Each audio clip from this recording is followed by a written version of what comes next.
sponsored and paid for by the MURI program of the Army Research Office. MURI stands for Multidisciplinary University Research Initiative. And I'm going to let our MURI program officer, Dr. Fred Gregory, he's going to speak and say a few words about what the MURI program is, why the Army Research Office is interested in optogenetics, and also he's going to be officially opening the meeting. Fred, if you can hear me, the floor is yours.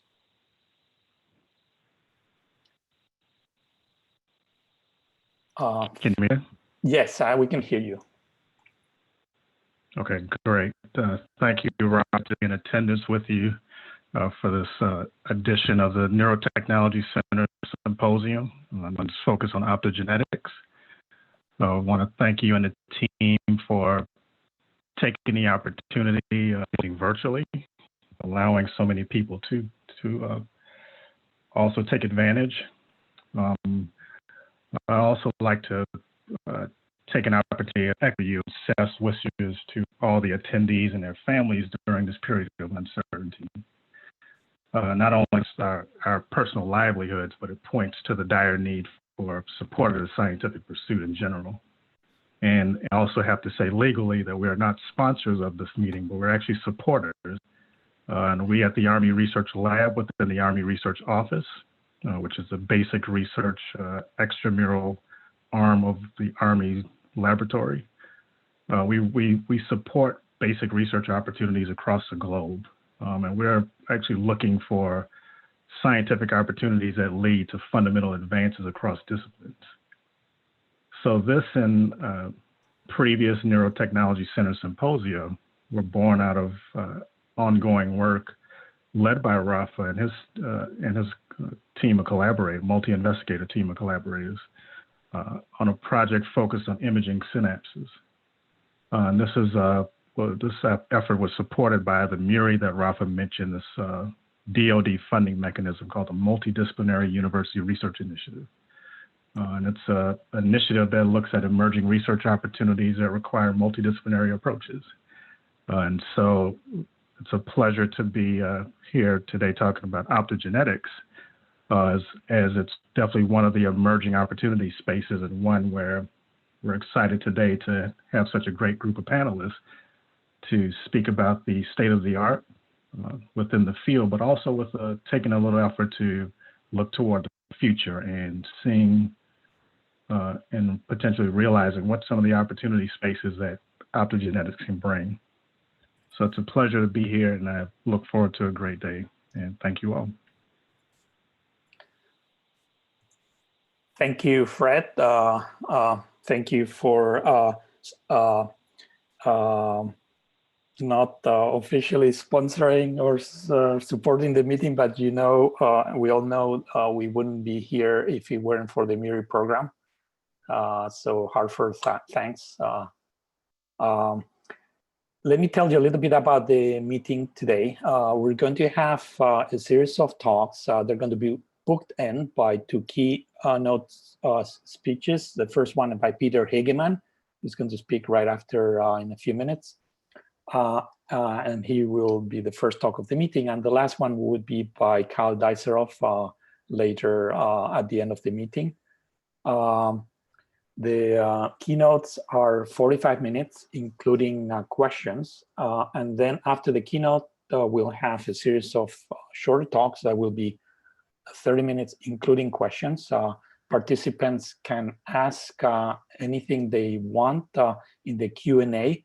Your questions, participants will be read through and selected and will be fed to the speakers. And hopefully this will provide a Q&A after everyone's talk, including the two keynotes. So I also wanted to mention that we have a poster session. You should all have received a link to a Slack poster session where you can interact with people that are presenting their posters virtually. If you don't have that link yet, you will see it soon in the Q&A posting. And we're also broadcasting this meeting, streaming it live in YouTube on a YouTube channel. And this is something that you can also share with people that haven't had the time to register. Also, again, there's a link to the YouTube channel in the webpage of the meeting. And there is also the URLs for that YouTube channel, and that webpage will be posted in this Q&A screen that you have in front of you. So with that, I just wanted to thank the panelists who've graciously agreed to give their talks virtually, and they've worked with us to make it all happen. And us here means 3 people that have made this possible: Christiane Grimm, Will Stoy, and James Holland. Without their work, this wouldn't have happened. I take no credit for the good thing that comes out of this. In fact, I take all the blame if things don't work out, but the credit goes to these 3 people. And with that, let's get started with Peter Hegemann. He's a pioneer of optogenetics, so much so that, in fact, last week he received with Georg Nagel and Gero Miesenburg the Shaw Prize for optogenetics last week. Peter has a long, distinguished career, but I'm going to let him tell you the story of optogenetics. And what the title of his talk is Optogenetics: Time for the Next Paradigm Shift. Peter, you have the floor. You have 40 minutes for your talk, and then we'll have a 5-minute Q&A with you. You can take it from here. I'll keep track of time.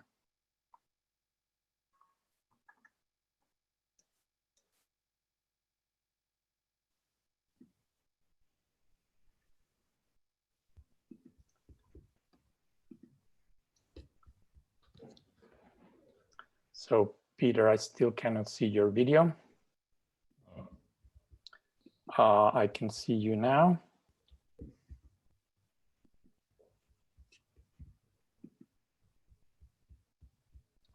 Perfect, and now you just have to put it on in full screen mode. Perfect, you're good to go, Peter. Okay. Raphael, thank you very much for the kind introduction and also for setting up this unusual meeting. It's a great pleasure for me to speak here to you from Berlin. And certainly this is an adventure and a new experience, and I hope that we can take advantage of this format for future contacts and connections worldwide.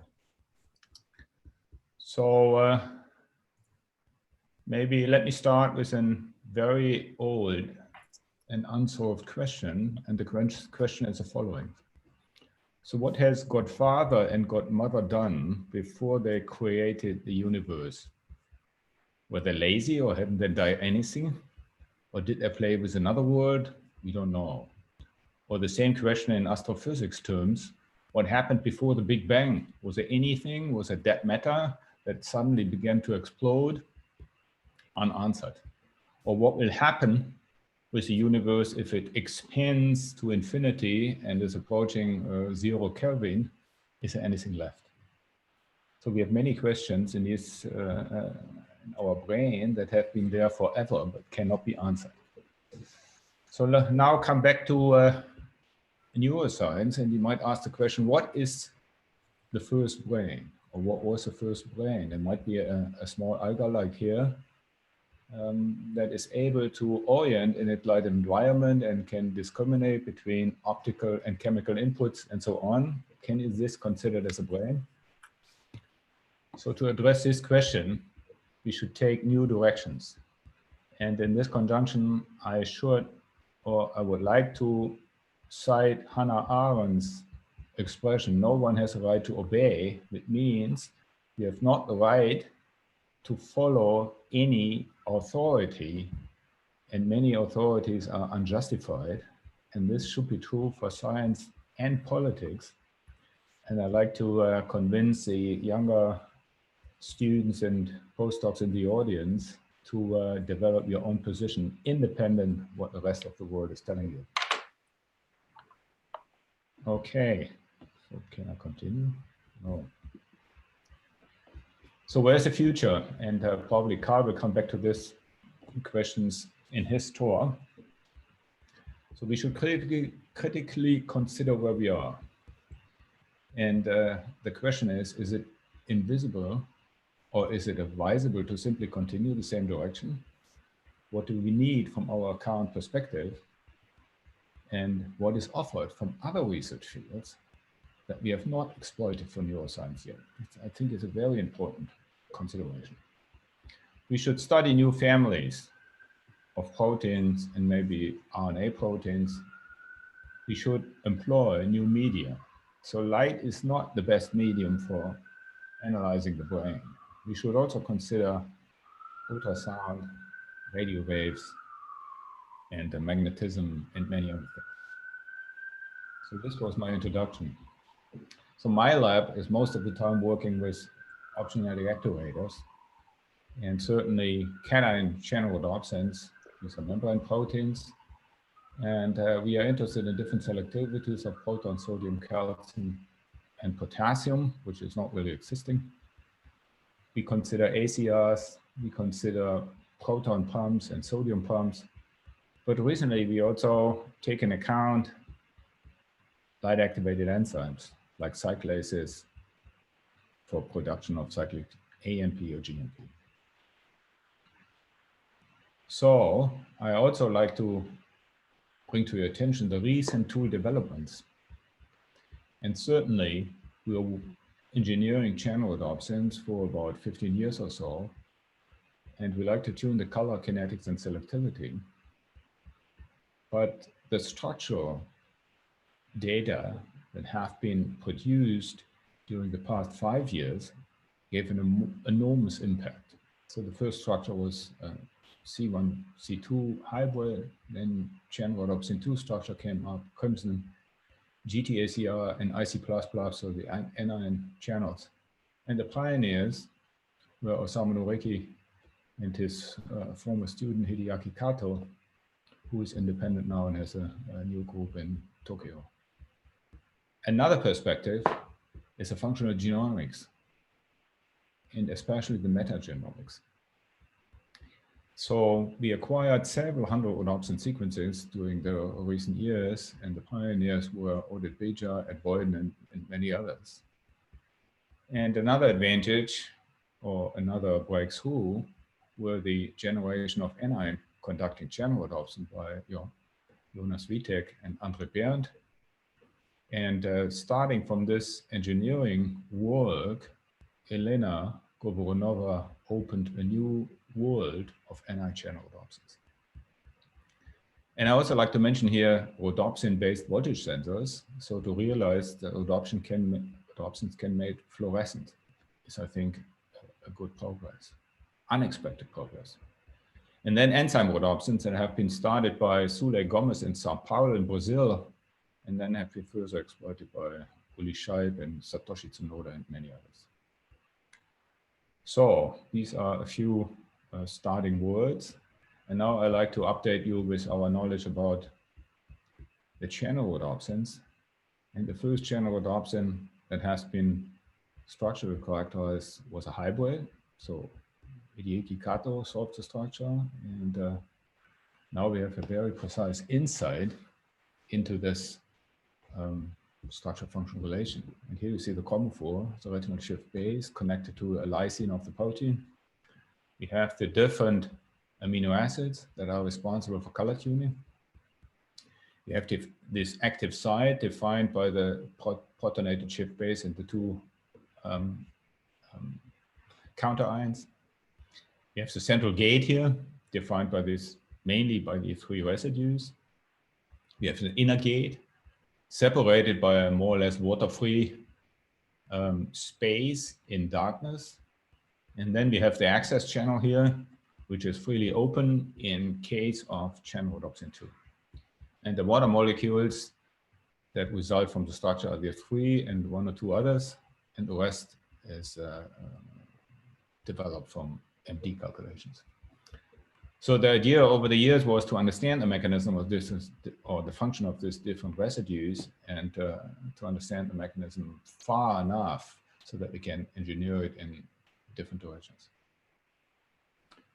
So a recent addition to what we have done in the years before is to study the adaptation processes, and probably those who work with channel rhodopsin know that some of these channel rhodopsins inactivate more or less. So this is CHR1, the first one we discovered, have small inactivation, and CHR2 have a strong inactivation. And the question was, what is the reason for this? And Johannes Virov in my lab reanalyzed this question.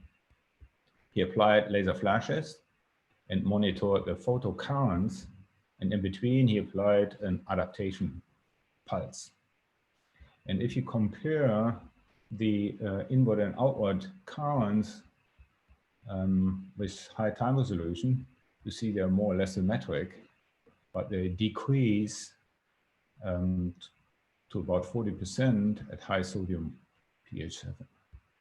But if you go to low sodium, you see that the inward current and the outward current are different in time, so the kinetic changes.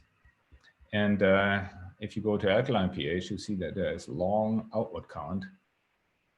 It has been overlooked in the past.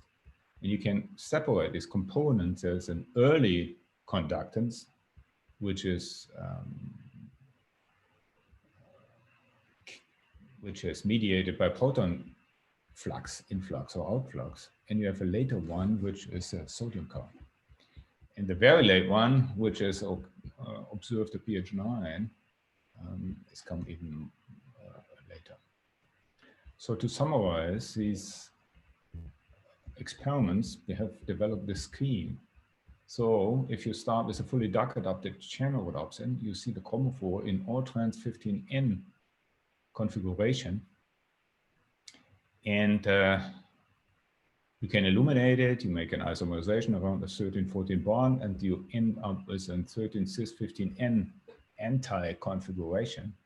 And early in the photocycle, you have a proton selective conductance, and later on, you have a sodium selective conductance. So even in one photocycle, you change the selectivity from early protons to later sodium transitions.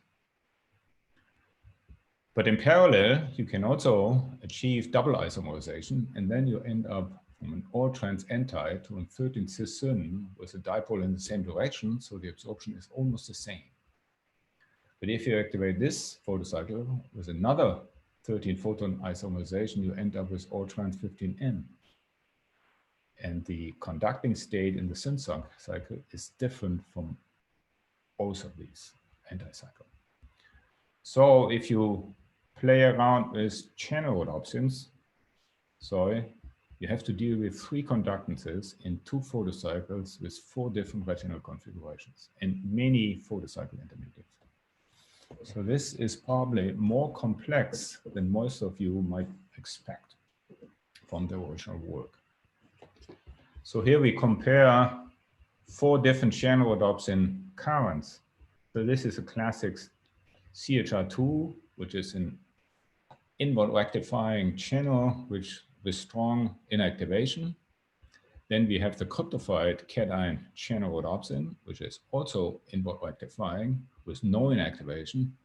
It's just the opposite. So the current further increases upon further illumination.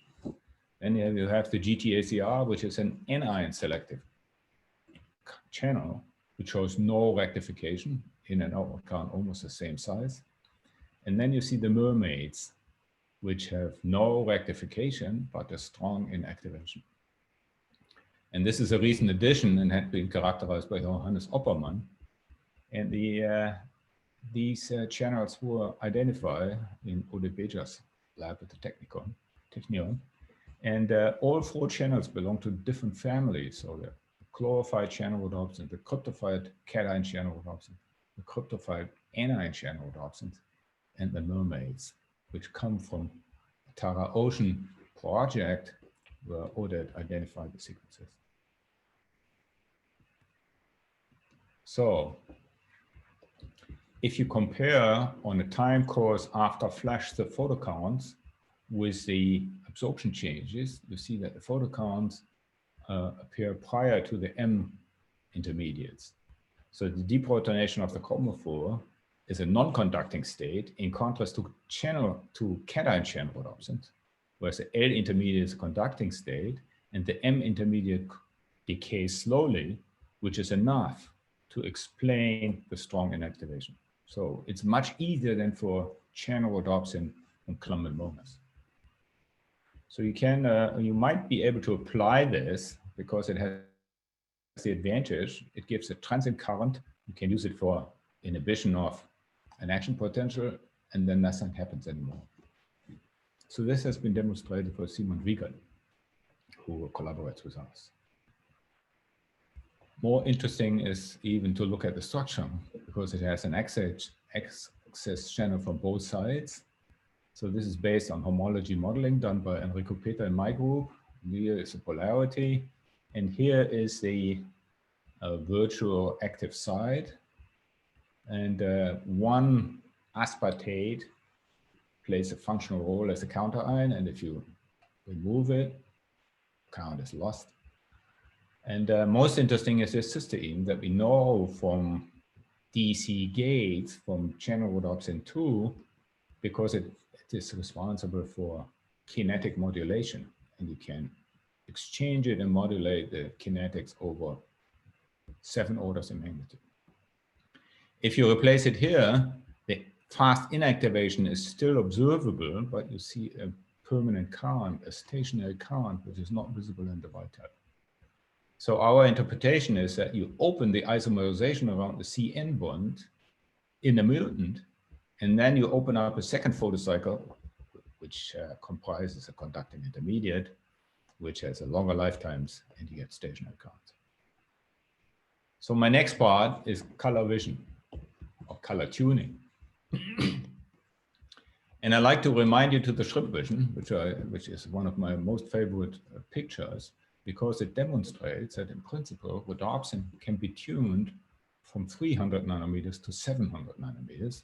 And the shrimp is using 15 different rhodopsins to cover the whole range. On the other hand, also animals have photoreceptors that no one characterized. For example, many rodents use UV receptors that have not been experimentally analyzed. So I think what we need is a better theory and machine learning to make use of the huge number of new sequences that we get in every day, but we cannot characterize them all. So here's one publication in this direction coming from Hideki Kandori's group, and it's uploaded on bioRxiv. But they only identify rhodopsin in a more classical range between 520 and 580, which is something here, but the edges, UV and infrared, are still open. So in this conjunction, one of the most interesting channel rhodopsins, and the channel rhodopsin which is most apart from the classical channel rhodopsin, is crimson. And it comes from a different alga. And this absorption of crimson, which has been identified at Boyden's lab and published in a Kloputke paper in 2014, is more redshifted than any other channel rhodopsin. And the question is why? And Johannes Firok in my group, he looked at the active site, and this is certainly supported by the crimson structure that has been provided by Osama Lorique's group recently. So what we see in channel rhodopsin 2, that the active site is defined by the protonated shift base, the 2 counterion, the protonated lysine. So 2 positive and 2 negative charges, including water molecules, are defining the active site. In C1, C2, the water is missing, and therefore this is redshifted compared to channel rhodopsin 2 from 470 to 500. In bacteriorhodopsin, it's a pentameric counterion structure, and the lysine is replaced by a tyrosine, so weakening the coordination, and therefore absorption is further redshifted to 568. And in crimson, this tyrosine has been replaced by phenylalanine, which keeps one of these counterions protonated all the time, at least under certain conditions. And this is a reason why it is shifted further to 590. And then we have this threonine residue here in CHOP2 and then in CHOP1 in bacteriodopsin. And this has not been received much attention except by the theoretician Nicoletta Bonda, who has 5 or 6 publications about this residue. And this is a serine in crimson. And if you mutagenize this for an alanine, or with an alanine, then you get a further redshift by another 25 nanometers, beyond 600, which was a critical border in the past. And also this excess channel here, what you see here from the structure, is very different from other channel rhodopsins. So this is outer pore, and I come to this. So here we see again in the outer pore, and it was surprising observation that the central gate is not existing here, at least not a functional central gate. So the question arose, how is this channel gated and how is this selectivity defined? And what Johannes found in my group is that the gate is shifted to the outer surface. So instead of the central gate, we have an outer gate with this conserved glutamates, but now these glutamates are responsible for gating the channel and for the selectivity. So if you replace this glutamate here by an alanine, you convert a proton selectivity. So crimson exclusively conducts protons, low sodium pH 7, and no current at high sodium pH 9. But in the mutant, you suppress the proton current, observe the pH 7 and low sodium, against a sodium by a sodium current at high sodium and pH 9. So this is a quite different construction of the channel rhodopsin compared to the chlamydomonas channel rhodopsins. And here you see it better. In chlamydomonas, you have a free access channel from the outside to the central gate. And here, this is interrupted by the outer gate, and the construction is quite different in this case. But there are more surprises for crimson. Crimson is pH dependent. So if you alkalinize your medium too much, you shift the absorption to the blue. And you also can see it from flash photolysis experiment. Here is the wavelengths plotted versus the time after flash. And you see that the dark state is bleaching and the conducting state appears, which is a P490 intermediate. And you should consider this if you do multi-photon experiments or if you combine crimson with other monitoring or reporting systems.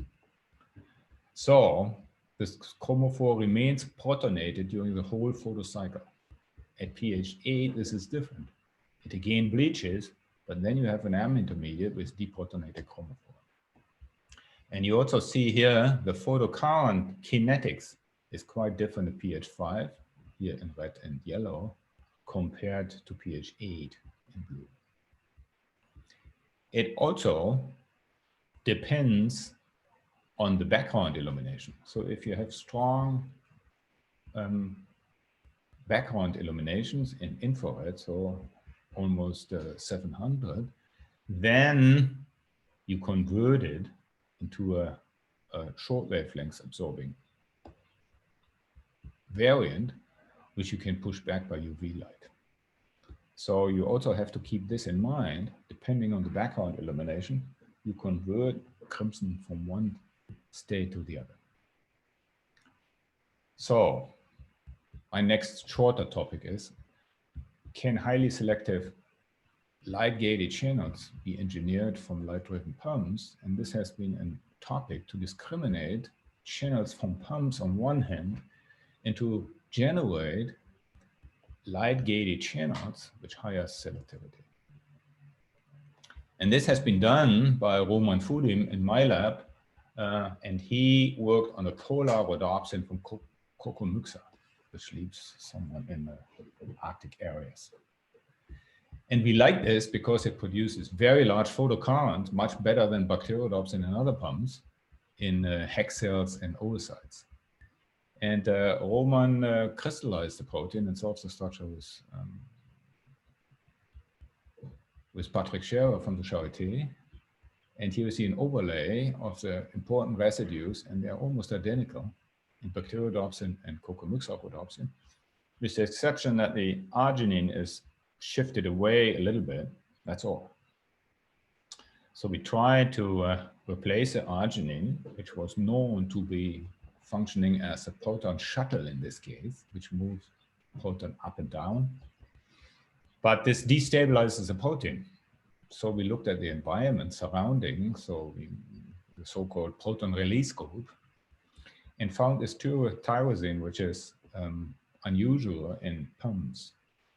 And he replaced it by glutamate, which disconnects arginine from glutamate in the dark. But obviously, during the photocycle, the glutamate pulls the arginine out of the way and converting the unidirectional pump into a bidirectional channel.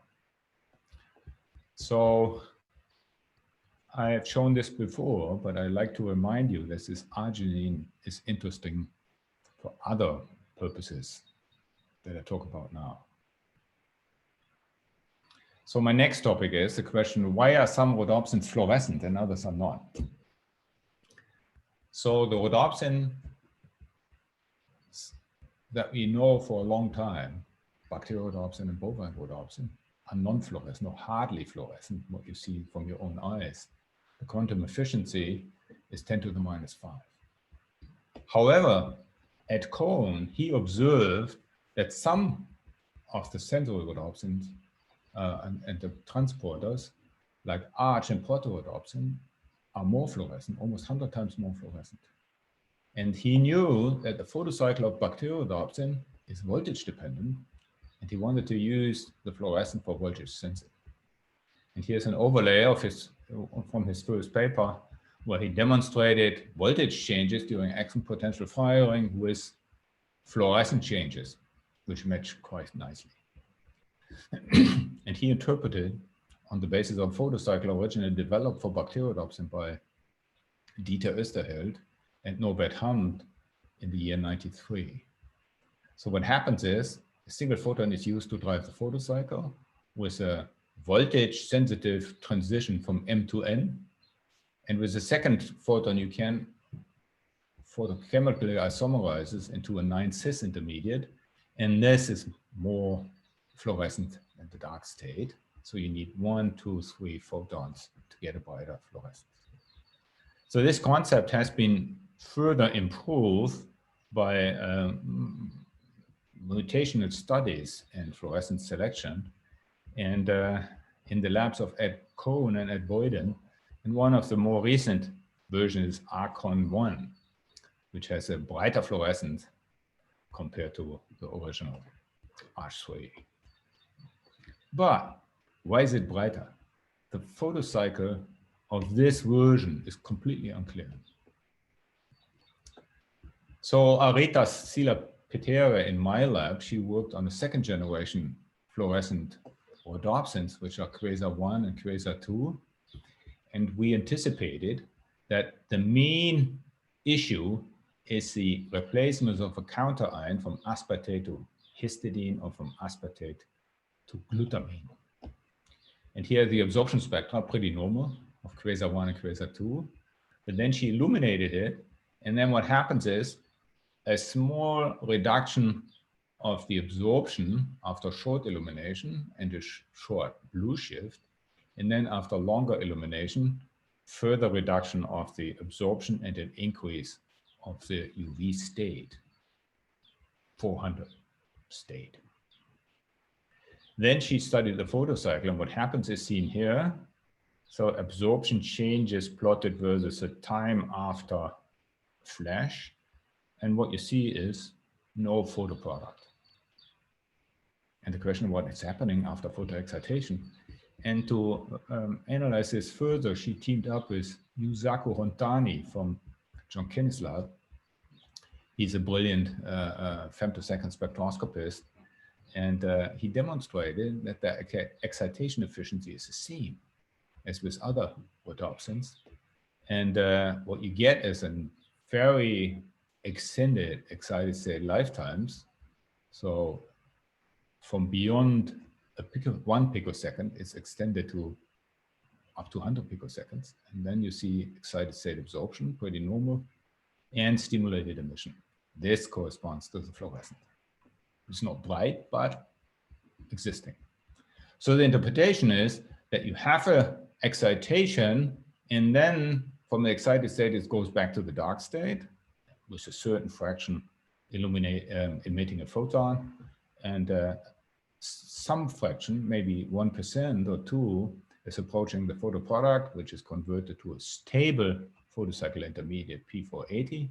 If you excite this, very few photoisomerization, and most goes back to the parental state with with some photons emitting, with some molecules emitting photons. And then a few percentage again is approaching the next photocycle intermediate, which can also be inefficiently photoisomerized back to the dark state.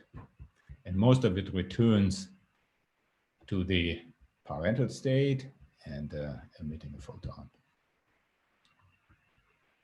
So the chromophore analysis revealed that in the dark we have mostly 13 cis, a little bit ultrans, and a few 11 cis and 9 cis isomers, whereas the photoproduct contains more ultrans.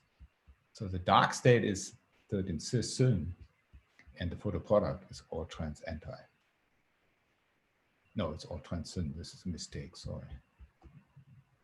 So, but in any case, all trans is more fluorescent than 13 cis. This is the message.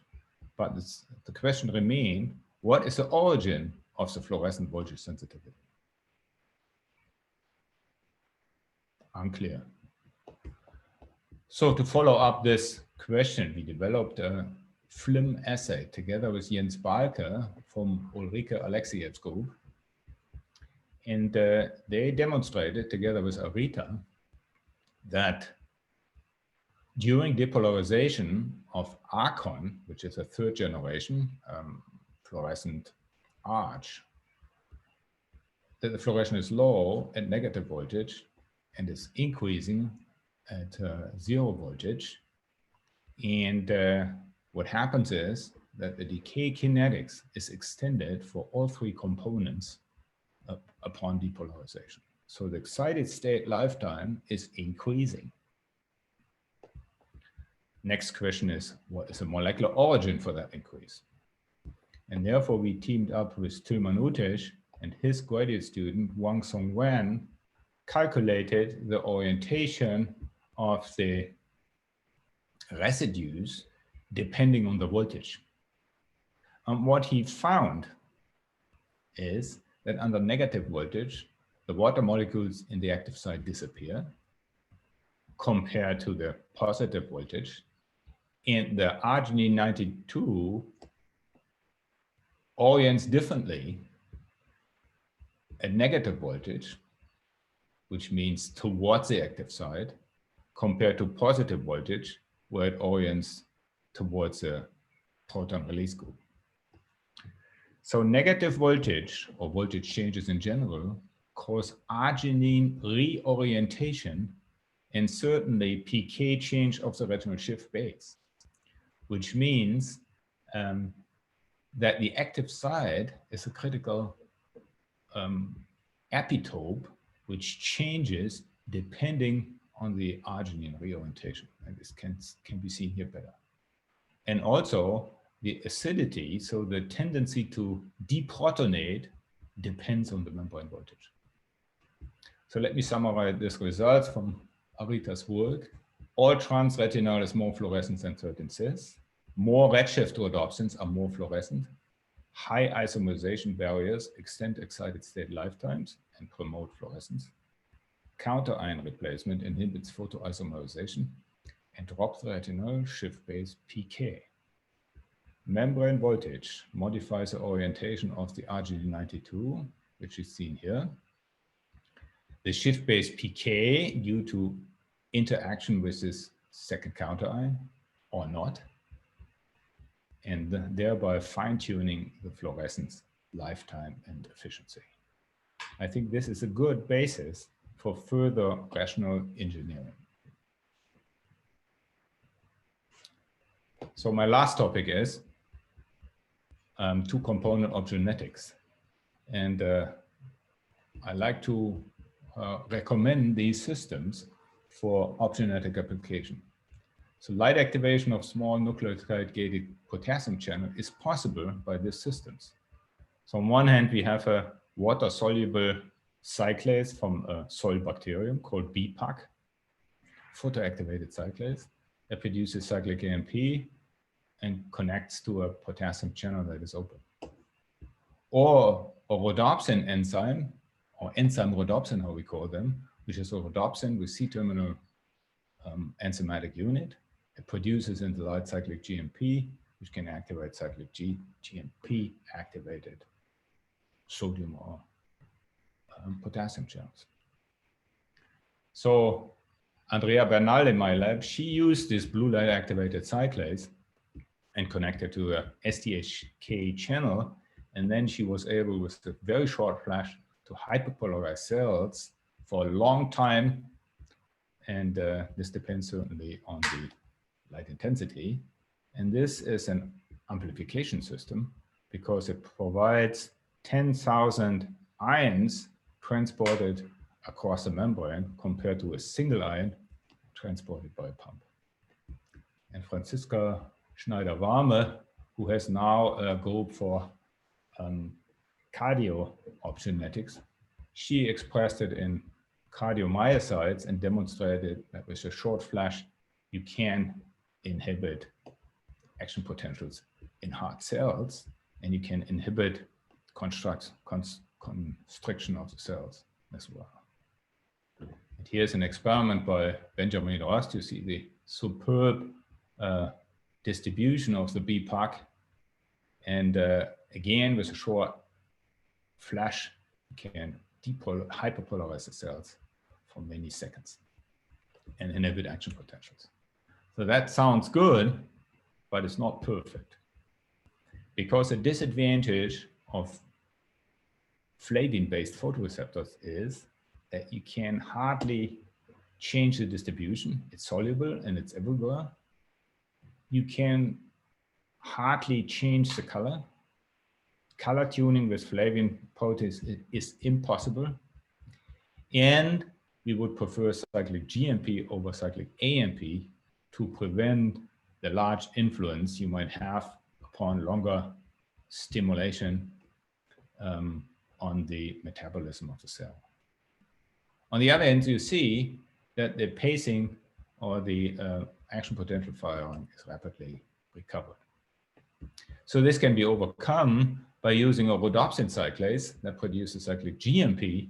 And here, Ulrike Scheib in my lab, who established this system, connected it with a cyclic nuclear channel from olfactory neurons. And you see that nice photocurrents can be produced here. The great advantage of the rhodopsin-based system is you have color tuning options, and the dark activity is almost zero. So you can activate the rhodopsin cyclase more than 5,000-fold in the light. This is not fully reflected by your in vivo studies because you always have some residual cyclic GMP in the cell. So what you see in the cell is a 500-fold instead of a 5,000-fold activation that you can probe in isolated membranes. I should also mention that this system has been established or discovered originally by the physicist Suley Gomes at the University of Sao Paulo in Brazil. And this is nicely applicable to neurons. And here's a set of experiments carried out by Christine Guy. And you see here, they can repeatedly apply light for cyclic AMP or GMP production. Here's a cyclase domain that has been crystallized by Ulrike Scheib with Matthias Broser. In this case, we converted it to an Adelaide cyclase because only the Adelaide crystallized. And here you see the ATP in the binding side. And here you see the two residues that are responsible for selectivity. So this can be used for cyclic AMP production near the surface. Okay, and before I end, I'd like to mention the rhodopsin phosphodiesterases, which is another interesting research area. And this has been established by Hideki Kantori's group in Nagoya. And the structure has been also solved by Osamu Noriki recently. So it was uploaded recently on bioRxiv. However, the dark activity in this case is large compared to the cyclase. So this cannot yet be applied to neuroscience experiments. So what we need here, we need more genome analysis and genome studies to find better versions in nature, or to engineer this in the sense that we can repress the dark activity. Okay, this is what I was able to tell you today. This is my group, probably 3 or 4 years ago. It was larger than it is now. And I like to feature a few people from the group. This is Roman, now in Copenhagen. He converted pumps into channels. This is Johannes Vierok, he worked on Crimson. This is Arita Sila-Peter, she worked on voltage sensors. This is Joe Opperman, he worked on mermaids. And metagenomics together with our Israeli colleagues, Oded Beja. And this is Uli Scheib, she worked on rhodopsin cyclase, and here's Bernal, she worked on BPAC potassium constructs, which are used for two-component optogenetics. Few funding agencies. I'd like to mention a few collaborators that were involved in the project I mentioned today. The Noreki group with Oda and Nishizawa as co-workers from Tokyo, Ode Beja and Andrei Rosenberg from Haifa, functional genomics, Christine Guy and Simon Wiegert for ACRs and rhodopsin cyclases, Benjamin Rost for BPAC, Reinhard Seifert also, he engineered the BPAC from cyclic AMP sensitivity to cyclic GMP sensitivity. Ulrike Alexiev and Jens Balke from FU on cellular film, Tilman Utesh, Huang Song Wan and Han Sun from the FMP in Bourg on the molecular dynamic of voltage sensors, Patrick Scherer on crystallography, and our long-term collaborator, John Keynes and Yusaku Antani for femtosecond spectroscopy. Thank you very much for your attention. Thank you, Peter. Thanks for this talk, precisely 40 minutes. I wasn't expecting less from a precise scientist like you. So now your talk is open for questions. I remind everyone who's listening to us, you can ask questions through the Q&A, and we will relay the questions to Peter. I also see that we have many of the panelists and speakers have already logged in. They are also encouraged to ask questions either through the chat or through the Q&A, or we can also unmute you. We'll do our best in terms of handling questions. So while we wait for questions, I have one I wanted to ask you. So if you're manipulating the intracellular concentration of cyclic AMP, cyclic GMP, doesn't it have a lot of side effects on the activity or on the function of the life of these cells, these neurons? Isn't that like a quite a critical knob to turn inside cellular metabolism? What are your thoughts if you want to use optogenetics, let's say for people like us in neuroscience, but we don't want to change the system in ways that we're not really controlling? So my answer is, whatever you do with optogenetics, you manipulate the cells in any case. Yeah. So if you hyperpolarize or depolarize the cells for a longer time, you don't have the same cell anymore. This is what we name learning. Yeah. So if you excite a cell repetitively, it's not the same cell. Yeah. And we were surprised. So cyclic AMP has an impact on metabolism, but this impact is relatively slow, at least in our time window. Yeah. I was surprised if you do stimulation of cells that you get the same space or the same pace of firing as you did before within, let's say, five seconds or so after light off. So this is at least an indication that huge cyclic AMP changes have not been made. Yeah. But I fully agree, if you illuminate it for, let's say, minutes or so, then you get, metabolism might be not the problem, but then you get probably protein expression. Yeah.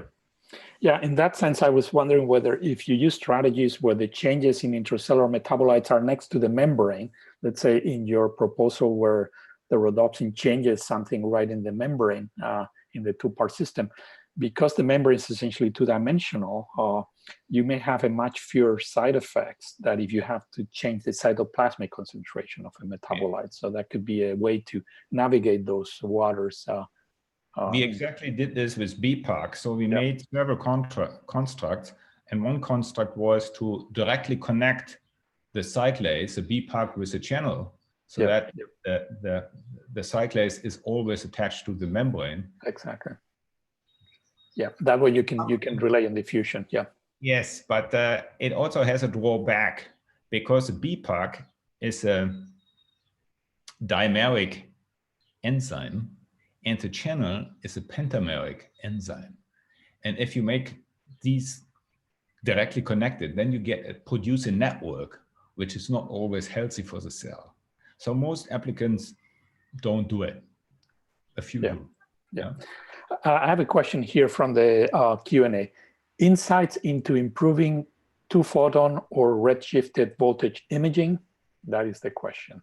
If you're interested in two-photon voltage imaging or redshifted in voltage imaging, what would be your best bet in terms of what should people concentrate on in terms of engineering? So can you see my screen? Not yet, but can you see it now? Yes, now we can see it. Perfect. So we focused the problem of voltage sensing by using rhodopsins on this area, and we made a number of mutations in this area, and probably a few of them would be an improvement of this voltage sensitive rhodopsin fluorescence. And so whoever that was who asked this question is certainly an excellent question. And we just teamed up today with a spectroscopist from Karlsruhe here to make two-photon experiments and to measure two-photon spectra, because it is known from channel rhodopsin that some channel rhodopsins are good for two-photon excitation and others are not. And the theory about two-photon excitation is incomplete and not well developed. So it would be a pleasure for us to team up with the person who asked the question. Good. It's someone called Anonymous Attendee. I hope he gets or she gets in touch with you. Okay. I have a question here also that came to me. Peter, you introduced so many great optogenetics tools. What do you hope to find or engineer next? So one option is still, therefore I brought up the color tuning again. Yeah. We would like to find a general method how to produce UV sensitive rhodopsins and also bimodal switchable rhodopsins that exist in nature but have not been fully exploited for optogenetics. And maybe to find a rhodopsin absorbs at 700 nanometer. And then to understand it well enough to use it for rhodopsin chromophores, for channel rhodopsin chromophores and enzyme rhodopsin chromophores. This is one thing. But maybe for the younger students, I would like to move further away from what we already have. But I think I have maybe another 4 or 5 years, and I hope to complete bimodal switchable rhodopsins and maybe infrared and UV sensitive rhodopsin.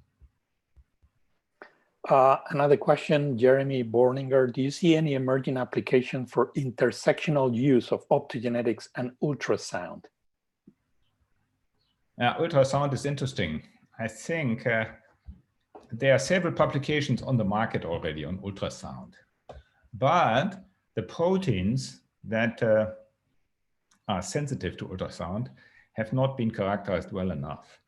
I think the more redshifted the rhodopsins are, the more easily they can be activated by ultrasound. So we might try to activate crimson with ultrasound. I don't know whether anyone has done it. Because ultrasound is a good medium. It penetrates the brain more deeply than light. And it has been used for the readout, but not for specific activation. I think ultrasound is one of the most interesting media I would propose. Peter, another question. The interconversions of the absorption spectrum of crimson by red and blue light is similar to Anabaena sensory rhodopsin. Anabaena sensory Anabaena, sorry, excuse me. Not completely. Anabaena rhodopsin is interesting because you can photoconvert it in one photocycle. You start the photocycle by trans anti. Then you make a certain cis isomerization. You get cis anti in the photocycle, and then it re-isomerizes thermally via the CN bond. So you always end up in the cis syn when you start from trans anti. So the thermal and the photochemical isomerization is always different in Anabaena sensory rhodopsin, which makes it a shift which cannot be changed. So in channel rhodopsin, you have alternative isomerization. In Anabaena, you have two different isomerizations, one in the light and one in the dark, that are not identical. So it is another complicated system. Peter, we're out of time. We thank you for this wonderful start to the meeting. We're now going to take a break. It's going to be a 15-minute break in whatever time zone you are. It's still 15 minutes.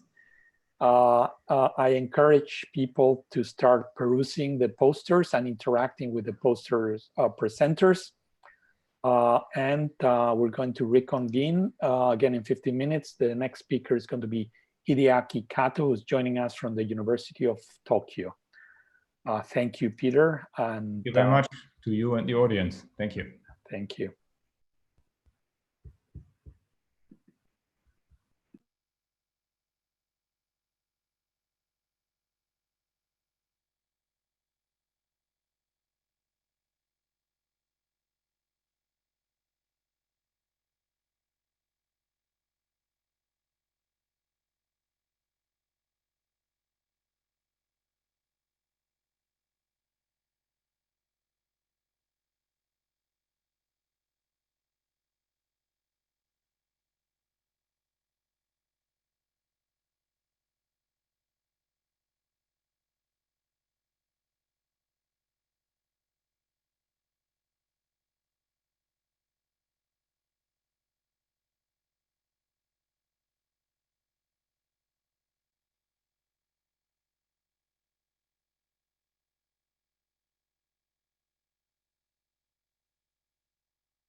already performed really beautiful engineering work. So as he explained, he introduced simple mutation to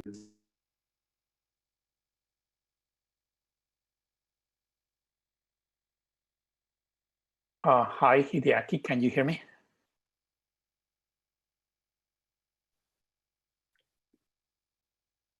yes, yeah. Do you want, welcome, do you want to turn on your video share to make sure it all works for your presentation? Sure, I do that. Perfect. Excellent, you're in business. Okay. Okay. So you can just leave it there. We have 5 more minutes. Okay, sure. And where are you talking from? Are you in Japan or are you in the US? Yeah, I'm in Japan at my home. Yeah, okay, great. Okay, so so we're going to stop speaking now. Why don't you leave your screen the way it is, and in about 5 minutes, we'll just resume our conversation and I'll introduce you and you take it from there. Sure, thank you. Thank you.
Hideaki, can you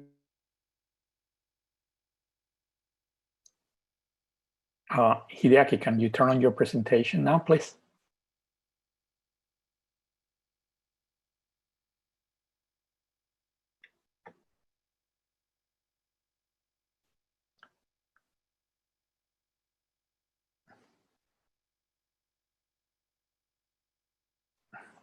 Excellent.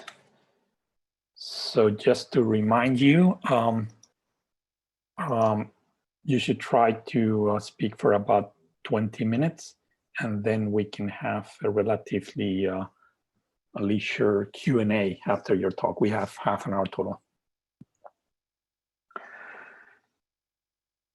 Welcome back to our Optogenetics 2020 meeting. Our next speaker is Hideaki Kato. He's speaking from the University of Tokyo in Japan. The title of his talk is Structure-Guided Engineering and Mining of Channel Rhodopsins. Hideaki, can you hear me? We cannot hear you. You may be muted. Okay, can you hear me? Yes. Okay, great. What time is it in Tokyo right now? 11 p.m. All right. Well, we really thank you for being such a good trooper. You can take it from here. Okay, thanks so much for the kind introduction. So my name is Hideaki Kato, associate professor in the University of Tokyo. And until the last year, I was a postdoc at Stanford University. So that's why my affiliation in the first brochure was Stanford University, but now I'm in Japan. So the local time is 11 p.m. It's pretty good time to go to bed, but I'm really excited to share my work today. So today I will talk about the structural guided engineering and mining of channel rhodopsins. So as you may know, rhodopsin family forms really large superfamily, and these proteins can be functionally divided into distinct 5 or 6 groups: ion pumps, ion channels, enzymes, sensors, photoisomerases, and some recently discovered new microbial rhodopsin called rhodopsin with unknown functions. And these ion pump rhodopsins and ion channel rhodopsins are also called ion translocating rhodopsins. And ion translocating rhodopsins have 6 members now: non-selective cation channel, inward proton pump, non-selective anion channel, inward chloride pump, outward proton pump, and outward sodium pump. And these ion translocating rhodopsins have attracted broad attention, especially in the field of neuroscience, because people discovered that these rhodopsins can be used to manipulate the membrane potential of specific neuron in a light-dependent manner. And as you may know, these techniques are now called optogenetics. So for example, if we express these rhodopsins into the neuron and activate them by light, they translocate cation from extracellular to intracellular side that depolarize the membrane potential and thereby activate the neuron. If we express these rhodopsins into the neuron and activate them by light, they translocate an ion from extracellular to intracellular side, or cation from intracellular to extracellular side, and that hyperpolarize the membrane potential and they inhibit the neuronal activity. So we sometimes call these rhodopsins as excitatory optogenetics tool, and these rhodopsins as inhibitory optogenetics tools. And from the structural point of view, because I'm the structural biologist, so the first discovered microbial rhodopsin was bacterial rhodopsin, shown here, and whose structure was solved in 1997. And the second rhodopsin, rhodopsin, was solved in 2000. And in the collaboration with Carl Deisler's lab and Peter Hegeman's lab and also other labs, we successfully solved the crystal structure of first cation channel rhodopsin called C1C2 in 2012. And we also solved the structure of the outward sodium pump rhodopsin called KR2 in 2015. And Valentine Goldley group solved the structure of inward proton pump in 2017. And again, in collaboration with Carl Deisler's lab, we solved the structure of 2 different anion channel rhodopsins called IC++ and GTH01 in 2018. So the important thing is all ion translocating rhodopsin discovered so far, the structures were already solved. So these structures were, these rhodopsins were purified and crystallized basically in the dark condition or dim light condition. So they should represent the dark state. And especially for channel rhodopsin, they represent the closed states. So to fully understand the molecular detail of their photocycles, further studies will be clearly needed. But at the same time, we think it's good time to think about the structural guided engineering. I mean, that use the structural information, we can create some novel channel-rhodopsin variants with altered properties. So if we think channel-rhodopsin as an optogenetics tool, there are several properties to be modified. For example, ion selectivity, absorption spectrum, channel kinetics, channel conductance, and so on. We want to first start from the ion selectivity. So when we saw the structure of cation channel rhodopsin called C1 and C2 in 2012, we discovered the rough shape, discovered the position of and rough shape of the ion conducting pathway. And using that structural information, the Carl Dijkstra's lab and Peter Hageman's lab performed a really beautiful structural guided engineering work. So using the structural information of C1 and C2, they introduced mutation to the residues along the ion conducting pore of C1 and C2 and successfully converted its function from cation channel to anion channel. And they continue optimization and published the improved version of anion channel rhodopsin in 2015. And they called their improved version of anion channel rhodopsin as IC++ and iCroc. And almost at the same time, the Eleanor, I think she is one of the speakers in this symposium. So Eleanor in John Spitich lab discovered the new anion channel rhodopsin from nature. So she discovered two anion channel rhodopsin called GTHR1 and GTHR2 from this tiny algae called Giardia theta. And before the discovery of or engineering of anion channel rhodopsin, only available rhodopsins we can use to inhibit the neuronal activity was pump type rhodopsin, outward proton pump, inward chloride pump, or outward sodium pump. And these rhodopsins are all pump type rhodopsins. And we can use a channel type rhodopsin to activate the neuron. And the fundamental difference between the pump and channel is the difference of the efficiency of ion transport. So if you use channel rhodopsins, that's the channel type rhodopsin primary proteins, it can translocate 10 to the power 4 cations per second. But if you use the pump type rhodopsin, we can translocate 10 to 100 ions per second. So the efficiency of ion transport is completely different. And after the discovery and the engineering of anion channel rhodopsin, basically we could solve the issue of like low conductance of pump type rhodopsins. So the anion channel rhodopsins now have become the very powerful inhibitory optogenetics tools. And around that same time, I was focused on the different property of channel rhodopsin, that was the absorption spectrum. So what determines the absorption spectrum? So there were several factors affecting the absorption spectrum, and I want to explain a little bit about the major factors determining the absorption spectrum of rhodopsin. The chromophore of rhodopsin is not the protein itself, but the small molecule called O-transretinal. And O-transretinal is made up of three parts: the head of the O-transretinal called beta-ion link, and the body, the polyene chain, and foot of the retinal is called SIF base. And in the ground state, the positive charge is localized to the SIF base. And when the light is absorbed by retinal and retinal is activated, the positive charge localized to the SIF base is delocalized. So if we put the positive charge near the SIF base, that destabilizes the ground state and decrease the energy gap between the ground state and the excited state. We called these states as S0 and S1 states. And that caused the red shift in the absorption spectrum. And if we put the negatively charged residue or polar residue near the SIF base, that stabilizes the ground state and increase the energy gap between S0 and S1 and cause the blue shift in the absorption spectrum. That is the first factor. And the second factor is the plurality of pi electron system. So O-transretinal has long pi electron system starting from C5 residue to C15. And the stabilization effect of pi electron system decreases the energy gap between S0 and S1.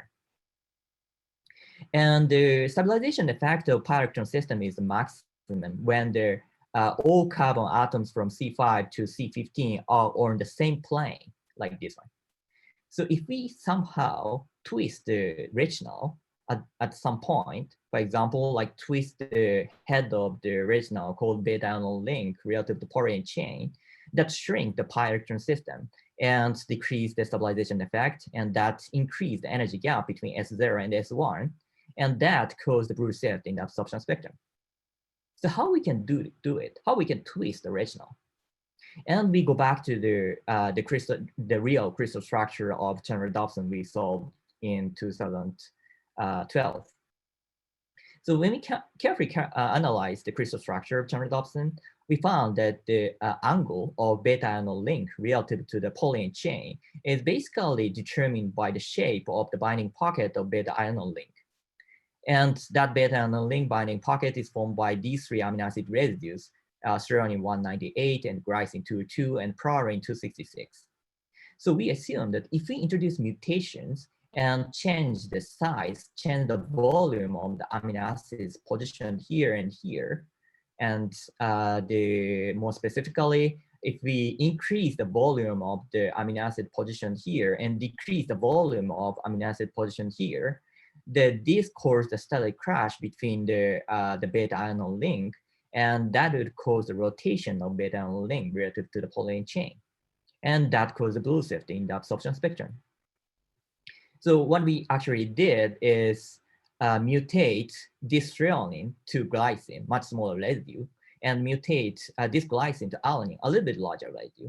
And when we prepared the double mutant called C1C2GA mutant, we found that the color of the sample dramatically changed from orange to yellow. That means that absorption spectrum is actually blue shifted. But at that time, we were not confident whether that the blue shift in the absorption spectrum is really caused by the rotation of beta-ion link or whatever unknown reason.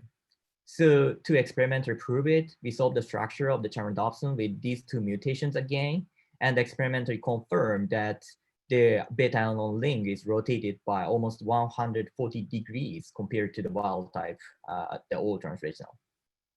And even more interesting thing is this threonine and this glycine are widely conserved among other microbial rhodopsin. So this is the phylogenetic tree of the ion translocating rhodopsin reported at that time, and channel rhodopsin is here. So we assume that our mutational strategy can be applied to other microbial rhodopsin, so different microbial rhodopsin. So we pick up the three different proton pump type rhodopsin from the different branch in the phylogenetic tree, AR3, HWBR, and GR, and apply the same double mutations to these microbial rhodopsins. And we add one or two more mutations for these three microbial rhodopsins. And anyway, these mutants show the really blue shifted absorption spectrum. Probably the most remarkable one is this one. So it showed 100 nanometer blue shift in the absorption spectrum. And more recently, the Jonas, the talented, the former graduate student in Peter Hageman's lab, and also Simon, they introduced the same mutation to IC++, that is the engineered anion channel rhodopsin, and successfully created the new anion channel rhodopsin variant called Phobos. That is the IC++ with GA mutation. And it showed the significantly blue shifted absorption spectrum compared to the original IC++. So next, I want to talk about the channel kinetics. So as I talked before, the anion channel rhodopsin works as really powerful inhibitory optogenetics tool. But there are some difference in properties even between the engineered anion channel rhodopsin and natural anion channel rhodopsin. For example, GTHL1, the original natural anion channel rhodopsin, has very high ion conductance, even compared with the engineered anion channel rhodopsin called IC++. So it can transport 10 to the power 5 ions per second. And IC++ has faster kinetics, off-channel kinetics compared to GTHL1.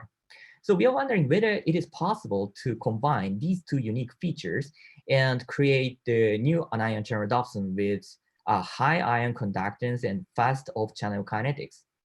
To do that, we try to speed up GTHL1 by accelerating the off kinetics while maintaining the high ion conductance. So how we can do that? So it is just a very simple salt experiment. And please see the black lines as ion conducting pore, and this circle as substrate ion, and this narrow point is the constriction site along the ion conducting pore.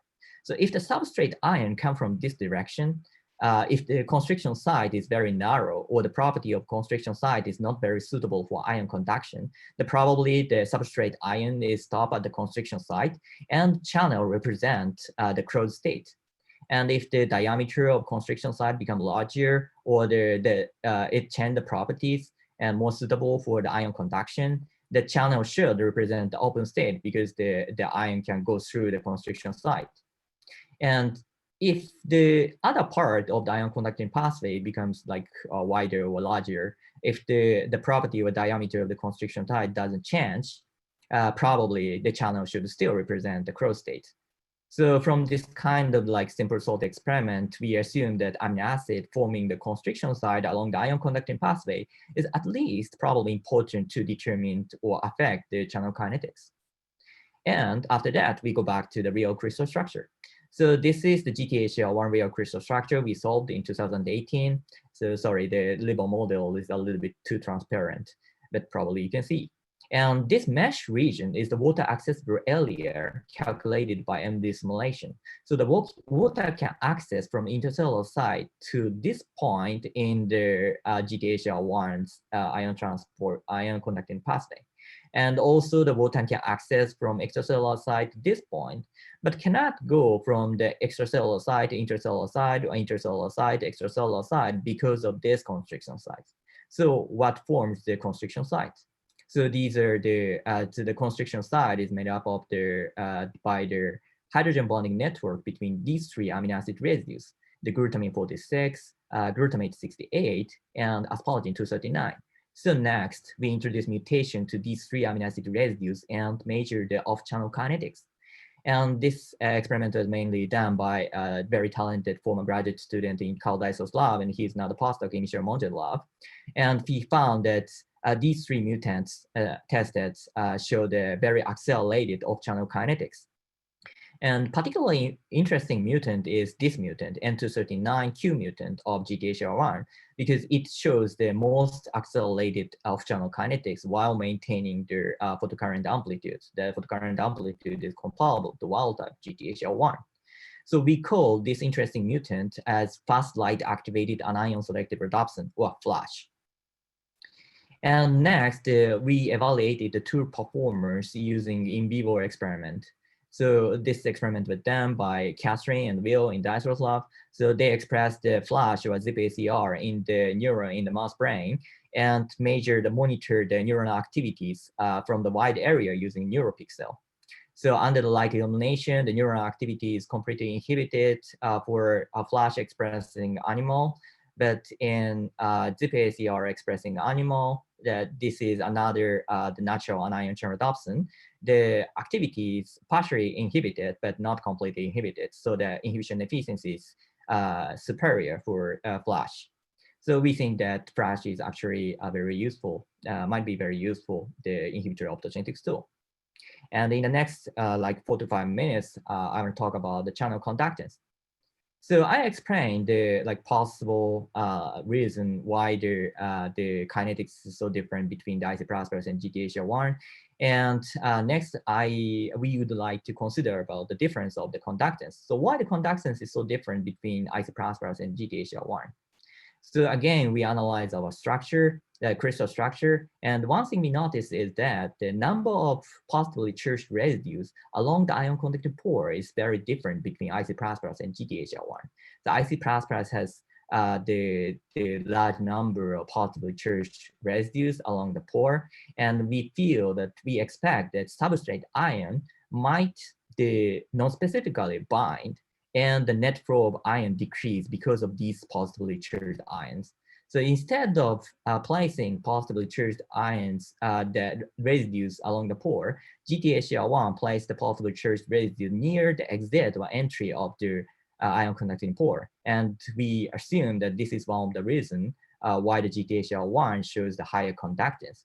And this is so-called the sticky pore hypothesis. It is not very new hypothesis. It is proposed in 1972 for calcium channel. So we like the idea, but we also feel that it is not easy to experimentally test the idea because in the case, we have to remove all these positively charged residues and replace them near the exit or entry of the ion conducting pore, and it's very challenging engineering work. So instead of doing that, we try to apply that idea to find the new interesting channel rhodopsin from nature. So as you may know that because of the recent development of sequence technology, now we have a very gigantic transcriptome database of the microorganism. And Susumu Yoshizawa, he's our longtime collaborator, and he's very good at the mining the rhodopsin-like genes from these kind of transcriptome database. So we feel that we can use this idea and combine the rhodopsin-like genes he discovered. We can efficiently find some interesting rhodopsin. And at this time, we try to find the chain rhodopsin with a large photocurrent, large conductance, large photocurrent, and also with the red-shifted absorption spectrum. So first, Susumu found the 13,000 opsin-like genes from MMATSP database and Tara Ocean database. And after that, we checked the residues on TM2 because the TM2 forms the part of the ion conducting pathway, and also the residue are surrounding the chromophore binding pocket, and decreased the candidate size from 13,000 to 30. And we tested one by one using the canonical patch clamp technology. And finally, we found that interesting chain rhodopsin variants called carmine. So the carmine lacks the two conserved glutamate residue or TM2, this one and this one, and also has the non-polar residue, which contribute to the shift of the absorption spectrum to the red side. And when urine, the electrophysiologically characterized the carmine, he found that carmine actually showed a really large photocurrent amplitude compared to BLGS or CS premisin. And around the max of the action spectrum is also very red-shifted. And surprisingly, the carmine has another unique properties like very fast kinetics and highlight sensitivity. To be honest, we didn't expect that property, but these properties are very suitable for the all optical electrophysiology experiment. So the master, the talented postdoc in Daisoslav, tested the single photon all optical electrophysiology experiment using carmine and GCAM6M. And after that, urine, the test the carmine's performance using the two photon all optical electrophysiology format. And next, we move on to the in vivo all optical electrophysiology. The experiments were mainly done by these three, the excellent guys in Carl Daiso's lab. And they developed a really cool optic system and combined this optic system, the GCAM6M and the carmine. And they also established a very cool behavioral visual task. And I don't have enough time to explain the detail, but one thing I want to put the emphasis on is the combination of the optic system, this optic system and GCAM6M and the carmine allows us to manipulate more than 100 individual neurons at the same time. So this is the represent the movie I got from Yoon. So in this movie, each bright blinking spot is the individual neuron in the mouse living mouse brain. And when the horizontal line appears, we illuminate the light to the several spots and activate the carmine expressing neuron. So probably you can see when the horizontal line appears, soon after that, some burst appears, for example, like in this area, and that's because we activate the carmine expressing the neuron. So this is my last message of my talk. So using the limited amount of structural information we have obtained, we could do some interesting the structure guided mining work. And recently, more and more chain rhodopsin variants have been discovered from nature. And I think the new chain rhodopsin variants have been reported almost every 1 to 2 months recently. So chain rhodopsin with novel properties will be continuously discovered and or engineered. And this is the phylogenetic tree we created in the collaboration between the Susumu Yoshida's lab and the Yosuke and Susumu's lab to explore the chain rhodopsin genes from the very large database, and the all reported chain rhodopsin can be mapped on the half of these phylogenetic trees, and the chain rhodopsins in the lower half of the phylogenetic trees are all uncharacterized chain rhodopsins. So we guess that we hope that we can get some interesting chain rhodopsin with novel properties from these the phylogenetic trees, and I can show you some interesting results in the near future. So this is my acknowledgement. I want to thank you for, especially for all people in Daiso's lab and my previous supervisor, Brian Kobilker, and previous supervisor, Osamu Nureki, and all my collaborators listed here. Thanks so much. Thank you, Hideaki. I encourage every attendee to think of questions. You can ask questions in the Q&A. You can also supposedly ask questions if you're watching this in YouTube, in the YouTube channel. And I also encourage the other speakers that are connected to ask questions to Hideaki, either through the chat or the Q&A, or just let me know. While we gather some questions, let me start you off, Hideaki, with one general question. As we're moving towards a world where deep neural networks can solve optimization problems without any previous understanding of the rationale of the problem itself, I wonder, and we heard Peter mention earlier how machine learning approaches have been brought into protein engineering. Do you think in the future people will be using deep neural networks to build opsins? Actually, they may not even be opsins. They could be completely artificial proteins, have nothing to do with the ones in nature, and they may be they could be more efficient at doing the job that opsins are. What are your thoughts on this? Yeah, I think it's very possible. The current problem about the deep learning approach would be the size of the available database. So I think most promising target is the absorption spectrum, because every lab used a similar condition to measure the absorption spectrum, and it's highly reproducible. But the data size is the available data size is still not very large. And usually the most natural microbiorhodopsin has the wavelengths between 450 to 550, as shown by Peter, probably 500 to 550. And the data so we don't have the really we don't have the really useful data like the rhodopsin with very blue shifted absorption spectrum, a very red shifted absorption spectrum. Most microbiorhodopsin use a light between 450 to 550. And to build a model, we need the lot of data, and all data has the absorption spectrum between 450 to 550. So in the range of the 450 to 550, we can probably precisely predict the absorption spectrum of the newly discovered microbiorhodopsin. But if we really want to find the new rhodopsin with very, very the blue shifted absorption spectrum, very, very red shifted absorption spectrum, it might be a little bit difficult. Great. Hideaki, can you see in the Q&A the questions that people are typing? Probably. Because this has also the advantage that even if we run out of time to answer the question, you can always answer them offline. And this is a comment that I make for all the other speakers. You can answer questions that have been posted to your talk offline. So there's already 3 questions there, but I have a question that someone else asked before. I see the 5 questions in Q&A. Yes. Can I relay one question before you go to the Q&A?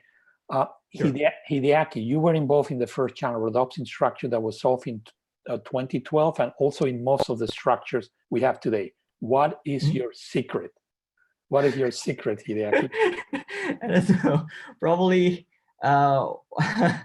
I'm very fortunate, and also I could work in a very good environment, and I have very good collaborators, of course, including the Carl Deichers and Peter Hageman, and also Hideki Kandori, and everyone helped me to do the very challenging structural work, and of course Osamu Nureki, my previous supervisor.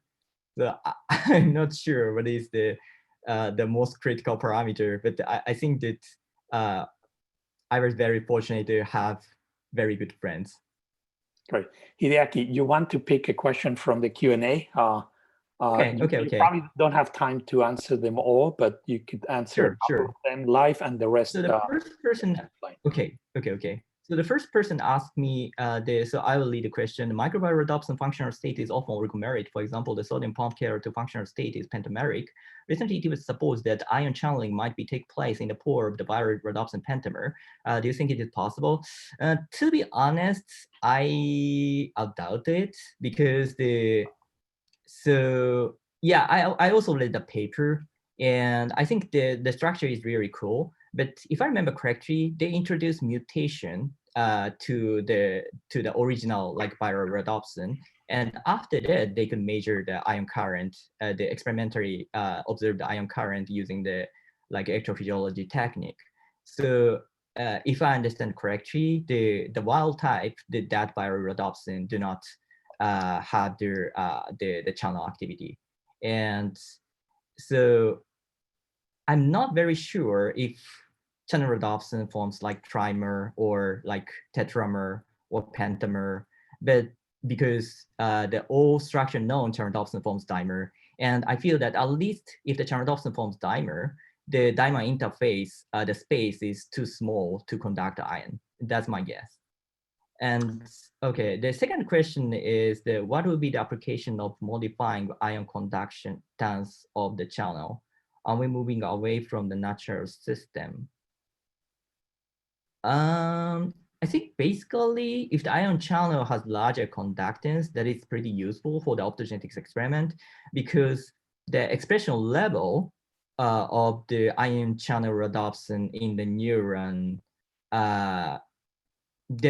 like low expression level of channel rhodopsin in the neuron is okay to modulate the neuron activity. I mean that if the conductance is very small, we have to express a lot of channel rhodopsin onto the cell membrane of the neuron, and that is sometimes like toxic or something. So basically, in understanding the channel rhodopsin with higher conductance is pretty useful. Hideaki, I'm afraid we're out of time, but I encourage you to answer the remaining 4 questions offline, and you can type your answer. Okay. And you can take your time. Sorry, I talked a little bit too much. No, I think you did great. And I also wanted to thank you again for being up so late, past your bedtime, as your mother would say. And anyway, greetings from New York, and I hope things are great in Tokyo. And with that, we're going to move to the next speaker. Thanks so much. You're welcome. Our next speaker is Simon Wiegert from the Center of Molecular Neuroscience in Hamburg in Germany. His talk is A-ion and bipulse, 2 novel optogenetics tools for long-lasting and bidirectional control of neuronal activity. Simon, I see you're sharing your screen. Perfect. You're good to go. You have 20 minutes, and then we'll have a 10-minute Q&A. Okay. Yeah, can you hear me? Yes, we can. Great. Go for it. Yeah, thanks. First of all, I would like to thank you for the invitation, and also it's very nice to see that you really managed to bring this this whole symposium online, and I'm really looking forward to a lot of interesting talks and posters. So before I start, I would like to mention that all the tools that we're developing in the lab, we're actually doing in collaboration with other labs, like these labs that you see here. And without them, actually, I think a lot of these projects would be half as exciting as they actually are. So in a sense, we're standing here on the shoulders of giants. And in my lab, the 2 baby crocodiles here are Sylvia and Mauro. They are working on tool development, and the data that I'm going to show today are mainly coming from Sylvia's projects, while Mauro is working on a project in collaboration with Ufa Yica, and I think Ufa will talk about this part later on. Anyway, if you're interested in their work and in more detail, feel free to also visit their posters. All right. So since our lab is mainly interested in neuroscientific questions, we're struggling with the same challenges as every other neuroscientist lab, which is that the central nervous system is organized at multiple levels of complexity, basically spanning many orders of magnitude. And this is not only the case here in the spatial domain, but also basically in the temporal domain. And this was already nicely pointed out more than 30 years ago by Terence Senioski and Patricia Churchland in this review article here. And at this time, they proposed that it might be the time now to close some of these gaps by employing new technologies. However, at this time, as you can see, the methods to interfere with brain functions or to modulate brain functions were still pretty limited. So they operate basically at pretty large scales and also at very long time scales. And obviously this has changed with optogenetics, and now we can perform causal manipulations across a large spatiotemporal range. And where optogenetics falls short, chemogenetics can basically step in and allow us to modulate the brain or brain circuits at longer time scales, albeit at the expense of temporal precision here. So, of course, optogenetics is not perfect, and there are still many limitations. And today I would like to talk about some remaining challenges. I picked 3 challenges, and I would like to tell you how we try to overcome these challenges. So the first one is that we're still lacking good optogenetic silencing tools with precise timing that work over time scales of hours and days. Also, what would be also nice to have is a tool that enables us to faithfully silence and activate the same set of neurons. So this would allow us to test, for example, necessity and sufficiency of neural populations for particular aspects such as behavior or memory formation, but also bidirectional modulation of, for example, inhibitory or excitatory cells would allow us to look basically at their function in more detail. And finally, what we would like to have also is to have independent control over 2 or even more neural populations. So enabling us to look at the interplay, for example, between different neural populations or different circuits, or again, for example, to independently control inhibitory or excitatory populations of neurons. Okay, so if we look again at this first problem, optogenetic silencing tools. So why is it still challenging to have reliable silencing over long time periods? Well, let's first look at excitation. It is relatively easy to excite a neuron. I mean, you just have to tickle it in the right spot and everything will happen by itself, as is the case with these little kids here. So you just depolarize the neuron and the neuron is perfectly equipped to fire an action potential. So, and this has been perfectly achieved by using channelrhodopsin. And yeah, most of the excitatory manipulations can actually be done with channelrhodopsins. So if you have spectral variants or kinetic variants that allow you, for example, fast spiking of the cell, you can drive the cell at any rate that you would like for really long time periods. However, it's much more challenging to keep neurons silent for a desired period of time, because of course you have to make sure that at any time point you don't get an action potential. So that means your tool has to be active and potent throughout the entire time period of silencing here.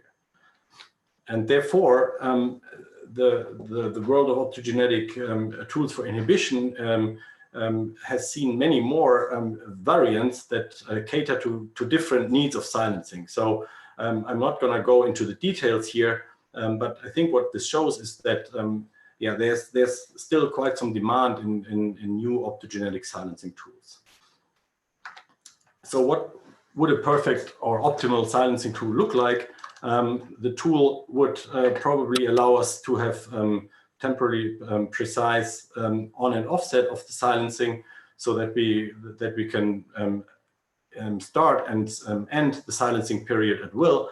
It should have long-lasting activity and high potency. So in principle, this can be achieved with bistable variants of anion-conducting channelrhodopsins. And we already got a nice introduction by Hideaki on these anion-conducting channelrhodopsins. So in principle, you could give a light flash, open the channel, and close the channel again at any point in time with a light flash of longer wavelength. And this is something we've been working towards in the last couple of years together with the lab of Peter Hegemann, and there mainly with Jonas Witek, who was a grad student in the lab at the time. But as we've already heard, also, of course, the Dijsselbroek lab and the Swedish lab have been working on similar strategies. So this has yielded a large zoo of anion conducting channel rhodopsins with many different properties, basically ranging from very fast to very slow ones, and also with different absorption spectra, as you can see here. And importantly, there are already some step function channel rhodopsins that in principle allow us to silence neurons for a certain period of time. So with anion conducting channel rhodopsins, I think we can cover already quite a large area here. So recently, we have been working more on the step function anion conducting channel rhodopsins with the goal to extend the time domain a bit more to the longer durations. And this yielded a new version, which we termed AION, which sits here. So it's a blue shifted anion conducting channel rhodopsin with a much longer open state than previously existing ones. So this was developed based on this blue shifted phobos, where we then introduced a CA mutation at residue 128. And in the more recent step, we then systematically mutated the aspartate 156. So basically, yeah, we're working on the DC gate, and we get a variant that you can see here, which has a much longer conducting state compared to the original variant, and it also has larger photocurrents. And if you wonder about the name, Aeon stands for the Greek god of endless time. Okay, so when we express Aeon in pyramidal neurons, it targets nicely to the membrane, and cells look nice and healthy. Then, as you can see here, giving a short blue light flash opens Aeon conductance. The channel then conducts relatively stably until we close it again with red light, and it can be fully closed. This means if you induce action potentials and give a short light flash, you can inhibit the action potentials for the time that the channel is open, and then again close the channel at will and restore action potential firing, which is then summarized here and quantified here to the right. So, but I was talking about long time period. So if we look now at the closing, spontaneous closing of the channel, you can see that the channel stays open very long. So this is a recording of more than 10 minutes. And as you can see, compared to the previous longest lasting anion conducting channel rhodopsin, the open state is extended in time here. So the tau is 15 minutes. So this means, in principle, if we give a blue light flash every now and then, we can keep the channel in its open state for a very long time and basically suppress any activity of neurons. And this is just shown in this example down here, just in a 10-minute snippet again. It's just 2 blue light pulses here. The first blue light pulse opens the channel. It blocks the action potentials that are were again here induced. And as long as the channel is open, action potentials are blocked, and giving a blue light flash 5 minutes later just keeps the channel in the open state. And this we can continue for a very long time, actually overnight, for example. So we can keep the channel open for many, many hours, getting into the day regime, basically. So I'm going to stop here to talk about Aeon, and if you want to know more detail, please have a look at poster number 5. Okay, so having covered this part, I would now like to move on and talk more about the 2 other aspects here. So faithful silencing and activation of the same neurons, and also independent control of 2 or more neurons in the same preparation. So the rationale for that was that we generate a tandem construct, or a tool that consisted of an anion conducting channel rhodopsin and a redshifted crimson. So in this way, we could get an inhibitory chloride conductance in the blue light range, whereas we would get an excitatory cation conductance with red light. And this has been, this is a project that's going on with, again, the Hegemann lab, and especially here with Johannes Fior. So we tried different combinations of anion conducting channel rhodopsins together with crimson, using the previously published gene fusion strategy by Sonja Kleinlogel. And we obtained a variant that actually shows this very nicely. So this is a recording in HEK cells, where you can see in blue nice outward currents when the cell is held slightly above the chloride reversal potential. And these currents then invert and become inward currents at the longer wavelengths, suggesting that really we have a chloride conductance here, whereas we have a cationic conductance here. And this variant we termed bipoles, which stands for bidirectional pair of opsins for light-mediated excitation and silencing. When we look then at the reversal of these currents, we could see that indeed the blue light mediated currents reverse at the chloride reversal potential, whereas the red light evoked currents reverse at the cationic reversal, indicating that we really have pure crimson currents here and pure anion channel conductances here. We then express this tool in hippocampal pyramidal neurons, and we get expression, and it's also nicely functional. But if we take a closer look here, you see that it's not really optimal. I mean, it's not very well membrane localized, and it's kind of patchy. So we optimized trafficking and soma targeted bipoles, and when we expressed it, then we saw very nice and clear membrane targeting with very dense expression actually in the membrane. And this kind of patchy appearance is actually relatively typical for this soma targeting strategy. Okay, and so we looked in neurons whether the photocurrents were similar to what we saw in HEK cells, and yes, so we got also here anion conductance with blue light and cation conductance with red light, and also the reversal of these conductances was similar, indicating that this is also functional in neurons. Okay, but getting currents, of course, is one thing, but we want to use the tool to spike and silence neurons. So for that, we actually compared it to crimson and tested whether it can also very strong, or whether it can potently spike neurons. So we injected or applied light ramps ranging from 0 to 10 milliwatt per square millimeter. And here I'm just showing orange and red light, and looked at which intensity did we get spiking. And as you can see already here, we can nicely spike the cells with both variants of bipoles. When we quantified this, we found that with soma targeted bipoles, we had a similar light sensitivity as with crimson alone, suggesting that the soma targeted variant of bipoles is highly potent and can be used to spike cells with high efficiency. Bipoles was not as sensitive, but also here we could spike cells reliably. We just needed more light for that. Okay, so spiking works. The question is, does it also work as a silencing tool by itself? And for that, we patched neurons and injected current ramps and measured the Rio base, which tells us at which current we get the first spike. And during this, we applied blue light now at different intensities.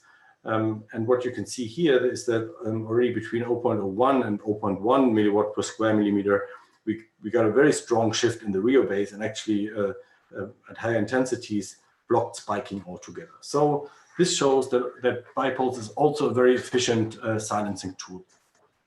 So being able to spike and silence neurons with the same protein, we then tested this a bit more directly by combining blue and red light. So of course, what you expect is if you shine red light, you activate cation conductance and depolarize the cell. Whereas if you shine blue light together with red light, you expect that you inhibit the red light mediated depolarization and basically shunt the spiking. And then finally, shining blue light only would, of course, only open the chloride conductance. And this is what you see here.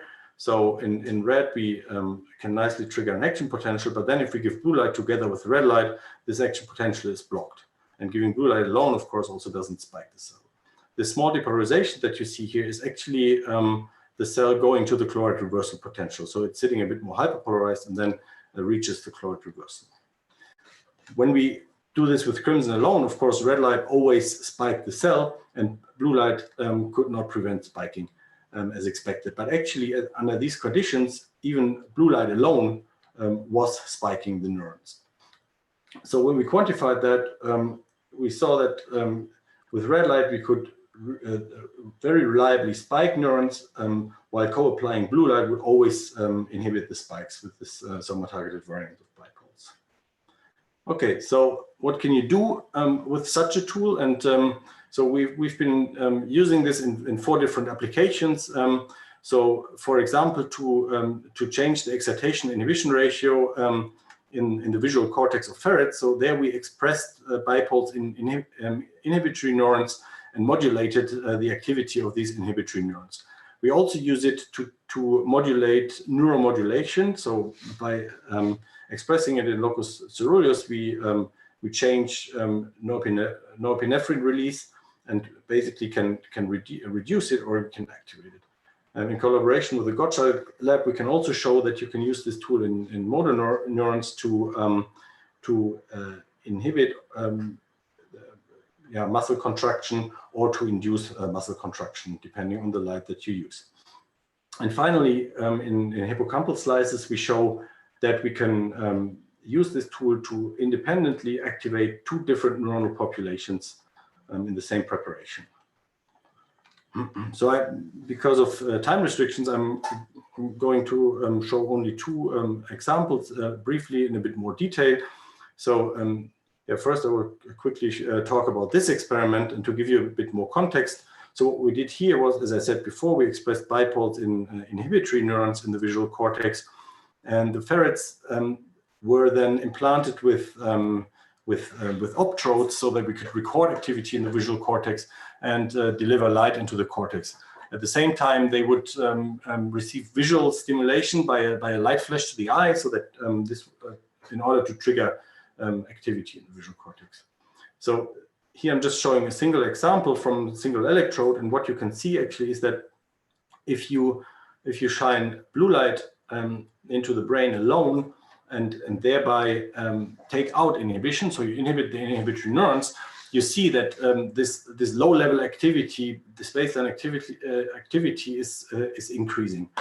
Whereas if you activate inhibitory neurons, this is not doing much at this already low activity.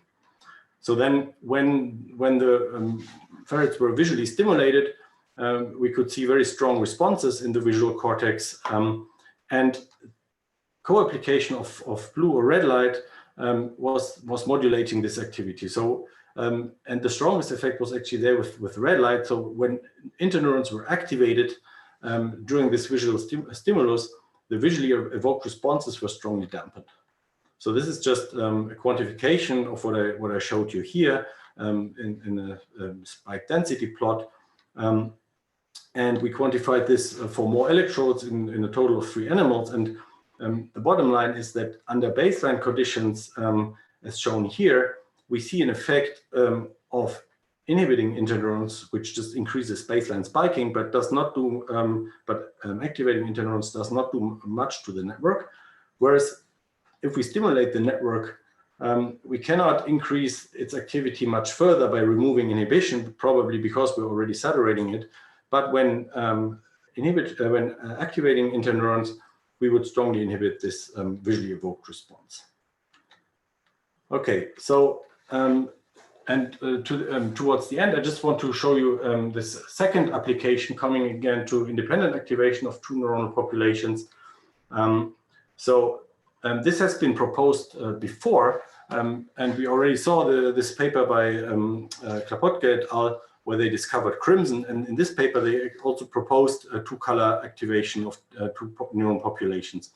But the problem is that all rhodopsins are also excitable in the blue light range. So that means if you combine a blue light activated rhodopsin with a red light activated rhodopsin, the blue light, there's always a chance that you activate the red light sensitive rhodopsin. And that you can see here. For example, crimson, if you use too much blue light, you would start spiking crimson cells as well. And that's also what you saw before in some of the slides previously. So there's only a very small window of safety where you can spike the blue light rhodopsin cells without spiking the crimson cells. And now if you think about in vivo preparations where light is strongly attenuating with distance, there's only a very small volume where this is actually given. So what we would need is to get rid of this blue light activation or blue light sensitivity of crimson. And as you saw already now from what I told you about bipoles, this is essentially what we did. And to show this again in a bit more detail, we quantified that. So we applied blue light at different intensities. Actually, we also applied orange or red light. And what you can see, and as expected with bipoles, we could spike the cells very nicely with orange light, but we would never spike the cells with blue light. So you can apply any intensity you like. You will always activate the anion conducting component that would prevent the spiking. And this is different when you look at crimson alone. So this allows us basically to combine bipoles with a blue light sensitive channel rhodopsin. In this case, we use cherif.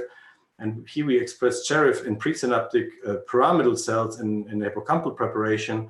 And bipoles we expressed in a presynaptic interneuron population. And these both synapse onto a different set of interneurons. And now what you can do is you can give red light to generate here iPSCs and blue light to generate EPSCs. But first, we just again checked whether we can really exclusively activate these two populations.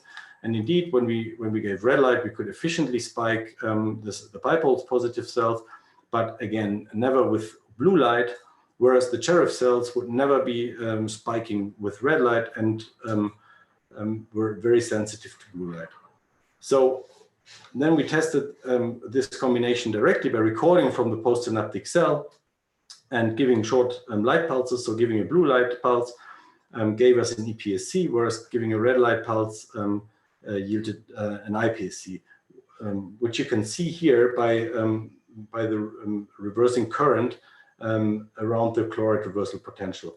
So in contrast, the EPSC is not reversing.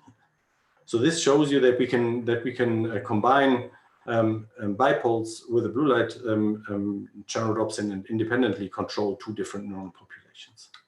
Okay, so to quickly summarize, I showed you an optogenetic or the possibility for optogenetic silencing with precise timing over hours or even up to days with AN. And I showed you that we can use bipoles to faithfully silence and activate the same set of neurons, and also to combine it with a blue light sensitive channel rhodopsin to independently spike two different neural populations, as you can see here. Okay, and with this, I would like to thank you for your attention, and I'm happy to take questions. Thank you, Simon. While we gather questions, let me ask you one right off the bat. As a user of these beautiful tools, we're interested in understanding neural circuits in the cerebral cortex, and you can see groups of neurons that are firing together, and they're intermixed with other groups of neurons, and you could have maybe 20 of these ensembles going on at any given time. So that means that these tools have to be used with precise single cell resolution, as if you were playing the piano and playing those notes and not these other notes. So the question is twofold. How much of these experiments have been tried out in 2-photon? Do you foresee any problem why some of these constructs may or may not work with 2-photon? What is your prediction towards the future, bringing these sets of beautiful tools to nonlinear excitation regimes? Yeah, so I mean, I think we will have an expert speaker on that later on, Valentina, but so I can maybe comment on bipoles. We have not tried out to photon excitation yet, but what we have tried is already to excite the single components of it alone, and that is working. So it is possible to photon excite both the GTACR component and also the crimson component.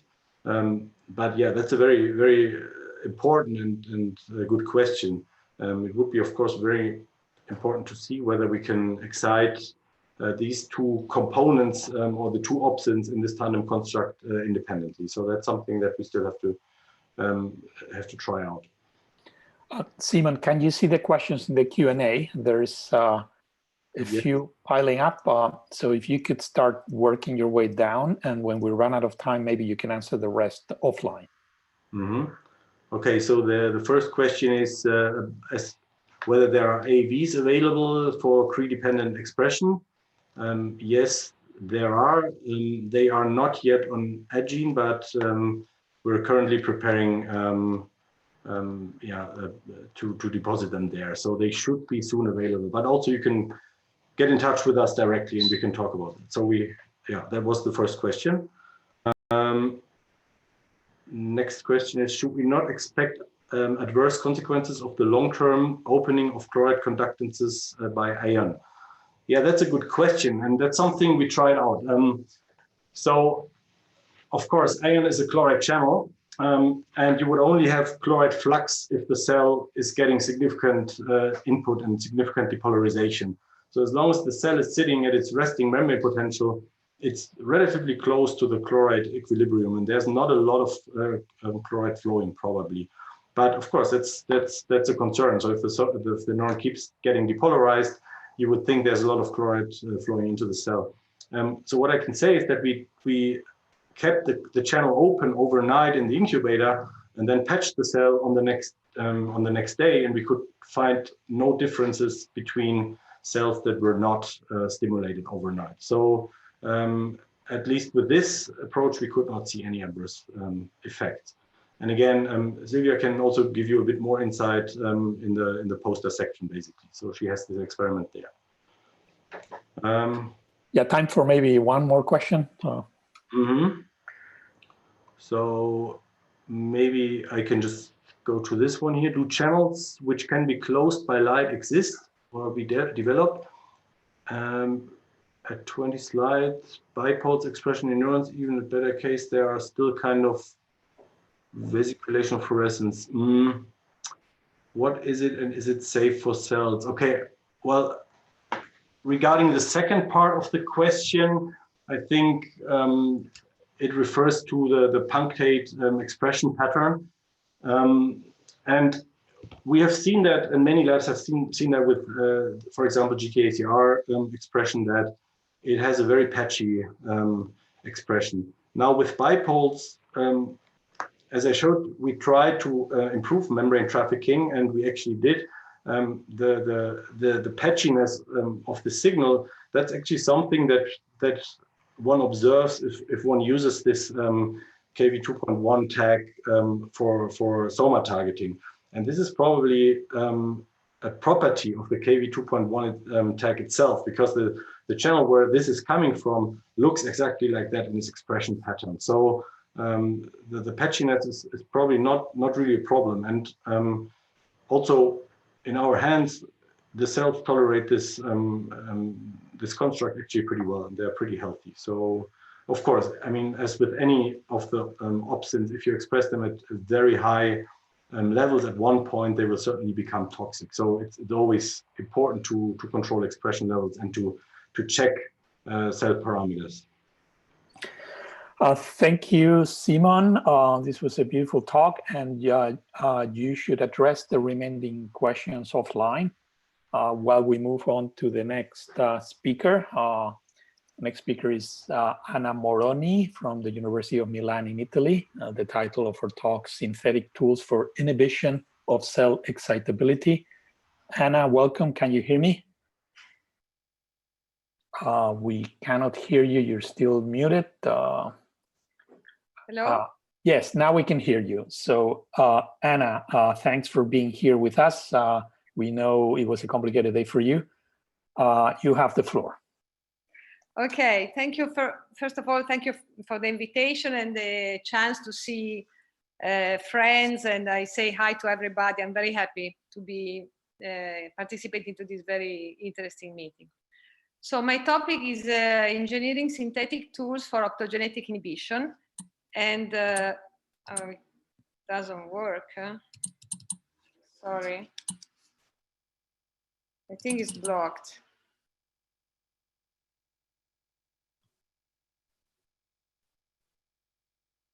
I have to reload it, just a second.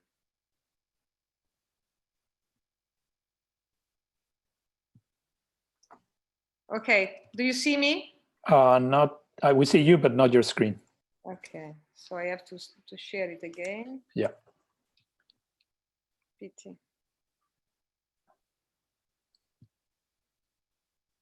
Now? Yes, we can see your screen. We can see your presentation. Okay. Yeah, now it works. Great. Sorry about it. No problem. So, inhibition in uses of the genetic tools, which have been described lengthily already today, and in particular, the original tools were the pumps, and the way to hyperpolarize a membrane is either to move positive charges outside or to move negative charges inside. So the light activated pumps have been working as a great tool for many years, but then they were overcome, of course, by the discovery of the chloride channel rhodopsins. Still, they have some shortcoming. The pumps, because they are slow and they move one ion per photocycle, and they require higher light intensities. They create non-physiological gradients, transporting actively against the electrochemical gradients, the ions. And the channels, with these chloride channels, it came out that neurons can have variable electrochemical gradients for chloride, which vary with the developmental stage of the cell or with the part of the cell, like the soma towards the axon versus the axon. So this, as other speakers have introduced before, asks for a tool which is based on a potassium channel, an optogenetic tool based on the physiological way to hyperpolarize cells according to Hodgkin and Huxley. So in the past, we have been engineered a light-gated potassium channel by joining a love domain which we took from a plant, Avena sativa phototropin protein, to a very small potassium channel, which is a virus potassium channel that is composed of the pore-only domain. And the characteristics of these two elements is that love domain can be very high sensitive to light, and upon light absorption, it undergoes a conformational change that slightly unfolds the C-terminal alpha helix, J alpha, and and potassium channel from viruses that we know very well, they can be gated by moving the external transmembrane domain of the pore, transmembrane 1. So we thought that this was a good combination for activating the channel. And from the beginning, we had to screen a number of constructs, of course, because we really didn't know how to properly gate KCV, the channel.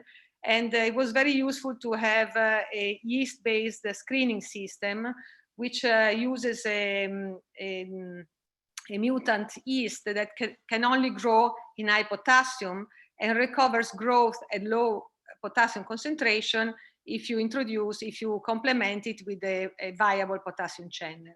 So by using a differential screening of growth of yeast in light and dark at non-permissive potassium concentrations, we identified the prototype channel, which was further improved in its properties by rational design. These are currents which were measured in voltage clamp in oocytes, and you can see an improvement in the properties that was obtained by adding a methylation permethylation site, changing, mutating the love domain in order to have a higher dynamic range in the love domain, and so on. And this was followed by a protein evolution also step in which we randomized our best construct, because we wanted to remove the little bit of dark current that this construct still had. And then we selected a number of positive clones by differential screening, and we tested them all, leading to the, we obtained what we call Blink-1, which was our first channel that was, of course, working in mammalian cell lines like the EC293 cells by developing large currents, and which were reversible in the dark. This tool has been validated in vivo in zebrafish with the touch response system, and also recently it has validated in vivo in plants, because this Arabidopsis plant, which expresses Blink-1, has a faster kinetics of opening and closing of stomata, and this is helping the plant to save water and to increase CO2 uptake. But nonetheless, the trafficking of this tool in neurons was very poor. So we had to engineer a second channel by adding a 1433 binding site at the C-terminus. And this was showing the same properties in X cells, but it was further validated in neurons, in ex vivo and in vivo experiments, both in mouse and in rat. So the mouse experiments have been done together with Raffaella Tonini and Andrea Locarno at the ET in Genova. And in this case, they express a virus expressing Blink in iris with GFP in dorsal raphe nucleus. And you can see that the channel and the GFP co-localized in the serotonergic, with the serotonergic marker TPH2, and serotonergic neurons can be identified electrophysiologically in the slice. And then application of blue light to this neuron, to this firing neuron, reduces and inhibits firing within, I would say, 30 seconds. And the interesting property is that with light off, the inhibition and the hyperpolarization of the membrane persists for 10, 20 minutes, so tens of minutes. So when we saw for the first time this unique property of Blink-2, we thought that it was going to be a good alternative to dread pharmacology. And so we tested this in behavioral experiments.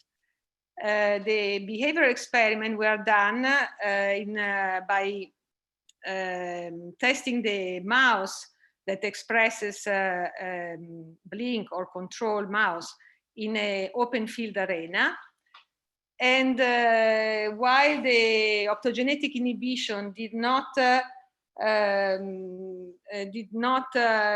an effect on the distance traveled by the mouse, nonetheless, it was showing an increase in the self-grooming. And self-grooming is a complex behavior that is dependent on dorsal striatum.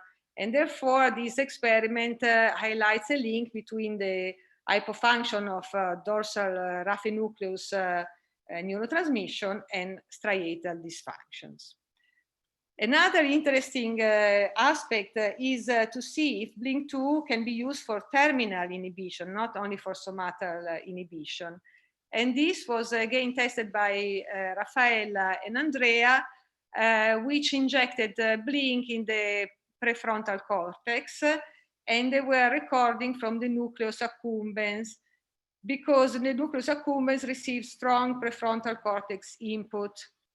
And they recorded this APS-C after electrical stimulation of the nucleus accumbens, and they evaluated the paired pulse ratio which, as you can see, is increasing after light exposure, after inhibition by light, meaning that there must be a decrease in release probability of the presynaptic terminals, which are inhibited by blink activation. The other proof of concept test that we have done with the blink, due to its long-lasting inhibition, light-off inhibition, is in peripheral neuropathic pain, because neurons in neuropathic pain are have this increased activity, which is due to damage. And we reason that maybe, well, probably a potassium channel opening can limit action potential generation and firing rate. And for this, we have collaborated with Rajesh Khanna, University of Arizona, because he has a rat model of peripheral neuropathic pain.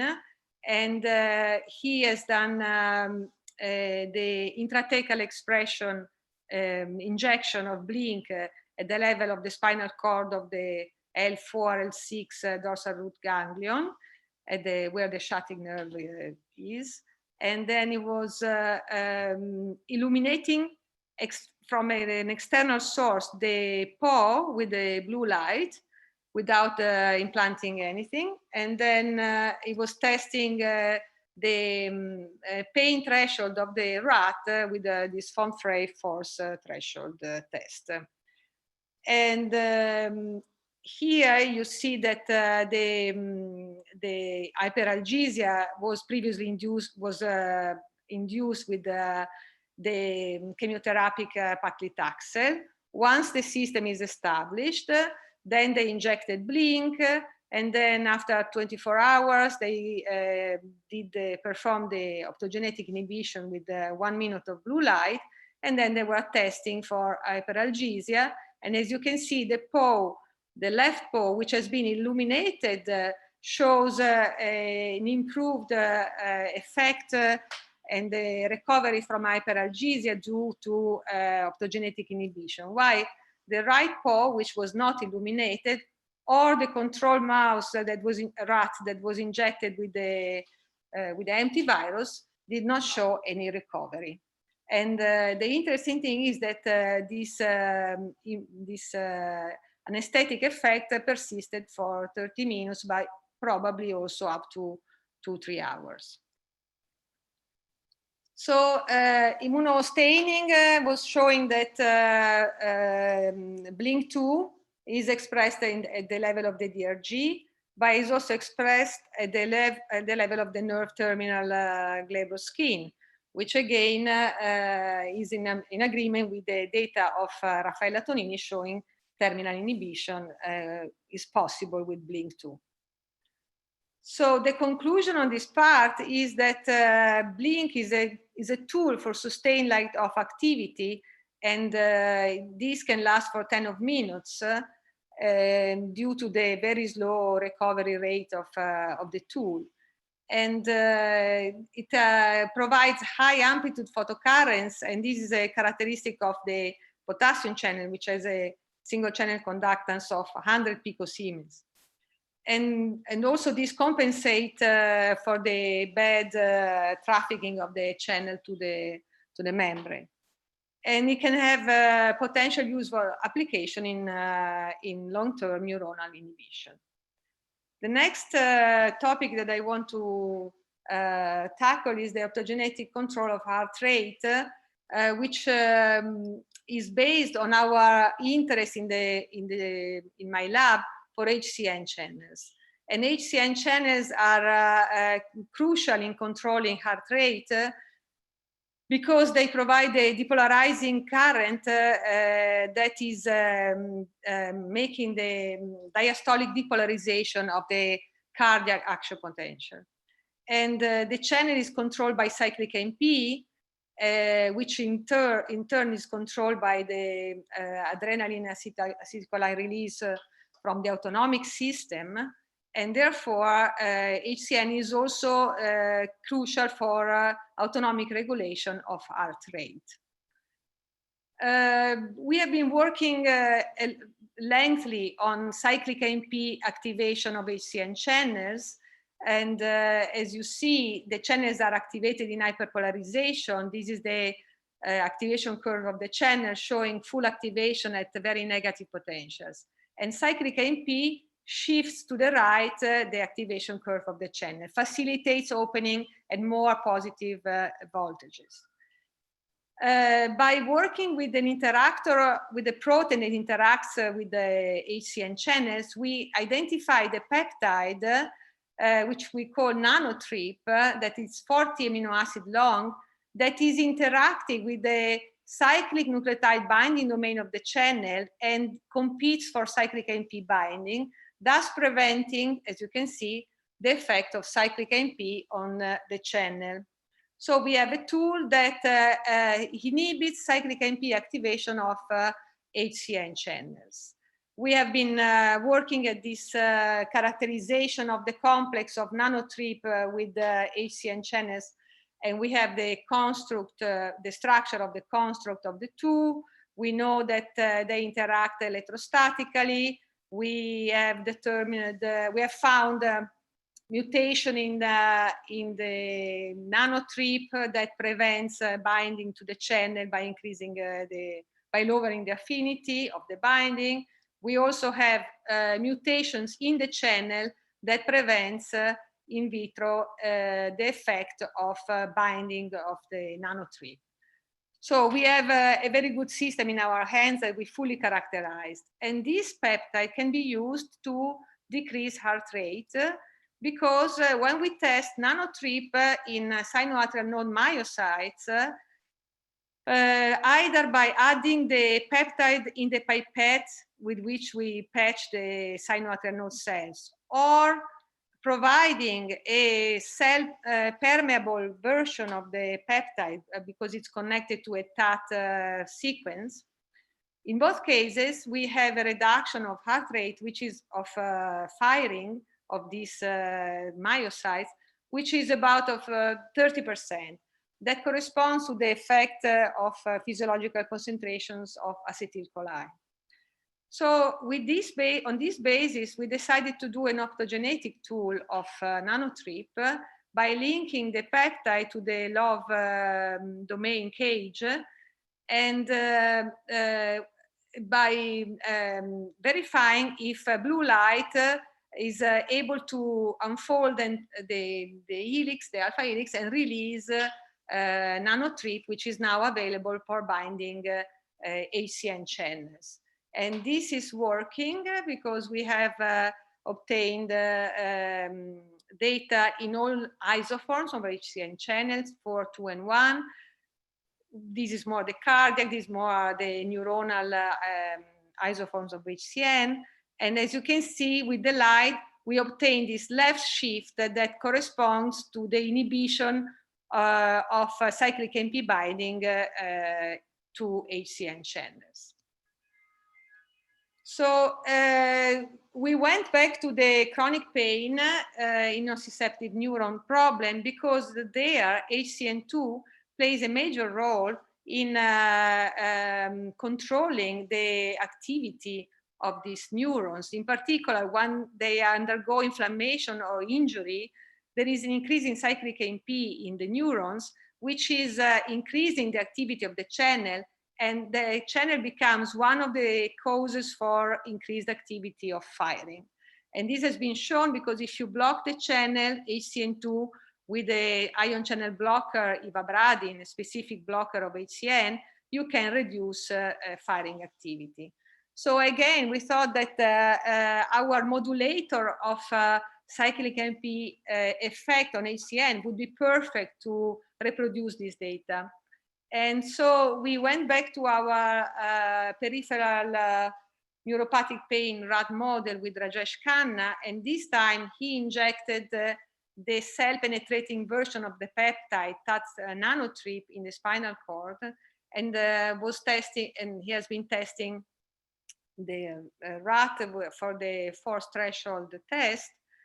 And what you see here is that in dissociated DRG neurons, in the presence of TAT nano, there was a reduction of the HCN current.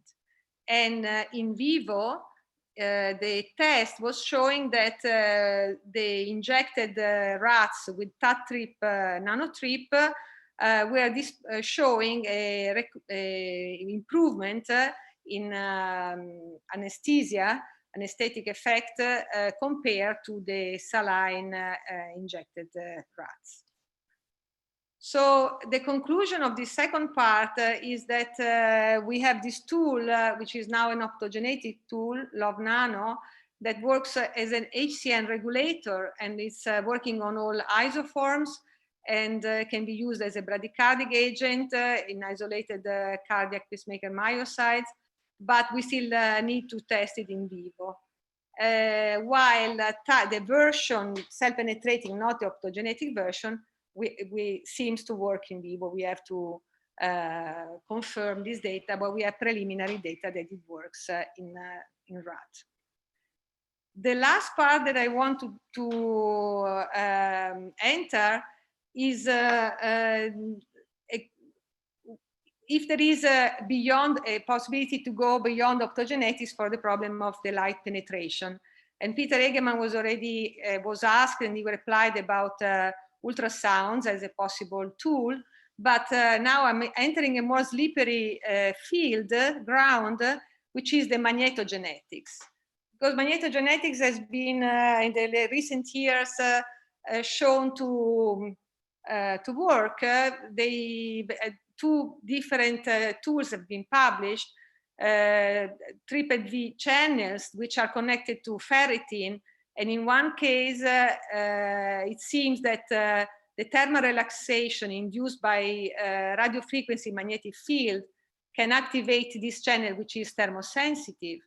And in this other tool, which is made with TRPV4, which is more mechanosensitive, they claim that strong static magnetic field can move ferritin and therefore gate the channel.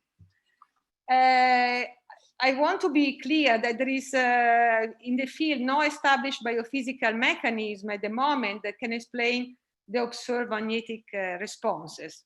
But nonetheless, the data are there and they are convincing, and some of them have been reproduced. So we decided to start to investigate this field by a two-strategy process. The first one was to check if the ferritins can move in the magnetic field. And the second one, which derives from the first one, is to engineer a temperature-dependent potassium channel. So to check if the ferritins move in the magnetic field, we were using fluorescence correlation spectroscopy that allows to derive diffusion coefficient from the fluorescence oscillations recorded in a small volume of cytoplasm. So we did this, we applied this to normal GFP just as a control, just to see if we were measuring the right diffusion coefficient. And then we applied this to the ferritin GFP, so not ferritin alone, GFP ferritin, which is a little bit, well, it's a much larger protein complex, of course. In this case, we were measuring GFP ferritin in cell lysate or in intact cells in control conditions or after exposure to magnetic field. In this case, is a static magnetic field of 50 millitesla, horizontal or vertical to the sample. And as you can see, in both cases, we did not see any effect of the magnetic field on the diffusion coefficient of ferritin. It's possible that this ferritin, which is overexpressed in X cells, may not be stuffed with iron enough to be responsive to a magnetic field. We now are working at reducing the expression rate and also to avoid to use GFP, but to add a smaller fluorophore in order not to reduce also the dimension of the protein complex. But on this basis, we decided to go on with the other technique, which was to engineer a temperature-dependent potassium channel, favoring the hypothesis that temperature can be really the factor that magnetic field induces in ferritin to open the channel. So in this case, we were adding to our KCV channel a peptide that is known to be temperature sensitive because it makes a coil-coil interaction that can be opened up by temperature. And this has been shown recently by Dan Minor, because they found this peptide that is gating a bacterial sodium channel. So we took the peptide and we connected to KCV, and it works because we have this strong, first of all, we have the channel closed at non-permissive temperature, which in this case is 30 degrees. And when we increase the temperature, we have a large current developing, which is blocked by barium. Of course, 50 is not the function, is not a physiological range. So we decided to try to reduce the temperature response by engineering the peptide. We were doing mutations in these hydrophobic interactions. And as you can see, we found some that at 37 is closed and at 40 is already open. So this is an improved version of the temperature sensitive channel. And we are now planning to connect to the channel the nanobody to catch a ferritin, a GFP ferritin, and to see if the channel is A, still dependent on temperature, and B, if the temperature increase can be stimulated with the radio frequency. As to the first part, we have preliminary data showing that in fact this channel, which forms large aggregates because ferritin tends to form large aggregates, nonetheless is on the membrane, and we can measure a current that is activated by temperature. But of course, we have now to do the next step and connect the ferritin. With this, I am done. This is my summary last slide. I've shown you that we have created a temperature-dependent potassium channel, which is the first step towards magnetogenetics. And nonetheless, this temperature-dependent channel, which expresses, by the way, very well on membranes, it can have other useful applications, for example, in the study of febrile seizures. I want to thank my collaborators, Laura Alberio, which was creating Link2, Andrea Saponaro, which has been working on Nano, Lorenzo Brocca on the magnetic channel, and Gerardo on ferritins.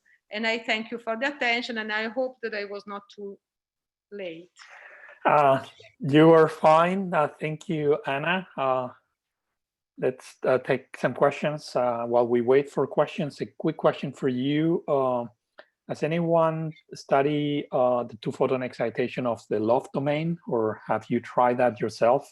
If, for instance, in your strategies with the blink or the nano trip, if they can be turned on by two-photon? Okay.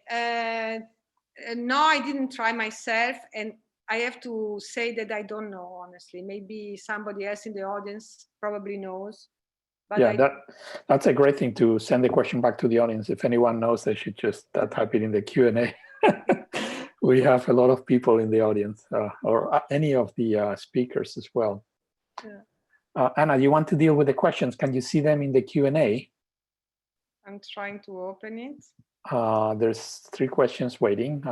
You can start from the top, and if you have time, you can go through all of them, and otherwise, Would it be possible to do optogenetic inhibition during days with Blink2? This is possible with the inhibitory DREAD, but which would be the difference between the 2 inhibition strategies? I assume that it should be possible to do optogenetic inhibition with Blink by flashing light from time to time to restart it. The difference with DREAD is that DREAD, they are always involving a cell signaling transduction pathway. So the advantage of Blink in principle should be this, that there is no single transduction pathway involved like cyclic AMP or other second messengers. I don't understand what are the advantages of injecting a light-sensitive construct and then apply light to block ACN against using ivabradine. The advantage of using a locally activatable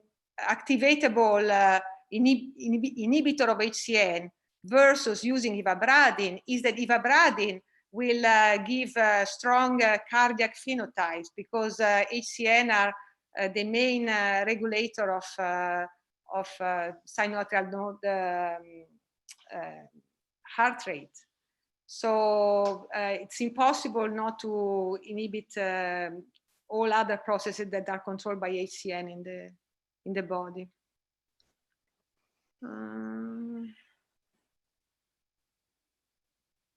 Have you tried to engineer a temperature-dependent channel activated by light? What are your thoughts about that? No, I never thought about it.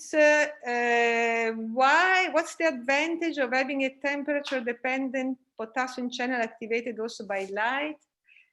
I'm not sure, but I have to think about it. I'm sorry. Maybe I can reply to you later. Did you test site specificity of the nanotrip binding to other cyclic nucleotide binding sites? No, but for good reasons, because as I said, we know the interaction of nanotrip with the CNBD of HCN, and these points of interaction, which are crucial that we can mutate to prevent binding, are unique to the CNBD of HCN channels. We have been checked. We checked at least, not pKa or something like this. Okay, thanks for how far could the J alpha domain be extended upon light? Hey, this is a question not for me, but for the crystallographer.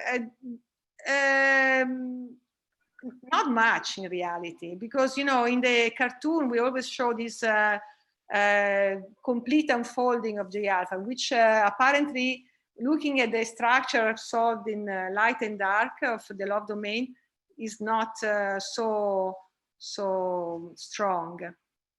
Do you know if naked mole rats respond to Blink2? No, I don't know. No, I'm sorry. Thank you. No more questions. There's one more question. Leonardo Pinston. Okay. Advantage of magnetogenetics versus optogenetics. The advantage of magnetogenetics is that you can stimulate your tool from in a non-invasive way, because you don't have to implant fiber optics, since magnetic fields are freely penetrating in tissues. Great.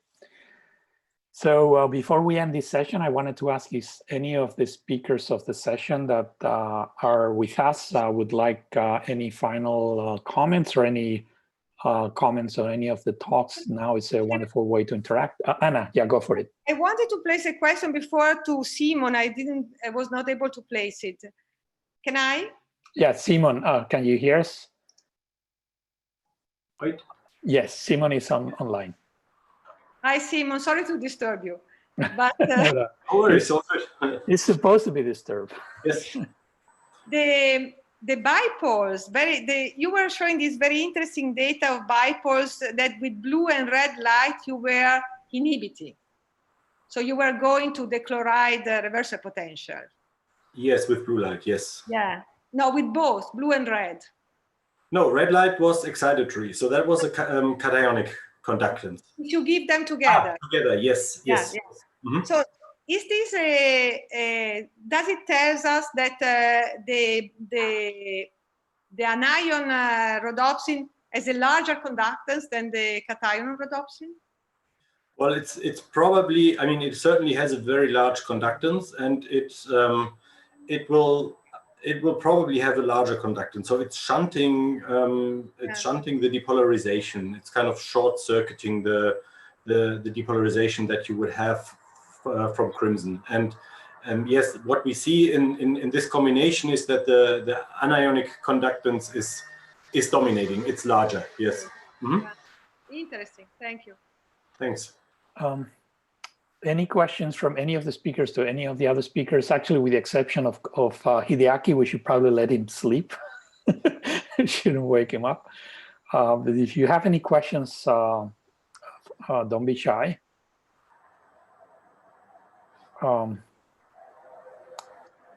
Otherwise, we're going to break for 50 minutes so that you can all actually, Peter Hegeman, he wants to add to the last question. Peter, go for it.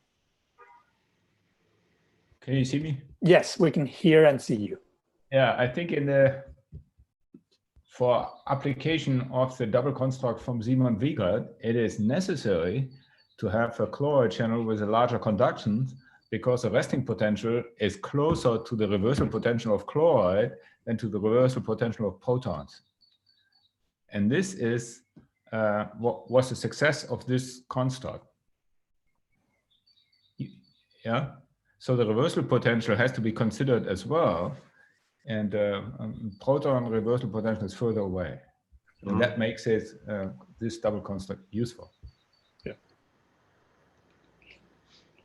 Excellent, Peter. Good point.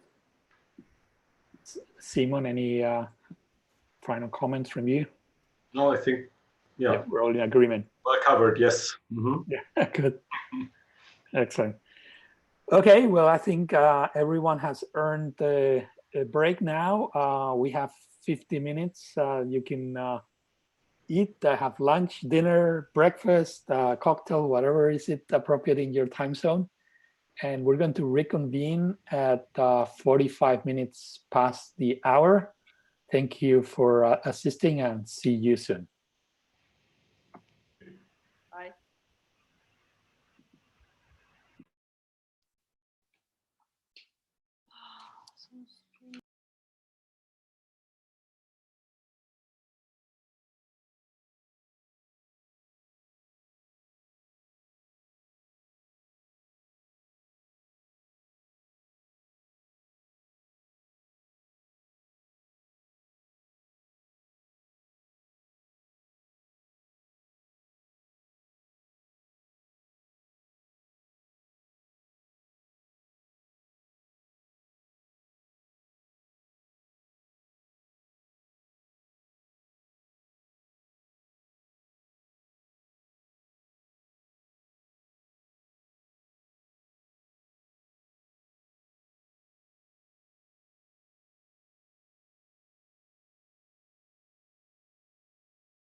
Okay, everyone, welcome back from the break, from your lunch, dinner, or midnight snack breaks, wherever you are around the world.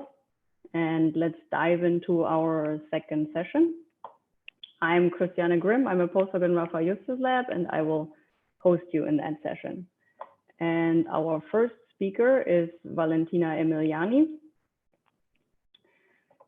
She did her PhD in physics and then later on moved to France. And in January 2019, she was appointed director of the photonics department of the Institut de la Vision in Paris, where she's now based with her group, and they are using and most of all also developing advanced optical methods to investigate neuronal circuits. Welcome, Valentina. We're very happy to have you here today with us, and we are very excited for your talk. Thank you. Well, hi, everybody. So I will put my screen share. Yes, please share your screen.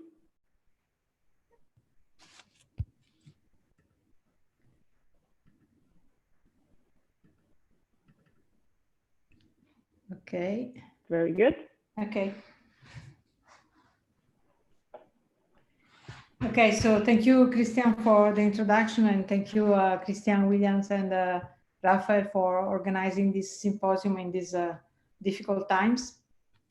So the interest of my lab is to develop and use advanced optical methods for optimize the optogenetic illumination with the ultimate goal of manipulating visual circuit using wavefront shaping based approaches. You are probably familiar with the fact that today conventional optogenetic experiment use a visible light wide field illumination to illuminate large portion of the brain, and they get cell type specificity through the precision of genetic targeting. And so with this kind of approach, it has been possible till now to map in a very precise way in different brain regions, brain functioning, having the capability of cell type specificity. So however, using a wide field illumination can only synchronously activate or silence the entire population of cells. While if we can look at the activity of neuronal circuits under physiological condition, we know that in most of the case, this is characterized by the fact that even genetically identical cells can have a very divergent activity pattern. So today, if we want to start manipulating neuronal circuits with, for example, the goal of investigating functional connectivity or to link how specific spatial temporal activity patterns are linked to behavior, we need somehow to transition from this whole region optogenetics to what we have named a few years ago circuits optogenetics, meaning with this a combination of techniques that enable to manipulate a single or multiple targets independently in space and time. So in the first part of this talk, I will now give you a quick overview about which have been the main challenges that need to be faced to perform circuits optogenetics. And in the second part of the talk, I will give you a few more. I will present you a few unpublished data.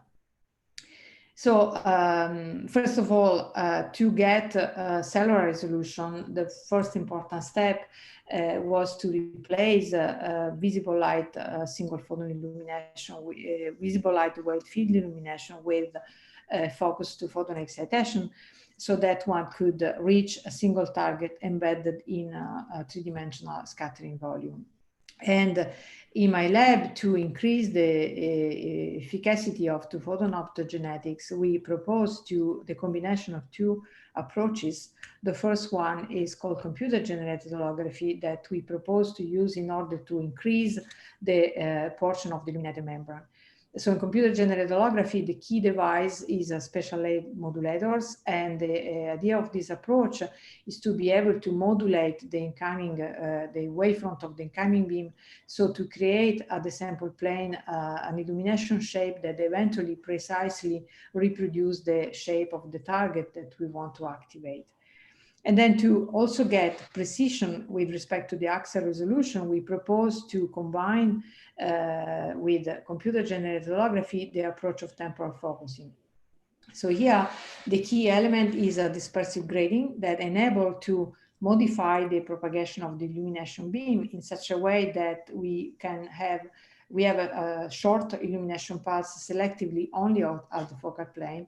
And therefore, because we are using this for two-photon excitation, this enables to have optical sectioning somehow independent on the lateral spot size. And so with the combination of these two approaches, we were able to show that using holography, we can generate an illumination shape that, for example, excites a single target or a specific population of cells. And because of temporal focusing, this can be done by having an axial resolution of a few micrometers, and this number can be kept independent of the lateral spot size. And so we can, by the combination of these two approaches, have a very precise light scattering, so to precisely control the propagation of the light in scattering tissue. And so then by the combination of those two approaches, we demonstrate, and you can learn more about this in the poster from Ewen, that somehow independently on the opsin used, we can control the generation of an action potential with relatively short illumination pulse from 2 to 5 milliseconds. And these are data recorded in vivo. And because we can keep the illumination time very short, we can also have some millisecond temporal jittering, meaning that we can control in a very precise way the spiking time. And we also shown, again, these are data from the visual cortex in vivo, that parallel illumination can be used with opsin having a fast photocycle. And so in this case, it's possible also to trigger the spiking activity at a very high spiking rate, 80, 100 Hz, and keeping a sub-millisecond jittering all along the train of spikes. So this is, as far as it concerns the temporal precision. And then what was also important is, of course, to get cellular resolution. And for that, there have been many labs. You have seen some people already talking about this in the previous section, that have developed what we call today soma-restricted opsin, and which have the capability of restricting the expression of the opsin selectively into the soma. And therefore, when those opsin are combined with targeted illumination, it's possible to control in a very precise way the target that we want to activate. So I'm showing an example of this here. So these are recordings taken from the layer 2-3 of the visual cortex in vivo, where we performed at the same time patterned two-photon activation and two-photon calcium imaging. And you can see that, for example, here we have selected those 3 targets, and while recording the corresponding calcium response, and then you can now simply define to activate just one over the 3 targets. And as you can see again from the calcium response, having only this target responding to light stimulation. And so this is to say that using light shaping combined with soma-restricted opsin put us really on the way to start manipulating neuronal circuits with cellular resolution.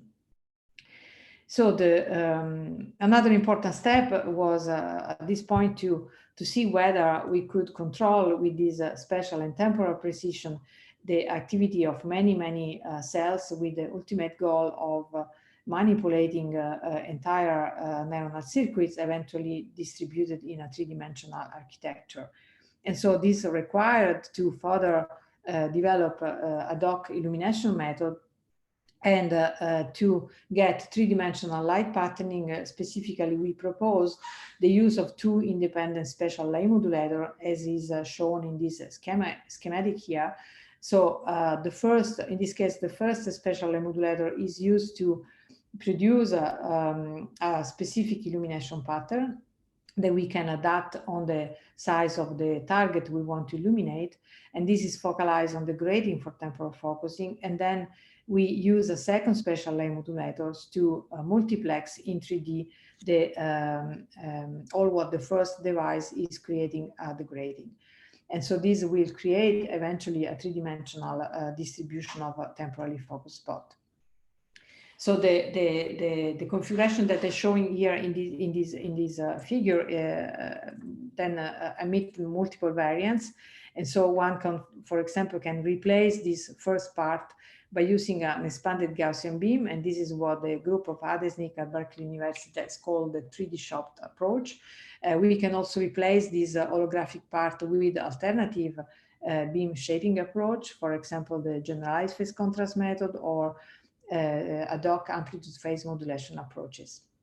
So for a lack of time, I won't have time now to detail all these different configurations, but you can see them presented and compared in this review here.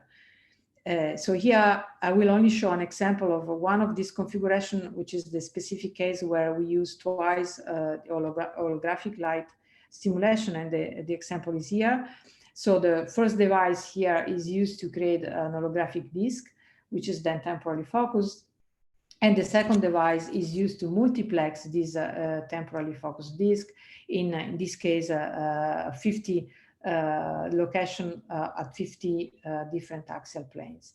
And so now, because each of these discs is temporally focused, we can keep the axial resolution in the entire field of view below the 13 micrometers, which is the right size to illuminate selectively a single cell soma. And today, if we use for this kind of configuration the last generation of spatial layer modulator, it is possible to have access to a millimeter cubic illumination volume. Okay, so this is to, just to conclude this first part, the main message is to say that today, joint progress in complementary fields, including two-photon light shaping, but also, as we have seen, opsin engineering and the use of a powerful fiber laser, it is possible to have a very, the technology for a very, very precise manipulation of neuronal circuits with cellular resolution, millisecond temporal precision, and have access to large illumination volume. So now in the remaining part of this talk, I would like to address two remaining questions. And the first is how many targets can we realistically illuminate, and specifically for not passing the threshold for thermal photo damage. And the second question I would like to discuss is how fast can we project a multiple illumination pattern. So let me start by discussing the first point. So how many targets can we realistically illuminate so to keep the experiment below the thermal damage threshold? And so to answer to this question, we a few years ago, we developed, first of all, a model. Is a model combining the angular spectrum of waves to calculate light propagation in scattering tissue with the Fourier's heat diffusion equation to evaluate the spatial and temporal evolution of the temperature rise induced by two-photon illumination. And this can be done either by simulating the situation of a single spot or multiple spot illumination. And you can see the results of this model in this film here.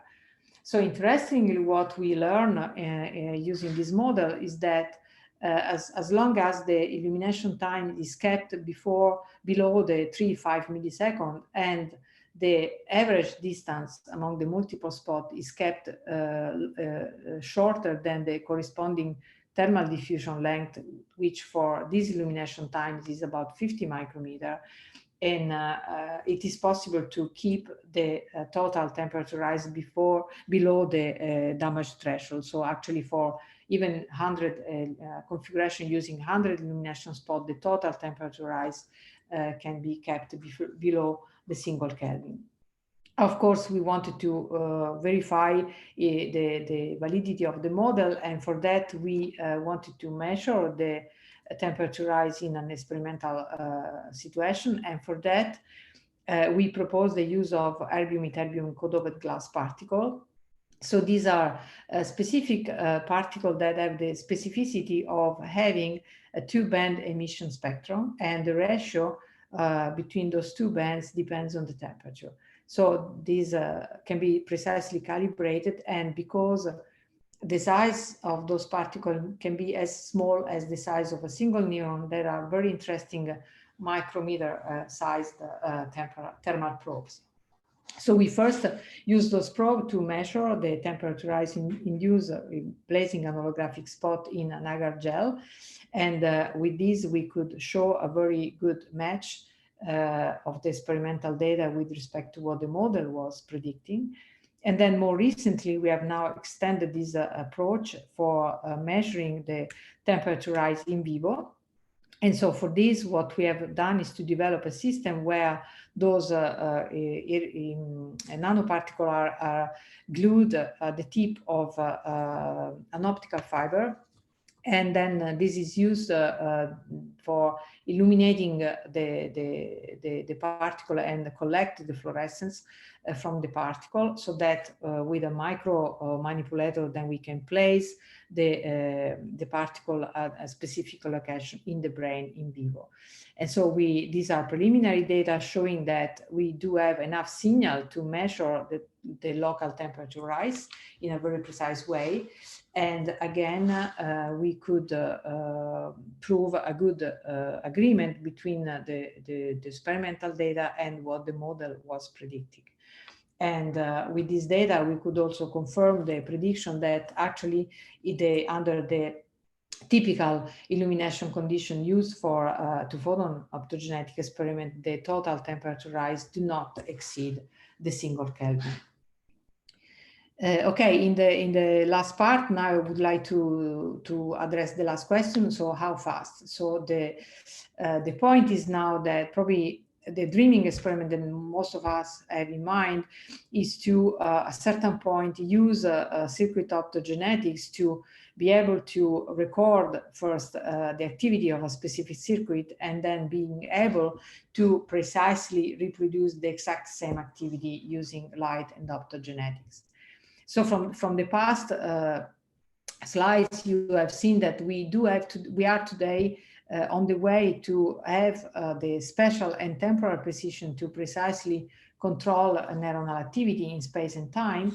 But now the question is, how fast can we project multiple activation illumination patterns? And today, what the limiting factor for this is the refreshing rate of the spatial A modulator, which, depending on the model, correspond to a temporal resolution between 3 and 20 milliseconds. So we have a limited time interval in between two sequence excitation pattern. So we wanted to find a way to go behind this limit, and we propose for that the system I'm presenting here. So here the system is the following. We have, in this case, a large Gaussian beam, which is temporally focused.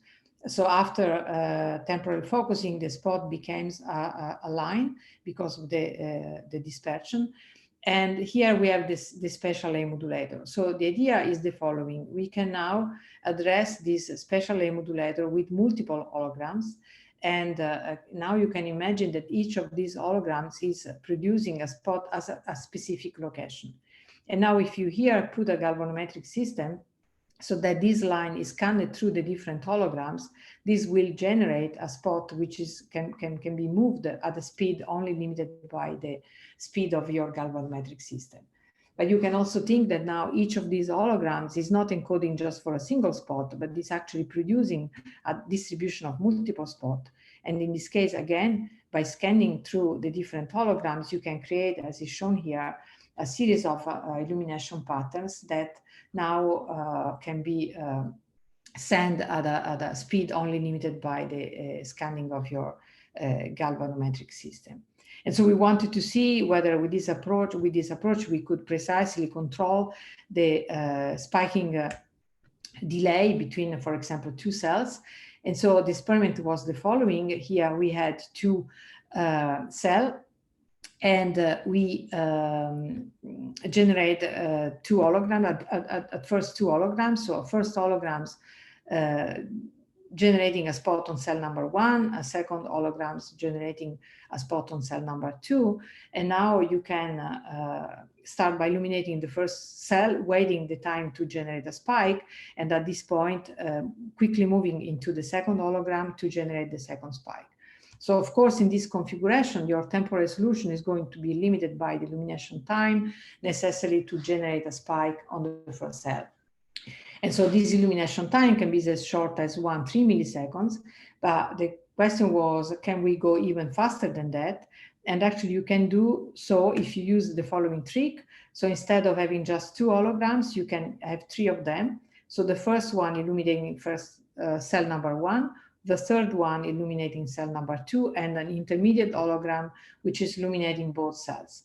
So if you can do so, you can actually start to illuminate the first cell and then move into the second hologram in a time as short as you want. And so in this way, actually the illumination time is not anymore the limiting factor. And as is shown here, actually with this configuration, we can actually control the spiking delay and reduce this spiking delay down to a few microseconds. Okay, so I think it's time to conclude now, and I would like to just to give a general conclusion now by adding what I've said already before, that we are really on the way by combining progress in complementary fields to have a very precise manipulation of neuronal circuits, and this can be done also in safe condition and today with a microsecond switching time. I would like now to also to conclude by thanking the people of my lab, the Wavefront Engineering Microscopy Group, all that are all listed here. They have all contributed to what I've shown in this talk. I would like to thank them, my many fantastic collaborators and the financing source. And of course, many thanks for your attention. Thank you, Valentina, for your great talk. While people are putting their questions in the Q&A window, I will start by asking one myself. You talked about the thermal damage that can be caused by illumination in the tissue. Do we have an idea what like the damage for a cell, like what can a cell take?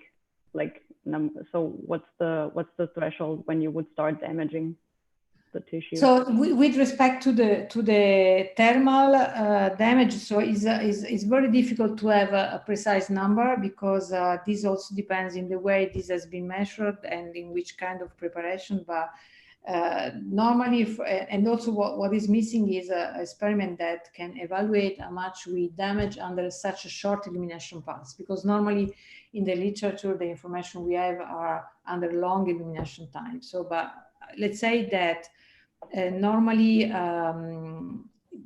as long as the total temperature rise is kept below the single Kelvin, I think we are in a safe situation. I see. Great. So we have some questions from the audience now. Let me just pass them on to you. And if we run out of time, you can just keep answering them in writing in the chat later. So the first question actually arrived us via YouTube. So great that that is working also now.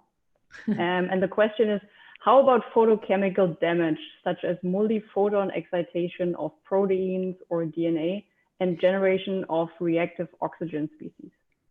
So photochemical damage, I think what is meant here is about the nonlinear photo damage. So for that, I think this is also the reason why we start first by taking care about the thermal damage, is that because in parallel illumination, the power is distributed in large illumination volume. And so actually the excitation density is very low. And so is actually much lower, at least an order of magnitude lower than the reported threshold for nonlinear photodamage effect. So again, this has to be proved, but looking at what is reported in the literature, I think that under parallel illumination, the main source of damage is more the thermal than the nonlinear photodamage effect. Great, thank you. And another one from the audience. congratulations for your presentation. So is this technique now possible in deep brain or just possible in more accessible external zones like the cortex? So yeah, I didn't have time to show that. So let's say using a simple two-photon excitation, I think one can reach a depth of between 2 and probably 500 micrometer.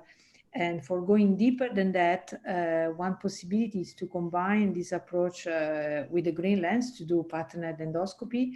And actually, we have shown in a paper recently published on Scientific Report that these wave shaping approach are very robust in the propagation through green lens. So actually, the same configuration that I showed, producing multiple temporally focused spot in 3D, is also robust through the green lens propagation. So we were able to generate those kind of patterns also through a green lens, and therefore, in principle, it's possible to reach a very deep brain area. Okay, great. On the same note, Yusaku Hantani is asking whether you change the laser power depending on the depth. And right, what are the limits you can achieve regarding Absolutely, the depth? good question. So I think he meant in the case of multiple spots. So normally when we want to excite multiple targets in 3D, and be sure that each target reach the same illumination dose, what we do is to generate an holographic mask that send more light to the deeper target with respect to the shallow, to the target which are in the surface, and so that after scattering we can think that they receive the same illumination dose. So for parallel illumination of multiple targets, we don't change the power of the laser, but it's the holograms that modulate the intensity. And if we just have to go plane by plane, then of course we have to increase the power going down. And now, which is the limit of that? Today, I must say that there are more and more powerful lasers. So I think we have enough power to go relatively deep. Okay, great. Another anonymous attendee from the audience is asking whether you observe any activation of neurites of non-targeted cells, because in vivo neurons may be surrounded by neurites of other neurons, and neurites are with high input resistance, so a little out of focus power there might activate them. Yeah, this is actually was the reason why people started to develop soma-targeted opsin, exactly for avoiding this out of target excitation. So we have tested some of them. Other labs also have done this. I think that today. So we can avoid spurious activation from out of focus target as long as they are at the distance, let's say, of at least 50, 60 micrometer. So we cannot really say that we have completely removed the out of target excitation. But if you use shaded light and soma target opsin, we are on the way to get true single cell resolution. Great, and I think we have time for one last question. And the question is whether the holographic approach would be fast enough to deflect the illumination to follow specific neurons in 3D moving animals. So this I'm not sure I completely get the question, because it depends on how you send the light on your freely moving sample. So we have done this a few years ago in single photon, and the reason the way to perform a patterned light in freely moving was to project a holographic pattern to a fiber bundle and then a green lens, and then the green lens was fixed on the mice head.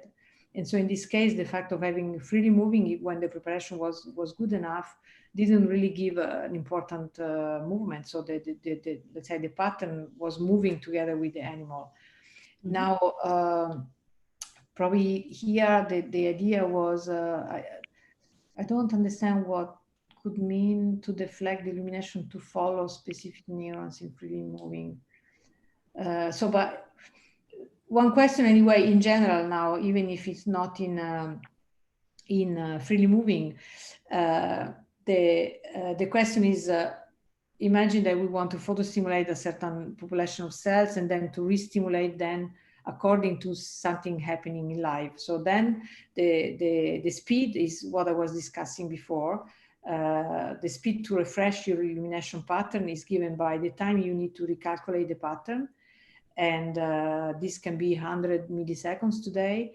But if you can pre-calculate the pattern, then the speed can be as short as few microseconds if you use the last configuration that I presented at the end of the talk. Okay, great, Valentina. I think that's it. Thank you for your amazing presentation and the nice discussion. Thank you. You can still answer questions in the chat if some of them are still open. Sure, I will have a look at them. Thank you. And we will move on to our next speaker, which is Sonja Kleinlaurel.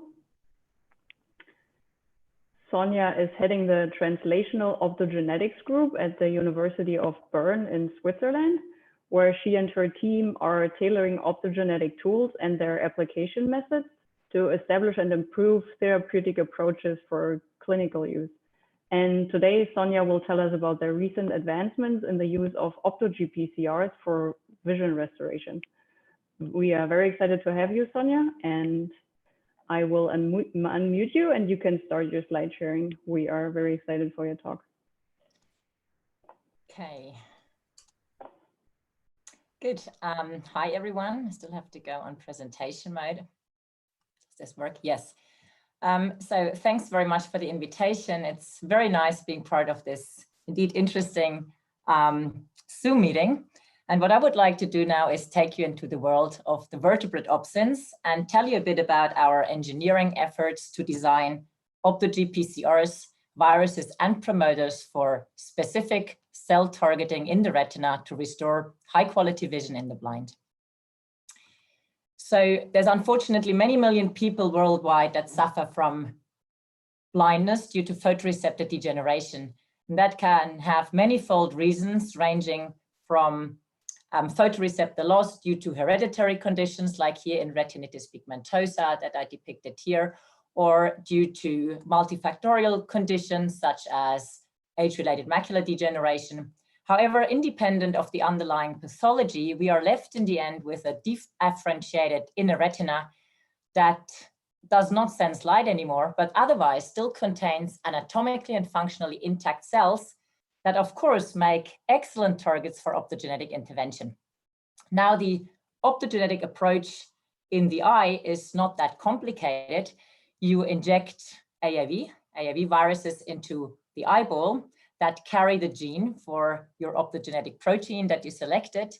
The virus will find the retina cells and turn them into light sensors, or in other words, replacement photoreceptors.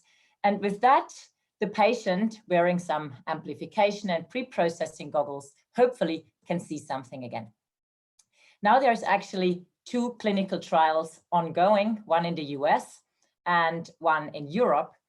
Both use channelrhodopsin variants, the clinical trial by Allergen wild-type channelrhodopsin, the GenSight trial in Europe, Crimson R, the redshifted channelrhodopsin variant we heard a lot about today. And they both target the retinal ganglion cells, the output neurons. Now, by targeting ganglion cells, we actually lose quite a lot of processing capacity of the retina, which is quite amazing, since the inner retina you see here is extracting about 30 parallel channels of information of the visual scene we see. So that comprises color, movement, edges, contrasts, coarse pictures, and so forth. And all these parallel information channels are then transmitted by the different ganglion cells to the brain. Now, when we, of course, turn all these ganglion cells into one uniform population of light-responding cells, we lose this capacity and we basically render the retina into a spatial luminance detector. So in other words, a patient is expected to see, for example, a brightly lit window in an otherwise dark room. So to harness this processing power, we were focusing on the bipolar cells as targets. And let's now have a closer look at these bipolar cells. They of course, receive direct input from the photoreceptors. So this is the photoreceptor terminal. And they sense the glutamate released from the photoreceptors by a metabotropic glutamate receptor, subtype 6. This is quite remarkable since usually mGluRs are located extrasynaptically, either presynaptic or postsynaptic, and they're just modifying the response. However, here, mGluR6 is the primary receptor, and this receptor is also only found in the on-bipolar cells. So it's a beautiful molecular target because it's so specific. So mGluR6 is activating a GI type G protein, actually a GIO type protein. It's a G protein coupled receptor, and negatively regulates the activity of adenylate cyclase, and by the beta gamma subunit, the activity of the non-selective cation channel TRPM1, which of course then depolarizes the cell. Now, not only the mGluRs are G protein coupled receptors, but also the vertebrate opsins. That is a difference to microbial opsins. When they're activated, they also activate a corresponding G protein. Now, since the 3D conformation and also the conformational changes of GPCRs are very similar throughout the groups, so also of opsins and mGluR6 or mGluR receptors, we had the idea that we can combine the two proteins to render mGluR6 directly light sensitive when the photoreceptors are lost. So when the glutamate is missing and mGluR6 doesn't receive any input anymore, we could turn it directly into a light sensor. And how did we anticipate to do that? Well, we selected a vertebrate opsin, actually human melanopsin, and replaced the intracellular domains of melanopsin by those of our target receptor, mGluR6. This we did because we wanted to activate the corresponding intracellular cascade into the bipolar cell, and melanopsin natively activates a GQ type protein, which is not present in the bipolar cells. So with that, we would hope that we could activate the TRPM1 cation channel by direct light activation of the on-bipolar cells, or our Opto-mGluR6 construct, as we named it. We chose a human opsin or a vertebrate opsin or a GPCR because they're generally more light sensitive. So you see here, we have about a 5,000 times lower light sensitivity of our Opto-mGluR6 protein compared to channelrhodopsin expressed in the retina, which brings us down to environmental light intensities, and that also brings down the risk of phototoxicity. On the other hand, using human opsins, we don't have to worry too much about immunogenicity, which could, of course, be elicited by microbial opsins, however, has not been shown so far. Why did we select melanopsin and not, for example, rhodopsin or cone opsins from the photoreceptors? Reason for this is that melanopsin is a bistable pigment, so you can toggle it with blue and yellow light. I will show you in a second. And it is therefore not dependent on retinol and therefore also not bleachable. So particularly in under chronic activation, it's nice to have a protein, same thing with channelrhodopsin, that you can reactivate without experiencing a response rundown. And that would not be the case with middle wave opsin or rhodopsin. So why do we then worry about engineering a chimera? The reason for this is, as I said, we want to activate the endogenous pathway within the bipolar cell. And I think this is one of the great advantages of designing opto-GPCRs as opposed to just using a channelrhodopsin, for example. And with that also, we can accelerate the kinetics of our Opto-mGluR6 to the mGluR6 native kinetics. At least that's what we are hoping, and also show you that this was the case in a few moments. This is particularly important for when you use melanopsin, because melanopsin, of course, as a light intensity integrator, has engineered itself slow. So it responds in the tens of seconds range or even minutes range. So that would not be useful for vision. You can imagine you would see a car approaching, the car would still approach while it runs over you. So we need something faster. And with this engineering, we try to accelerate the kinetics of melanopsin. So here is now the in vitro tests of our Opto-mGluR6 proteins fused to MCATE in this case. You see they're beautifully expressed in the cell membrane, actually better than wild type melanopsin. And by using HEK cells that stably express a GIO activated invert rectifying potassium channel, we can probe directly for the GIO triggered activity of beta gamma in activating this potassium channel. This is the similar or identical, or let's say good in vitro situation or model for what we then have in the bipolar cell. There we also have a GIO protein that gets activated, and the beta gamma of this GIO protein is activating the TRPM1 channel. And this is what we see now here in these in vitro experiments. Blue light beautifully activates these potassium currents in transfected HEK cells carrying the OptoMGR6 construct. This response is elicited at rather low light intensities. This is low indoor lighting and without the supplementation of retinol, because as I told you, we are dealing with a bistable protein. So you can toggle it with blue and yellow on and off. And also when you now use flickering blue light only, you can still toggle the protein forth and back at typical opsin kinetics. At this stage, we were ready to go in vivo into gene therapy. We are using RD1 mouse models. These are mice that are suffering from a natural retinitis pigmentosa mutation, and they have a similar phenotype to human patients. They lose their photoreceptors and go blind over time. And this is a retina of such a RD1 mouse that we had treated with OptoMGR6 using available viral tools and cell-specific promoters. And what you can see here is that the bipolar cells, which we co-labeled in red, these are the cell bodies, do not express our optogene labeled in green, right? Maybe we have one cell expressing here. So we had to reinvent the wheel a little bit, and we engineered AAV viruses by using a in vivo evolution with a peptide display library that has been published before, also the principle thereof at least. So what you do is you engineer new arms on these spikes or protrusions of the virus and select for the viral capsids that can penetrate well through the tissue. So they have to reach here the bipolar cells, squeeze between the other cells, and also that maybe bind specifically well to this cell type. On the other hand, we also designed a on bipolar cell specific promoter based on the human GRM6 gene. I told you mGLR6 is only expressed in the bipolar cells, so it is a very nice gene to use for promoter design.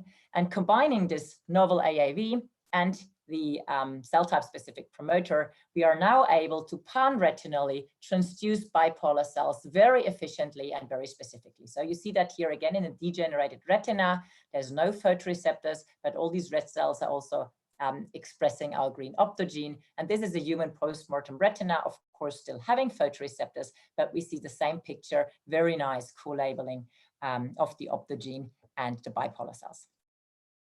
So now we were ready to go in vivo. This is a zoom in onto the bipolar cell somata and dendrites. And you see again here in yellow, the expression of our OptoMGR6 construct. And you can see it traffics nicely to the dendrites and the somites, all these punctae. And this is necessary because only here in the dendrites and the somata of the on-bipolar cells, we have the corresponding mGLR6 cascade in place. So with OptoGPCRs, it is indeed important that you achieve correct subcellular trafficking, and this is usually achieved with the C-terminus of the target receptor. Let me now show you some physiological traces. So this is patch clamp recordings from the on-bipolar cells, our target cells, you can see them here.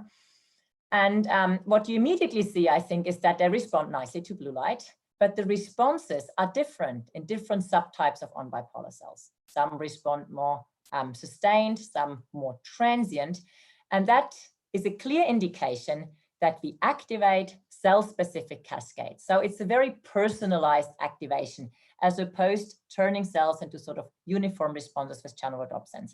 And in some applications, this is useful, as for example here in vision restoration, because we want to extract different information from what we are seeing. Also here at this level, we could nicely reactivate with blue light, and quite surprisingly, we found that the kinetics, so the tau on and tau off of the bipolar cell responses, were not significantly different in our blind mice that were treated with opto-mGlur6. So the on-bipolar cells responded to opto-mGlur6 activation than they were in a wild-type retina that was activated by photoreceptors, so with mGlur6 wild-type in action. So at this level, the retina was responding as it would almost in a healthy mouse. And we were very keen to see what was happening at the output level, the ganglion cells. So here at the population level, shown in responses from the multi-electrode array recordings, we can again see very reliable and crisp responses upon repeated blue light illumination. Here as a firing rate time histogram, here in a heat map. And I would like to draw your attention to the firing rates. We reach up to over 200 Hertz, which is close to what we see in a healthy retina. And of course, by having this range of frequencies that the cell can spike at, we also have a bigger range of possibility to encode detail. Now going to the single cell level, so these are cell-attached recordings from single ganglion cells that receive input from transduced bipolar cells, we find the expected for cardinal responses of retinal ganglion cells. Here you see what you would see if you transduce the ganglion cells with a channel rhodopsin directly. So in response to blue light, it starts spiking and it stops when you turn the light off. However, you also see more transiently responding cells where this spiking is suddenly truncated. And that is for us a clear indication that the mostly inhibitory inner retinal network is functioning again. So indeed, we sort of at least in part restored inner retinal functioning. But besides these on responses, we also see cells that stop firing when we give a light pulse. And these are cells that respond to light decrements. It's the so-called off channel of the retina. And having these two off and on channels forms the basis of contrast vision. Also, this divergence into on and off is taking place within the inner retina, actually at the bipolar cell level. So we have an inner retina that is obviously working. We have the channels for contrast vision in place, which is sort of the basis of our visual system that we see contrast. And from there, we went now into behavioral paradigms. So this is what you usually do in ophthalmology as a test for visual acuity and contrast sensitivity. You do that equally in patients and in mice. You put the patient into a room that is surrounded by screens that display moving, dark, and bright stripes. And you can now change the frequency of that bar pattern or stripe pattern or the contrast of that stripe pattern. And you test for pursuit movement. So a mouse would move its head and follow these stripes. A human would just track the stripes with the eyeball. And with that, you can determine the threshold visual acuity and the threshold contrast sensitivity that is perceived. And I just want to say here that treated mice that are entirely blind, they don't have any photoreceptors left, actually restore very high values of visual acuity. These are values that have so far not been shown for optogenetic vision restoration. They are highly significantly better than in their blind litter mates.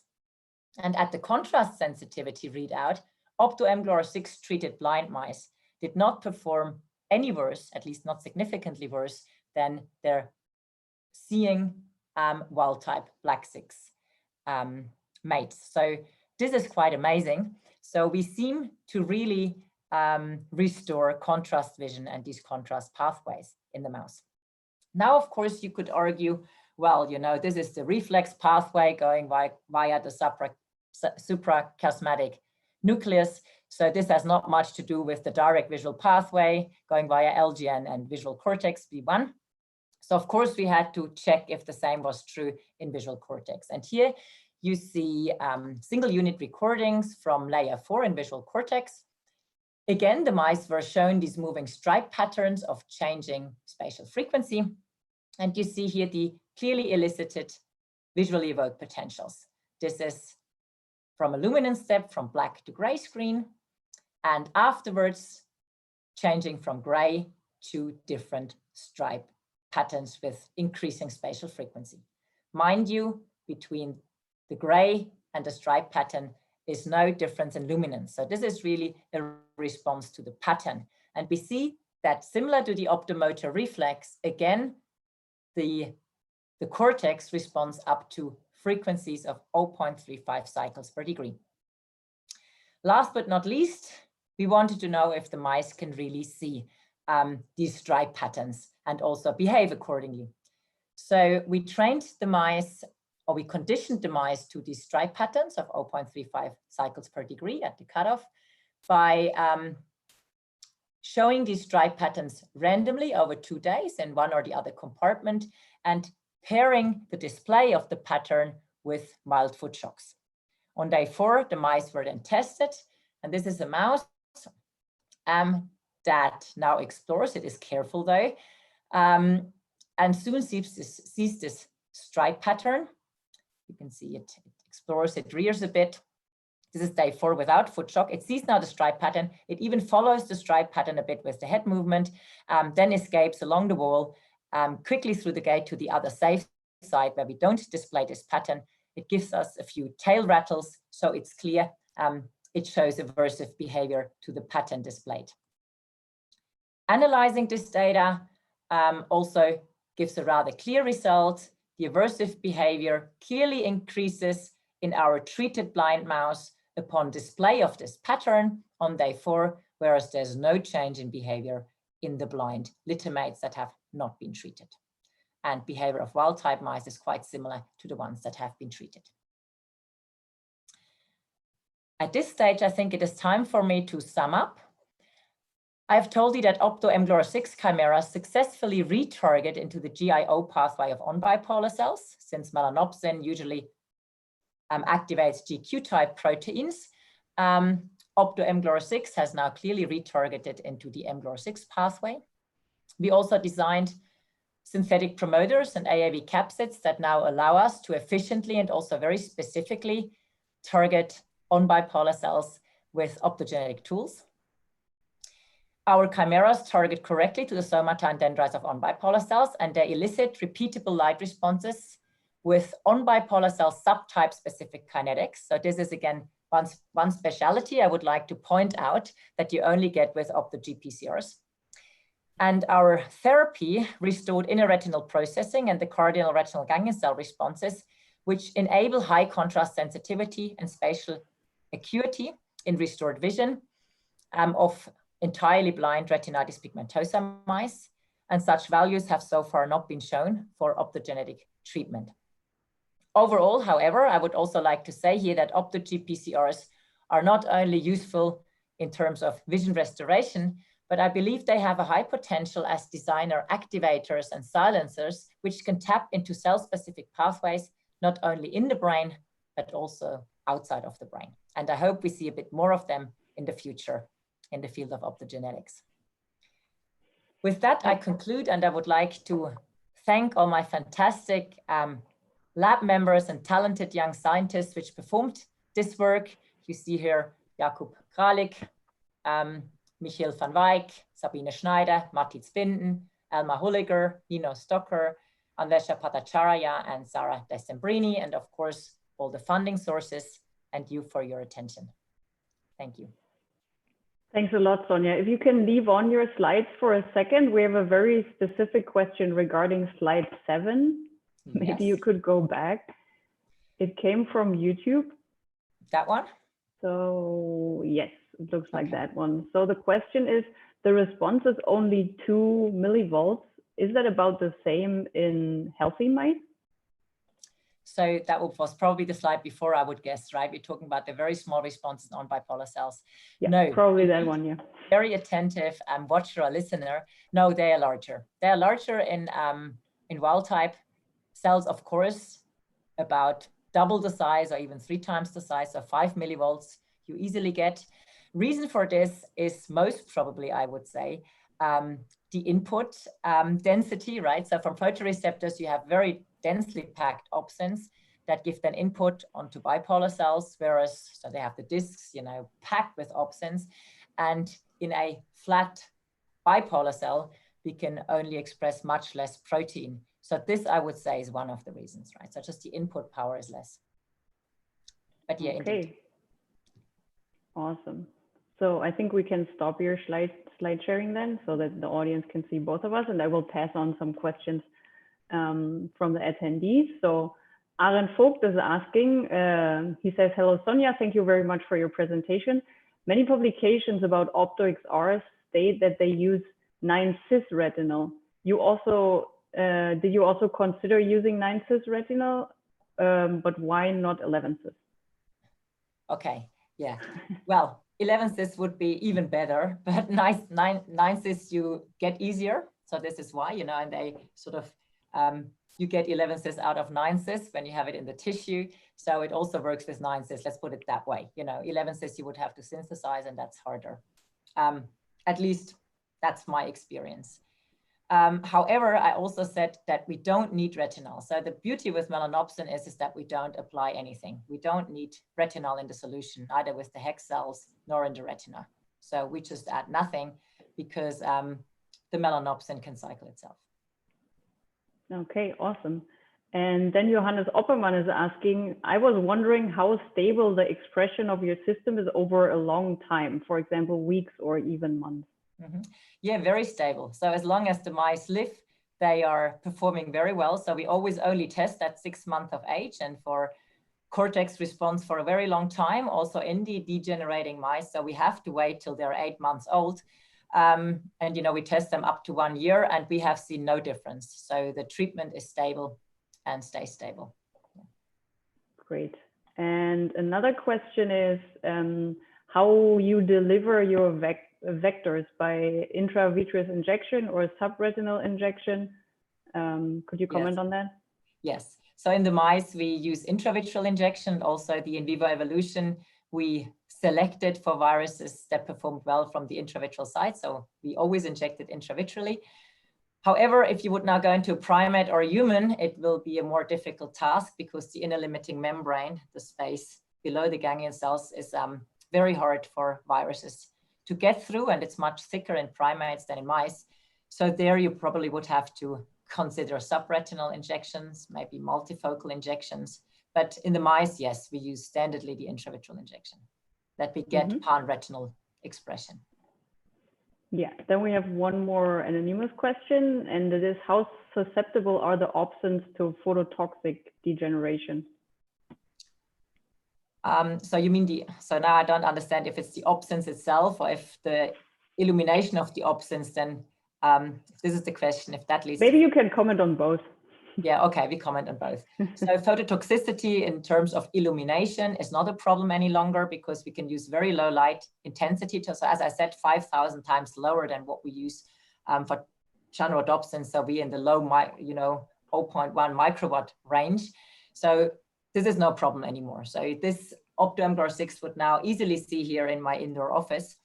On the other hand, so this is probably the phototoxicity question. On the other hand, is maybe the question, can you kill the opsin, right, by using too much light?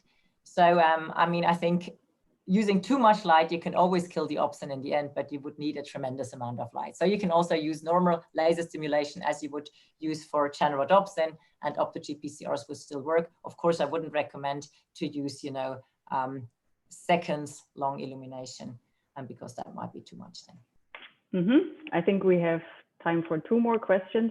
One is whether you ever tested the OptoMGLR6 in other types of neurons, like in the cortex or the hippocampus.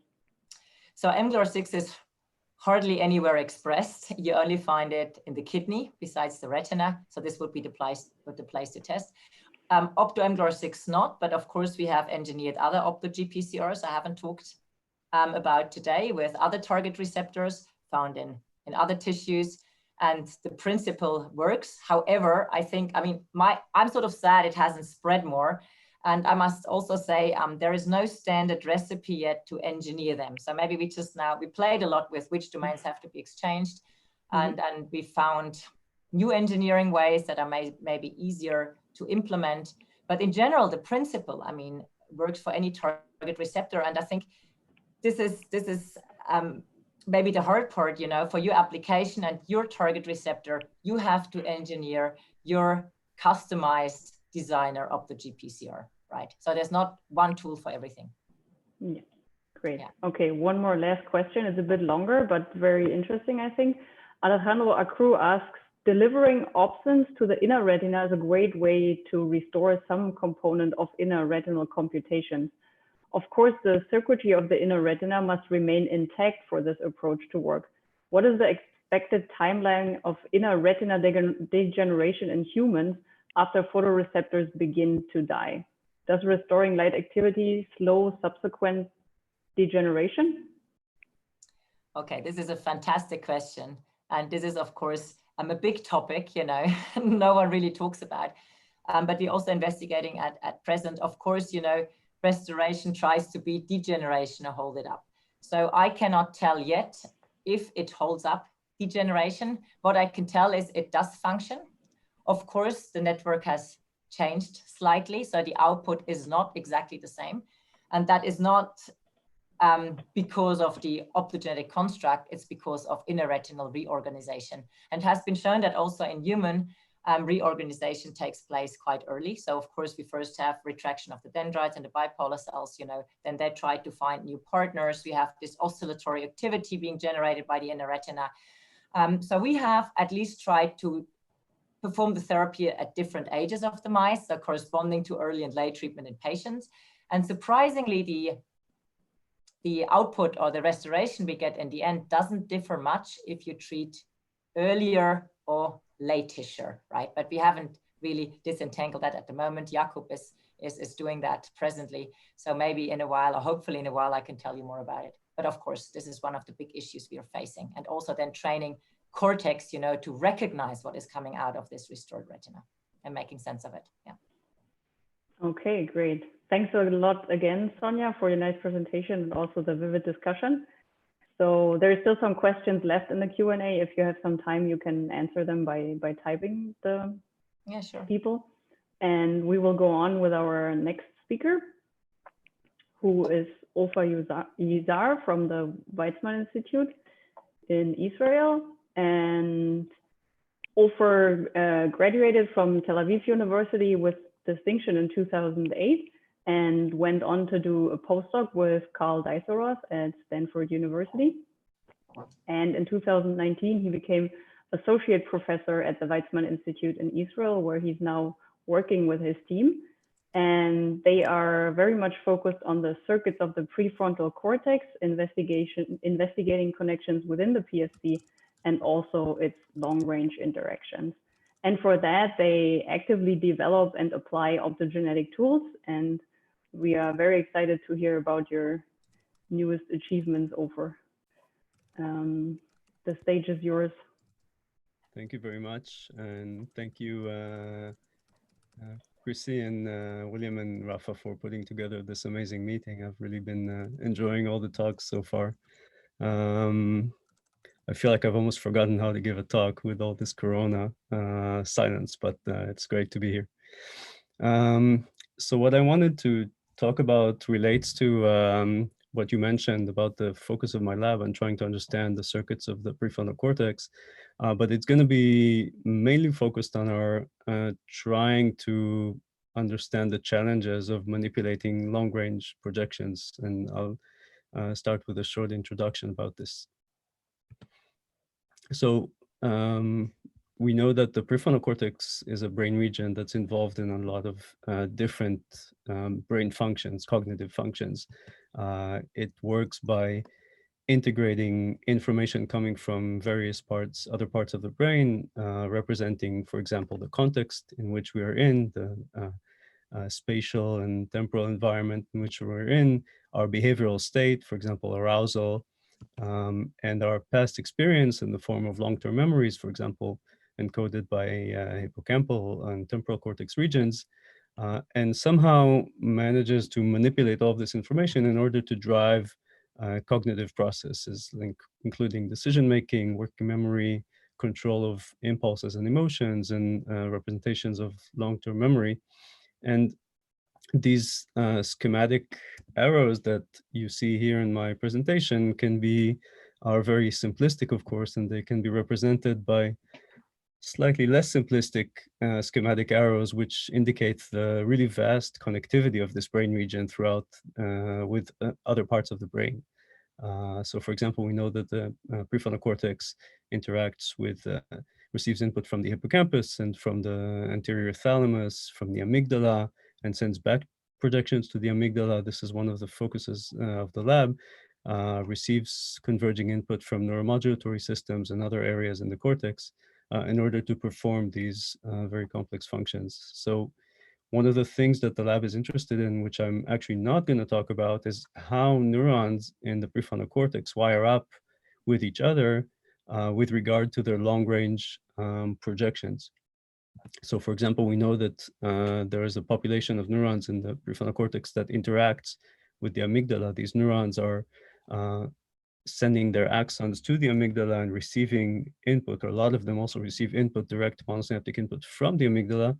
And if you're interested in how the logic of connections between these neurons works, I recommend that you talk to Yoav Prince, who is in poster number 16, who is using two-photon optogenetics and imaging in order to try to understand this complex circuit and what are the rules of connectivity within the local circuit of the prefrontal cortex that control these functions, these amygdala-related functions. What I'm mainly interested in talking to you about today, because this involves some optogenetic technology development, is how can we understand the roles of long-range projections in the brain? And this is a kind of question that many of us are interested in. We know that neurons, for example, in the cortex, can project to multiple different brain regions, what you see here in an image taken by Matthias Brigge when he was in my lab. Are neurons projecting to the brainstem, and you can see neurons throughout the brain projecting over here, but you can also see that these neurons collateralize to areas like the thalamus and the habenula and the subthalamic nucleus. You can also see here dopaminergic neurons labeled with tyrosine hydroxylase staining, and you can see their axons going into the striatum, so you can envision wanting to understand what the inputs from these neurons to the dorsal striatum do versus to the ventral striatum. And these are the kinds of questions that systems neuroscience is trying to address on a regular basis. So when I started my lab at the Weizmann Institute, we thought, how can we optimally do this? How can we silence long-range projections in the brain in order to understand and kind of dissect their functions? So Matthias Mann, who was a PhD student who was just starting out, asked the simple question, what is the best way of doing this? How can we optimally silence not the somata of these neurons, for example, expressing inhibitory optogenetic tools? These are, for example, the ion pumping tools that we've already heard about today. We know that if you express these tools in neurons and you shine light on their somatic region, they do pretty much the same thing, even though one is a chloride pump and the other one is a proton pump. The question, which was kind of unanswered at the time, is what happens if you take this light and you shift it over to the synaptic terminals? And the simple way of thinking about it was, well, basically they would pretty much do the same thing. They would hyperpolarize the membrane and then silence neurotransmitter release. But we actually wanted to figure out whether this is the case and which one of the tools would be better for doing this job. So what Matthias did is he expressed these tools in the somatosensory thalamus, the whisking-related thalamus. He could stimulate in the slice preparation the axons going up to the cortex and record postsynaptic responses in layer 4 neurons in the somatosensory cortex. And when you do this kind of experiment, you can see that you can evoke very reliably EPSCs in the cortex. And what Matthias observed is that when he delivered light to the synaptic terminals in the cortex, he could slightly suppress inputs from axons expressing halorhodopsin, maybe more robustly suppress inputs with expression of archaeorhodopsin, ERH 3.0. But what he also noticed is that if you look at the spontaneous transmission happening in these synaptic terminals, you actually see a pretty strong, almost twofold increase in the rate of spontaneous EPSCs happening during when the light is on to essentially suppress these evoked responses. So this seemed to be like a kind of paradox. How can you get suppression of evoked transmission when at the same time you have an elevation in spontaneous synaptic events? So we tried to look closer and we expressed a synaptically targeted GCAMP in synaptic terminals and looked at what happens to the synaptic calcium when we deliver light to terminals expressing this ARCH 3.0 protein. What you see here is that what happens is actually a pretty robust and very dramatic increase in the synaptic GCAMP signal, which later we figured out was the result of activation of the proton pumping mechanism and an increase, an influx of extracellular calcium into the terminal because of this pH change, because of the very small volume of this compartment. So this doesn't seem like a very attractive approach if you really want to isolate the effect of silencing these synaptic terminals. Can you still hear me? Yes, perfectly. My internet seems to be slowing down. Don't worry. Yeah. It's fine for now. See. We could also switch off your video, maybe then it gets a little better. Maybe I'll stop sharing.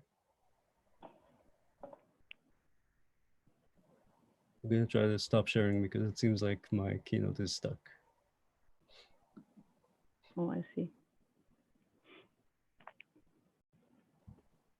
Oh, there we go.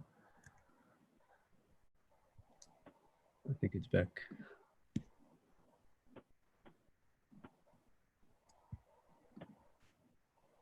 I'm sorry, my internet connection seems to be sometimes problematic. No worries. Now we see your slide share again.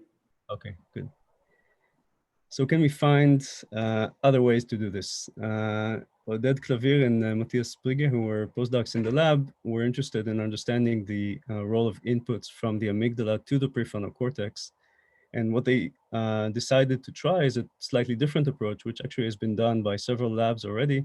For example, Christian Lusser's lab in Geneva, which is to use channelrhodopsin, the excitatory standard use channelrhodopsin, but actually deliver repetitive light stimulation to the presynaptic terminals in order to induce synaptic depression in these terminals.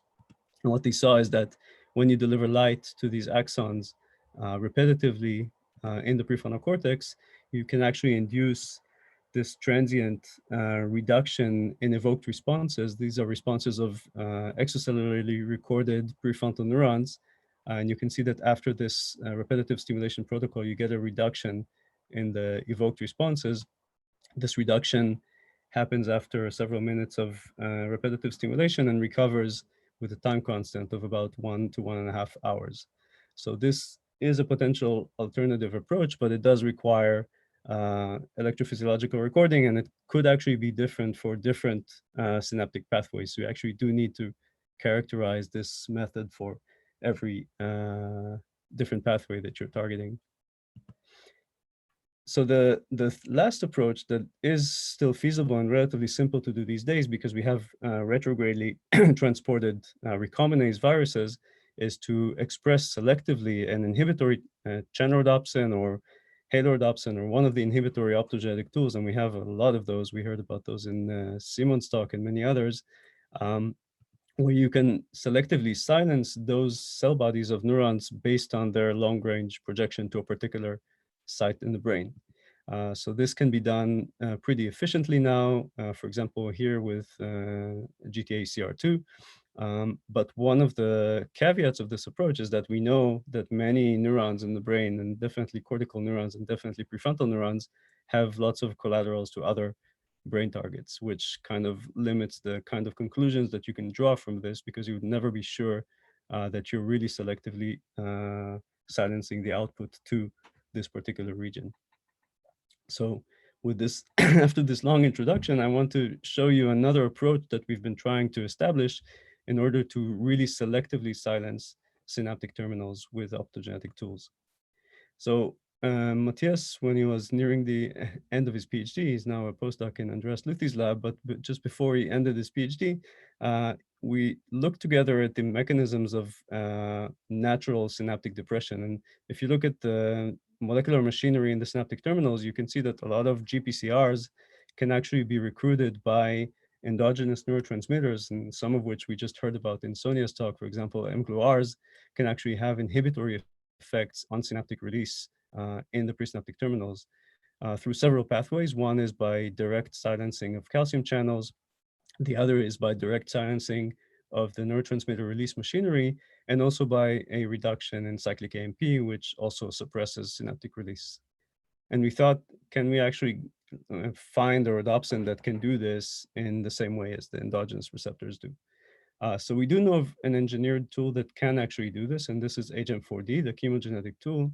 And AGEM4D is a GIO coupled receptor, basically, that responds to an exogenous molecule, CNO or compound 21, by activating the GIO pathway and silencing transmission. And this was shown by Scott Sternsen's lab and many others. For example, here in this paired recording in Cortex, you can see that after applying CNO, you essentially get a complete elimination of these synaptic release events triggered by presynaptic spike. So the question was, can we find a rhodopsin that would have the same effect? And one approach would be to generate a chimera, basically like Sonia so beautifully described now, taking a particular rhodopsin and fusing it to an intracellular domain from a protein like HM4D, for example, the nicotinic M4 receptor, or finding a rhodopsin that naturally targets those particular pathways. So we went to the literature and we tried to see what kind of rhodopsins we can actually use.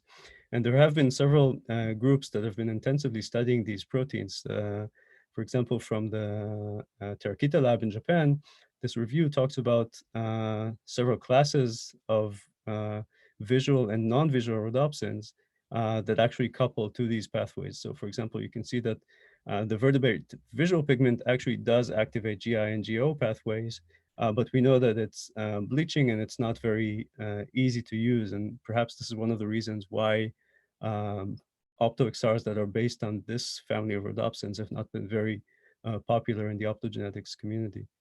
On the other hand, there are others that might be more useful. For example, melanopsin, which we know is GQ coupled, or this OPN3 family, which is naturally GIO coupled and is actually bistable, which means that it doesn't bleach in response to prolonged illumination.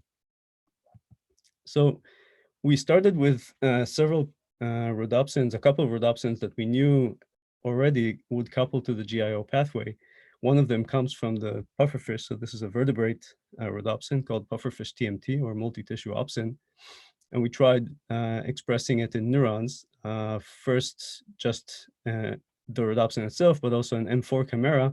And you can see that that didn't really express very well in neurons. On the other hand, the mosquito rhodopsin expressed better as an M4 chimera, but also when we enhanced its targeting using targeting tricks that have been known in the optogenetics community, like adding membrane transport or membrane trafficking domains from various different membrane proteins. So we see this mosquito rhodopsin, it can actually be expressed in mammalian neurons. And the question was, can we actually get a function that is consistent with activation of these GI or GO pathways? So when we look, in order to see which pathways are activated, we collaborated with Simon Wigert, who you've heard this morning, and with Peter Soba in Hamburg. And they did an assay which is based on Rob Lucas's lab assay called the glow sensor assay, which allows to screen for, in very high throughput, for activation of different G protein pathways. And what you can basically see here is that the pufferfish rhodopsin couples very nicely to the GZ pathway, but actually not very strongly to the GI or GO pathway, whereas the mosquito rhodopsin OPN3 couples nicely to the GI, GT, and GO pathways, both at the endogenous OPN3 and also the targeting enhanced version of it. So the next thing to check was whether we can put this opsin in the neurons and actually evoke response that are consistent with activation of this GIO pathway. And as Sonia already showed, one way to test for this is to record GERK channels, the activation of GERK channels in cells that are co-expressing the rhodopsin and the GERK channel. And what you see here is that cells expressing the mosquito OPN3 actually showed very robust responses to light in the form of GERK channels currents. And this is a quantification of the GERK currents evoked by these different constructs that we tested. As you can see, the pufferfish opsin didn't really work as we could expect from the G protein activation profile, but the mosquito opsin worked very nicely as its own in the targeting enhanced version, but actually not as the M4 rhodopsin chimera.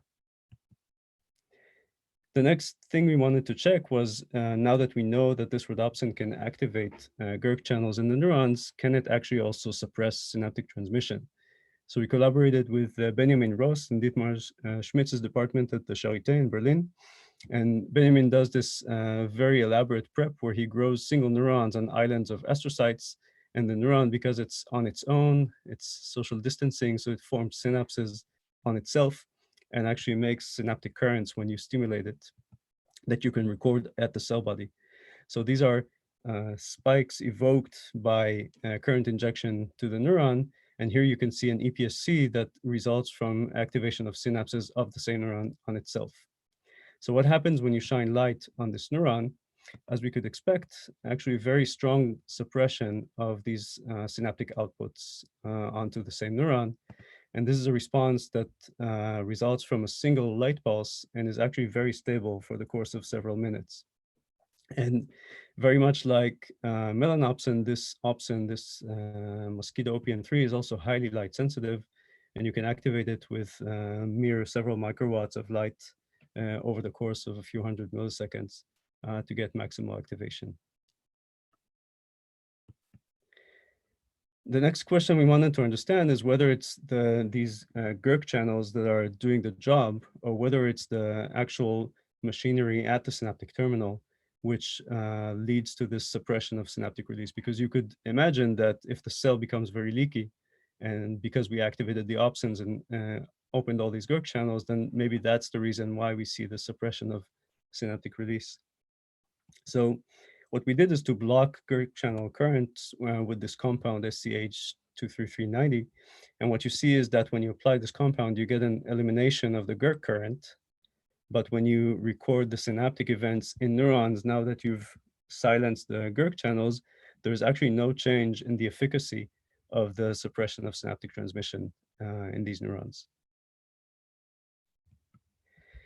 What's also an indication that the effect of the OPN3 on synaptic transmission is independent of spiking is that you can actually see, if you apply TTX to these cultures and you just record miniature EPSCs, you see about a 50% reduction in the rate, but not the amplitude of these mini EPSCs when you activate the light on these neurons. So next, we wanted to go to a slightly more naturalistic preparation in which the neurons, soma and terminals are actually in different locations. So for this, we have a really nice collaboration with Simon Vigert and Mauro Polini's student who's now presenting all of this data in poster number 9 that you're encouraged to go and see. And they used the hippocampal organotypic slice preparation in order to express, using electroporation, EOPN3 coupled to M scarlet, the red fluorescent protein, along with cerulean as a volume marker in these CA3 neurons. And when you do that, you can actually see OPN3 target very nicely to synaptic terminals in the CA1. So once you have these synaptic terminals expressing the opsin, you can go and patch a CA1 neuron and patch a CA3 neuron and do a paired recording and ask, does activation of the mosquito OPN3 in the terminals actually change the efficacy of synaptic transmission in this pathway? So to make a long story short, there is a strong suppression of synaptic transmission that actually recovers over the course of 10 to 20 minutes. This is all shown in Mauro's poster. So if you're interested in this, you're welcome to go and ask Mauro about more of the details. And you don't see this reduction in control cultures. And this slide is especially for you, Rafa, because I know you're going to ask whether you can activate this opsin with two-photon scanning. So the answer is yes, but we're actually more interested in whether we can not activate this opsin with two-photon scanning at some wavelengths, because we're interested in doing calcium imaging combined with activation of this rhodopsin. So what we see is that you can actually get efficient activation with raster scanning at relatively redshifted wavelengths, but not at wavelengths that we use typically to image GCAM. So Mauro used this property of EOPN3 and did calcium imaging in single boutons from CA3 to CA1. So this is a single bouton, you can scan it and image the GCAM7 expressed in this bouton, and do this while spiking the presynaptic cell. And then after illumination with an LED, and you can see that there is a reduction. Once he starts illuminating well with the LED, there's a reduction in calcium influx into the synaptic terminal. So finally, the question that I'm sure a lot of the audience is interested in is whether this can be used in vivo in behaving animals. And what we decided to do in order to ask this question is to express EOPN3 in the pathway that brings auditory information into the amygdala during fear learning. So in fear learning, there's an association between an auditory stimulus and an aversive foot shock, which is formed in the lateral amygdala. And this is presumably because auditory information comes into the amygdala from the auditory thalamus and the auditory cortex. And the idea was, let's express EOPN3 in both these regions and then shine light on the amygdala and see whether that can actually suppress auditory cued responses to a preconditioned stimulus. So just to make a long story short, we exposed two groups of mice to auditory fear conditioning. And here you see the freezing in response to the tones and the shocks during the acquisition session. On the subsequent day, we put the animals back in the fear conditioning context, and you can see that all of them freeze in response to being introduced back into the cage in which they were fear conditioned, and then started delivering light 5 minutes into this experiment. And you can see that light doesn't actually affect the freezing in response to the context. But once we start delivering the cue in the form of the tone that the mice heard during conditioning, you can see that the control group starts freezing much more after hearing this tone, whereas the OPN3 group, in which we're suppressing input from the auditory system to the amygdala, shows less freezing in this under these conditions. So I'll just summarize here. I showed you that we found that ion pumping optogenetic tools are not really efficient for prolonged silencing of synaptic transmission, and that activation of the GI pathway can actually lead to suppression of synaptic transmission. We characterized the mosquito EOPN3 as a new optogenetic tool for bistable orthosensitive inhibition of synaptic transmission through the GI pathway. And we found that it suppresses synaptic transmission through inhibition of endogenous calcium channel activity, and can actually be used for in vivo experiments by silencing axonal terminals. So I'll just thank the people who did this work. This work was led by Matthias when he was a student in the lab, and is now followed up by Inbal and Pritish and Eyal. Jonas Vitek contributed some of the electrophysiology along with Julian Dinet. These are additional students who helped us along the way. Rivka Levy, my lab manager. And this is a collaboration with Simon's lab and Peter Soba's lab, and with Dietmar Schmitz in Berlin. Thank you for your attention. I'm happy to answer questions. Thanks, Ofer. That was great. Maybe you can stop your sharing and switch on your video again, so that we can see you when you answer the questions. And while questions are coming in from the audience, I will just start by asking one. I have to warn you, maybe I'm a bit biased here, but you earlier talked about the inhibition with chloride versus proton pumps. Did you also try sodium pumps? And do you have an opinion about the mechanism of inhibition? Do they all just hyperpolarize the membrane, or does the ion influence the actual inhibition effect? So the quick answer is we don't really know. For chloride versus, we assume that whatever inhibition is happening would be mediated by hyperpolarization, but actually given the, I don't want to go back to the slide, but if you notice the inhibition with ARCH was actually stronger, but it took much longer to develop over time, actually minutes to reach its maximum. And we think that because there is an enhancement of spontaneous transmission, we might actually be depleting the terminal of neurotransmitter rather than just directly inhibiting by hyperpolarization. But we actually don't have an experiment to get at that. Okay, awesome. And we have some questions from the audience. I will just pass them on. Karine Fenelon says, beautiful talk. My question is, was the prolonged activation of ARCH and HALO to inhibit synaptic transmission using constant light or light pulses?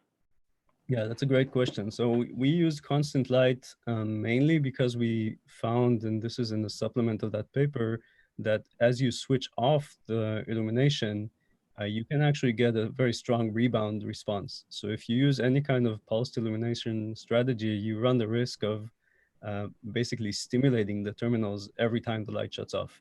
You can somehow avoid it by ramping off the light instead of cutting it off as a square pulse. But that's always going to be a risk that at some slope of the light, there's going to be activation of the terminal. And another question from the audience, and Vogt is asking, my question is whether the inhibition is reversible, and if so, on what time frame? So I assume you're referring to the EOPN3 data that I showed, and what I showed is that at least in the slice preparation, we see a recovery of the inhibition over a course of 10 to 20 minutes. We are starting to accumulate in vivo data that seems to indicate it might be slightly faster in vivo, but I think that this is pretty much the time scale. Okay, great. Yeah, I think, I don't know, one more question from the audience. I'll pass that on and then we'll proceed to the next speaker. Ofer, you showed good suppression of two spikes, but neurons in cortex often fire at a high rate to a preferred stimulus. Did you look at suppression for longer spike trains, say 1 second of 20 hertz, which is often used to measure RRPs? Yeah, we actually have data, at least from the cultured neurons, showing sustained suppression of synaptic transmission, even with trains of 10 hertz, for example, stimulation of the neurons. But yeah, there's always the risk that if you activate this kind of mechanism, you'll get facilitation, and then the effect is only transient. At least from the data that we have at the moment, it seems like the effect is actually not transient and actually long-lasting. Okay, great, Ofer. Thanks a lot for your talk and also the discussion. And we'll proceed to our next speaker, which is Ryohei Yasuda. And Ryohei received his PhD in physics at the Keio University in Japan, and then did a postdoc in the Cold Spring Harbor Laboratories.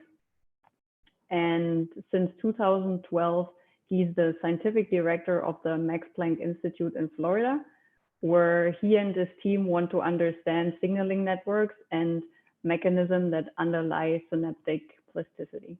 And for that, they are actively developing optical sensors and also advancing optical methods. So we're very happy to have you, Dr. Yasuda, and you can start your slide sharing and your talk. Thank you very much, Christian, and thank you very much for inviting me for the very nice meeting. Let me try to share the screen. Let's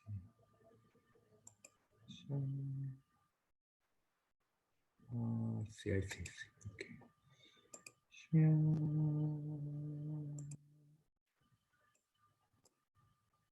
Okay.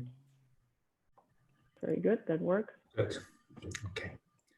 So I'm going to talk about a little bit different topic, which is synaptic plasticity and signal transduction. And I think this is a very important activity of the brain. So as you perhaps know, the brain acts on different time scales. And today we hear a lot of talks about millisecond neural activity and how they are organizing neural circuits and behavior, a very short time scale. But at the same time, we also need to have our memory stored much longer time scale, from seconds to minutes to hours. Sometimes much longer time scale. So we think that this much longer time scale is basically transduced by intracellular signaling in neurons. And it's relatively indirect system from this time scale to behavior. As you can see, this extremely simplified diagram, intracellular signaling basically regulates synaptic plasticity and neuron activity eventually in second to day time scale. But then this change in activity, of course, is directly linked to neural circuit and behavior. But to understand this time scale, much slower time scale of the brain, I think we need to also figure out what's going on inside the neuron and how they are responsible for synaptic plasticity. So now I'm focusing on synaptic plasticity of pyramidal neurons. And as you can see, the neuron has extremely complicated structure with a lot of dendritic branches and dendritic spines. And we believe that signal transduction occurs in each spine is responsible eventually for synaptic circuit and behavioral plasticity. And we have been trying to understand what's going on inside each spine. So this is one example of spine plasticity, which seems to be related to learning and memory. So basically, a lot of studies suggest that structural change or spine formation and retraction seems to be associated with many different learning. And subsequent stabilization or destabilization of the spine seems to have impact to the whole circuit over a much longer time scale. So, and unfortunately for us, the intracellular signaling in spines are pretty complicated. As you can see, there are thousands of players and they are interacting to each other extensively. And this is probably the basis of the synaptic plasticity, but it is hard to understand a whole process. But today, probably I'm going to focus on just part of the signal transduction, which seems to be more directly coupled with the calcium, so that we can maybe connect the whole circuit to much larger scale synaptic plasticity and behavioral plasticity. So this one example of how spine calcium actually is processed in the neuron. As you can see, it's pretty complicated. It starts from spine that is stimulated and probably undergo plasticity, which activate a lot of different signal transduction. And basically, the spatial distribution of the signal transduction basically propagates over time and eventually affects the whole neuron. And we are also very interested in the time scale of signal transduction of each protein. As you can see, the calcium is one of the important triggers of synaptic plasticity. And calcium lasts very short in spines or in neurons overall. Basically, their lifetime is only about 0.1 second to at most second in the somata probably. But this is transduced by many different signal transduction machinery, including kinases, calcium-sensitive kinases like PKC or CAMK2, and later stage, basically much longer times, long-lasting proteins. In our lab, we have been using imaging approach to understand the signal transduction in the spine. And just I briefly show you what kind of processing actually occurs in the spine the time scale of second to minutes. So for example, when calcium comes into the spine, it activates a bunch of kinases, including kinase called CAMK2. Probably many of you have heard about this kinase. Because it's known that CAMK2, or it stands for calcium calmodulin dependent kinase 2, is important for synaptic plasticity, or LTP, long-term potentiation, and also spinogenesis, or spine structure plasticity, which is associated with many forms of synaptic plasticity. So briefly, when calcium comes into the spine, of course, calcium concentration increases briefly in the spine, which is almost immediately excluded from the spine. But some of them bind to calcium binding proteins such as calmodulin. And when calmodulin binds for calcium, it's activated. It binds to CAMK2, the kinase we are talking about, and activates the molecule. And you can measure the activity of CAMK2 using fluorescence sensors. So we developed this sensor based on the sensor developed by Hayashi Yasunori's lab previously. So basically, we take this full-length CAMK2 and attach GFP and dark YFP, and basically measure the fluorescence resonance energy transfer between these molecules. Because CAMK2 changes its conformation when it's activated, we can basically measure by using the FRED, we can measure the conformation of CAMK2 that is associated with activation of this molecule. We use fluorescence lifetime to measure FRED. This is probably most robust way to measure. And as you can see that when we excite fluorophore with short laser pulse, we can measure the decay, which is sensitive to the conformation of the fluorescence sensor we've developed.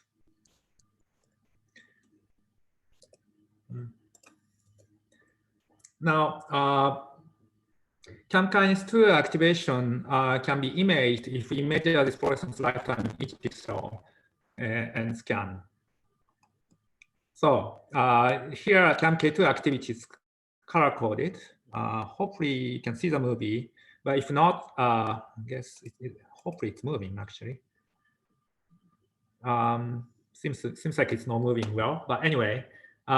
So probably you can see from this this image sequence that actually CAMK2 activity increases in response to, in this case, glutamate uncaging, which stimulates just one spine and induces. You can also see the structural change of the spine. In this case, the growth of the spine, dendritic spine, is associated with increase of AMPA current, and basically that induces synaptic plasticity, or LTP in this case in the spine. You can see that CAMK2 is activated and during the process. So this is typical time course of CAMK2 activity. As you can see, when we stimulate the spine, it's activated and sustained during the stimulation, but then as soon as we stop the stimulation, it decays over 6 to 60 seconds.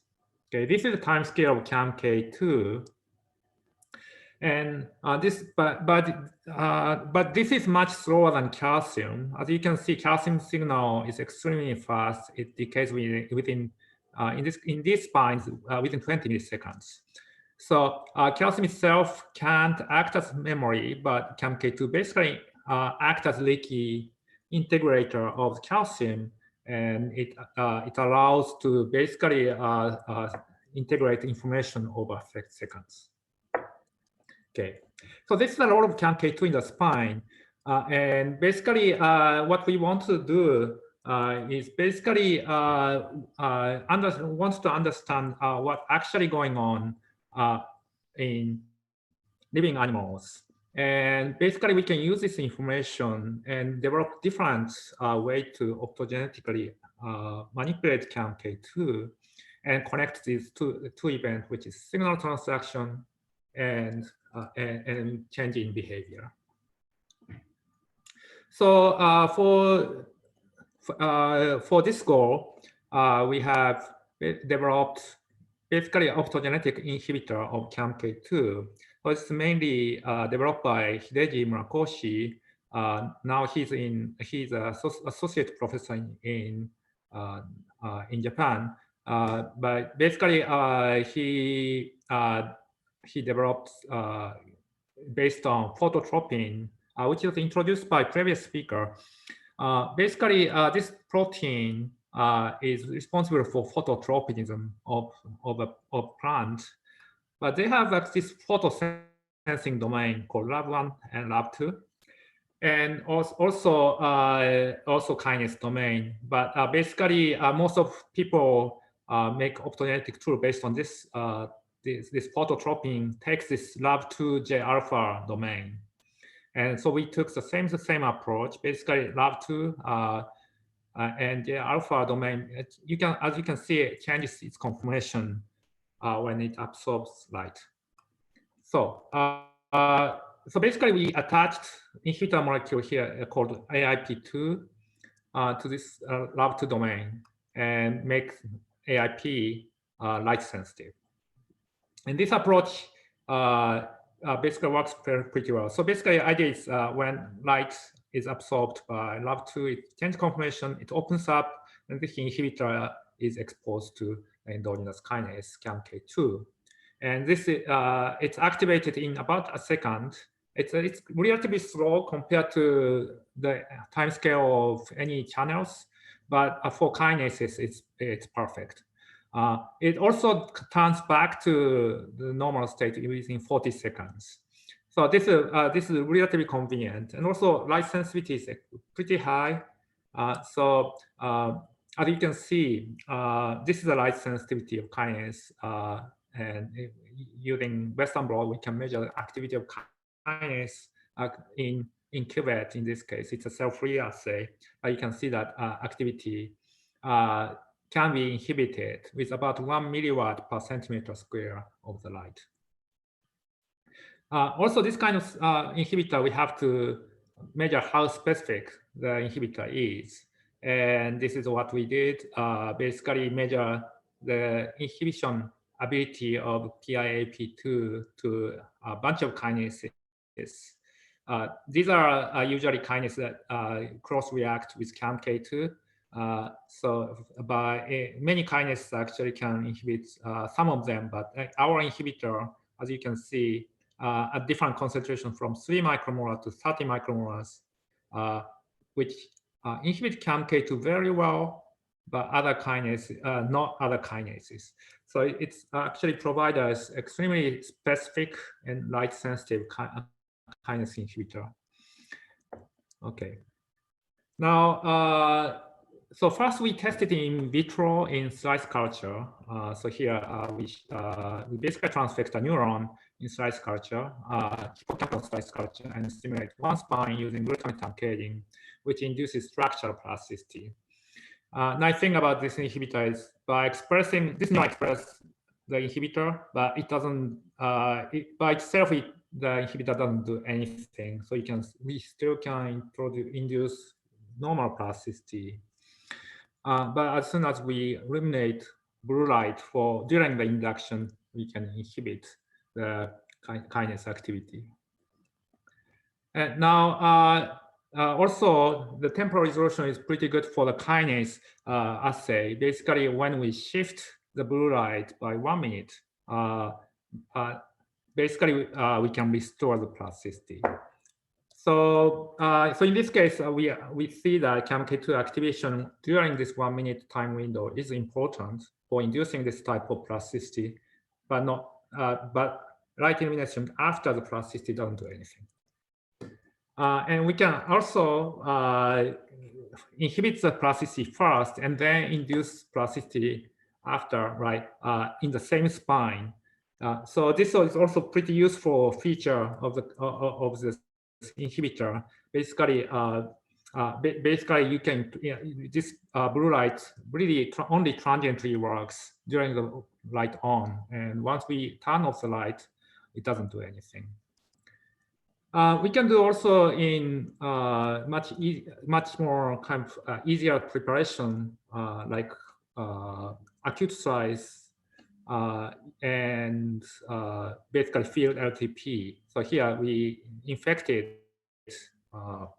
hippocampus of mouse using with a PAIP2 AAV encoding the PAIP2, a CAMK2 inhibitor. And by itself, it again doesn't do anything. But when we apply blue light, we can inhibit the plasticity, in this case LTP of hippocampus, which again is time sensitive. When we shift the light, we don't see anything. So so AIP2, using AIP2, we can basically inhibit CAMK2 in basically temporary resolved manner, right?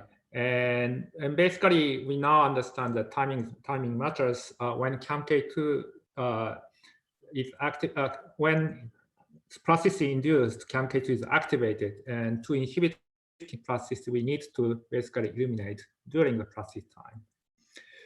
So, so this feature is pretty useful to basically dissect animals learning. So this is a collaboration with Wenbia Gan, and I want to introduce you how this tool can be useful to measure the synaptic plasticity that is relevant for circuit plasticity and behavioral plasticity. So Wenbia's lab developed this interesting motor skill learning that seemingly depending on cortical plasticity, the motor cortex plasticity. So basically, this mouse is placed on this bar, right? They need to hold their body with a rear limb, and they need to walk with their forelimb while the treadmill is moving. So you can imagine, and actually the head is fixed, and they can image calcium. So you can see this task is pretty difficult. And it's indeed difficult for the mouse. So initially they struggle to walk on the moving treadmill, right? And you can see that how their footstep moves from the sweeping, so kind of struggling manner to a more structured footstep. So basically practice matter, and this plasticity requires only 20 minutes of practice. So, and so they measure the plasticity of neurons, and you can see that neuron population activity in layer 2-3 of the motor cortex, that representing the forelimbs, basically changes. Okay, so this is about 40-second one epoch, and you can see actually when neuron is activated, when it peaks, and this shifting, the timing of the neural activity shifts to more the beginning of the motor movement. So, and so this is another way to see the plasticity of neural circuit. You can see that how the peak, timing of the peak changes. Now, so this paper is a lot indicating a lot about this, but actually our contribution to is to basically try finding actually in this paradigm, synaptic plasticity in pyramidal neuron is required during this training. Okay, and we can basically infect this pyramidal neuron with PAIP2 using CAMK2 alpha promoter, right? And see actually if we can modify the plasticity, neuroplasticity, right, by using light. And indeed, actually, by illuminating the motor cortex infected by the PAIP2 CAMK2 promoter, CAMK2 inhibitor, right? So this is a control, right? Control peptide, which is not active, but it just gives control for infection and also all other effects of PAIP2. You can see that they can still learn. Well, their circuits still learn. And with PAIP2, this plasticity is completely gone. And this behavior, as you can see, also this has impact to the behavior when the motor cortex plasticity is inhibited only during the training, just 20 minutes of training. You can see that our basically animals fail to learn the skill. So this suggests that CAMK2 dependent plasticity in pyramidal neurons is necessary in this type of neuron, the cortical layer 2-3 neurons in the motor cortex is required for this type of behavioral plasticity. So basically, we get different information from inhibition of neural circuit. Because this just inhibits the plasticity and not neural activity. Another experiment we did is the inhibitory avoidance memory. And basically, in this case, the mouse needs to learn basically not crossing the gate. So basically, the mouse is located in the inhibitory avoidance chamber, separated in two rooms, one bright and the other dark. And when animals cross the gate, they get shock, electric shock. And basically, this is very strong learning, kind of episodic learning. They need to associate the crossing of the gate and the shock. But if once or twice they experience this this shock, they usually don't cross the gate. And it depends on the plasticity of several different brain regions, but we decided to test on amygdala first.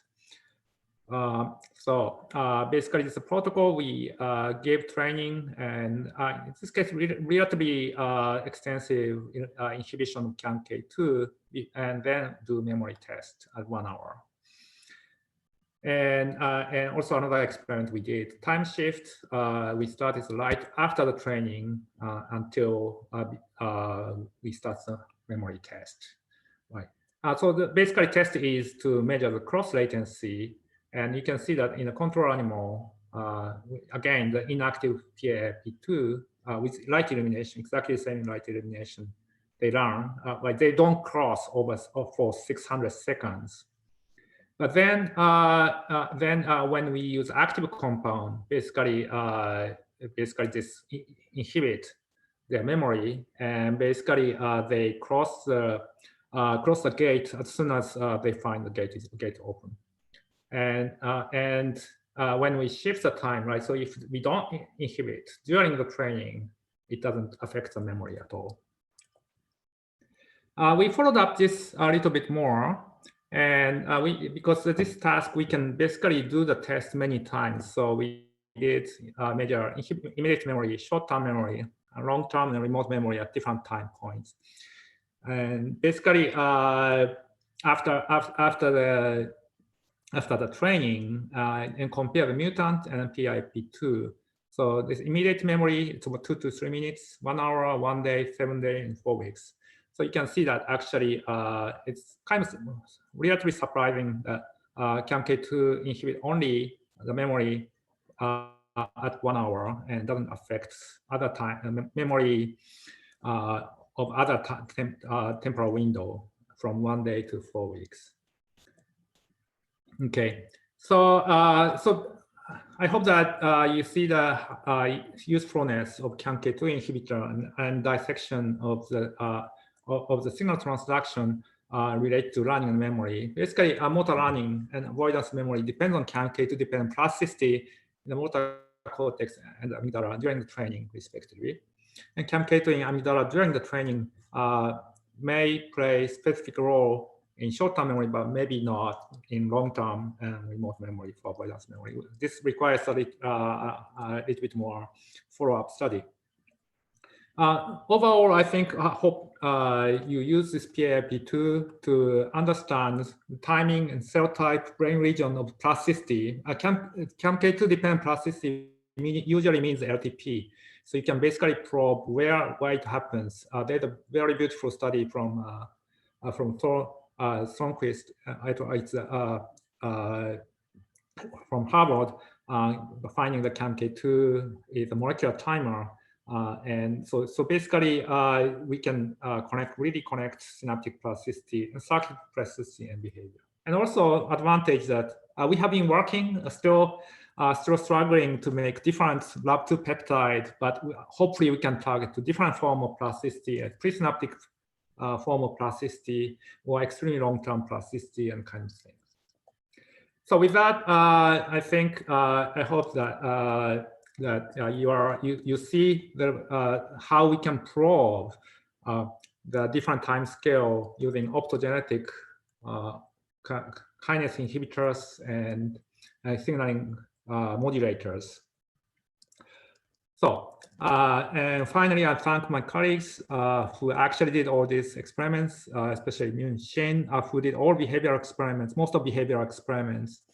Hideji Murakoshi, who developed the inhibitor.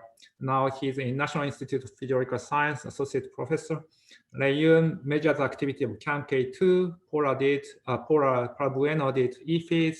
Our collaborator, Avital Adler, and our MBO again did amazing experiments for motor cortex experiments. And thank you for your attention. Thanks a lot, Dr. Yasuda.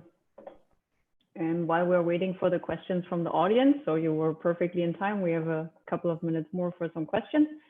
And I'll just start with a more general question. So you use a pretty broad spectrum of different optogenetic tools. Is there anything still missing in your toolbox? So if you had a wish, I think this is the audience to say. The wish list for the optogenetic tool, you mean? Yeah, is there like a tool that you're missing that would be great for your studies and investigate the dynamics of spines, for example? Yeah, so we have been thinking actually that how to make the tool more general, right? So right now, so we have limited success because we need to have really good peptide inhibitor to do this kind of approach to inhibit specific kinase, and this is not only possible with extremely good peptide that people already found, but usually it's not the case, right? Most of kinases we don't, or almost all signaling proteins we don't have good manipulators. So we are thinking actually to go for combine with the genetic tools, meaning genetic modification and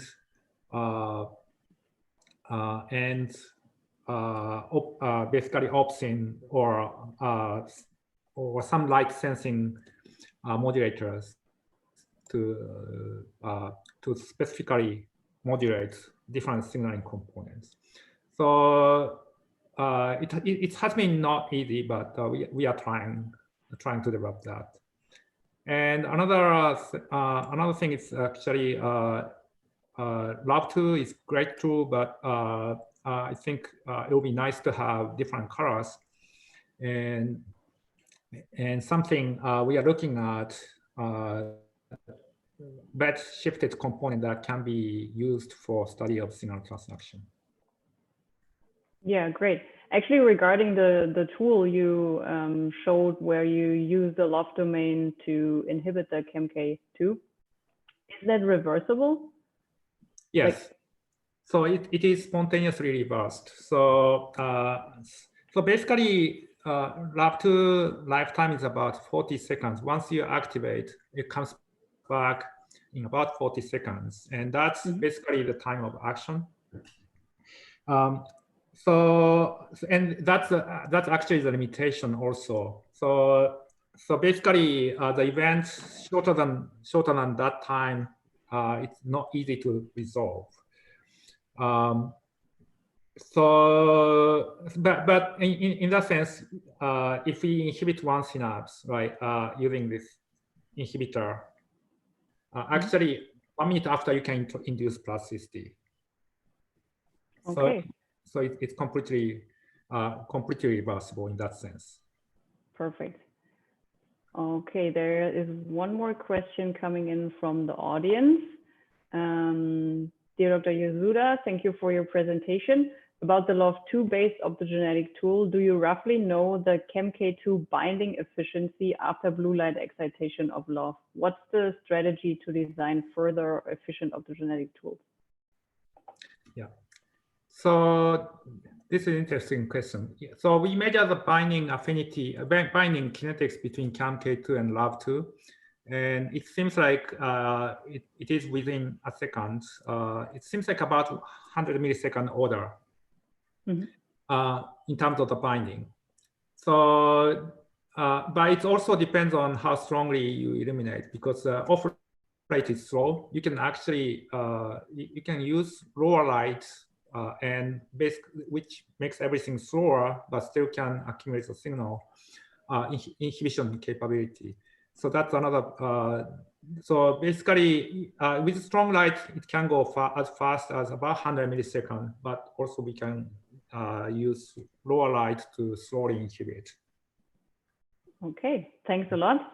Thanks again for your great talk and the vivid discussion. And we'll start with our break, and we'll be back in 25 minutes.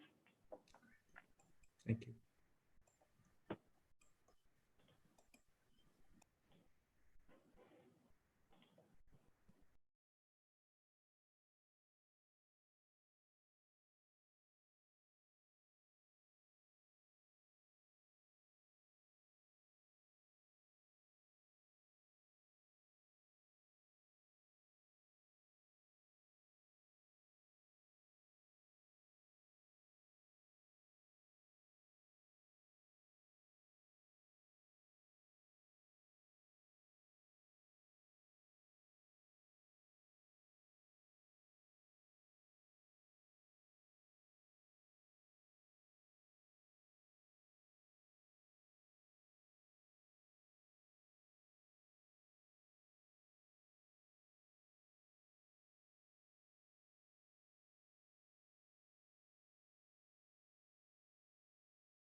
Okay, everyone. I will start the next session. That's session 3 here in about 5 minutes. Wanted to quickly introduce myself. My name is William Stoy. I'm a postdoc in Rafa Yusti's lab at Columbia. And I wanted to welcome everyone back to Optogenetics 2020, the webinar. I hope you had a relaxing break wherever you are in the world. We've had a lot of exciting talks so far in this meeting, and I think we're on track to keep the pace in session 3.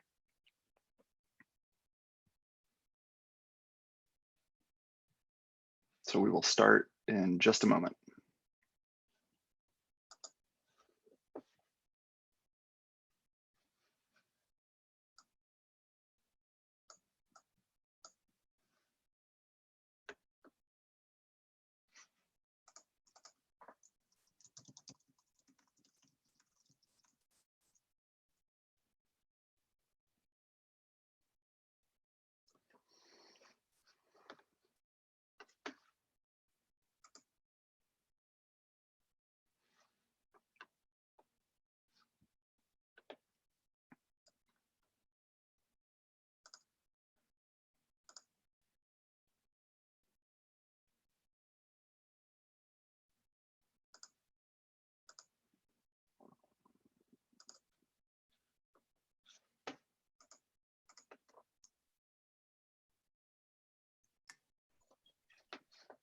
Hi, Viviana, how are you? Hi, William, I'm good. Great, we can see and hear you. So let me share my screen.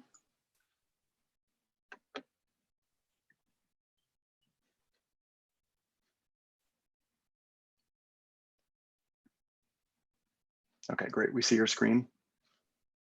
And there are your slides. Great. Excellent.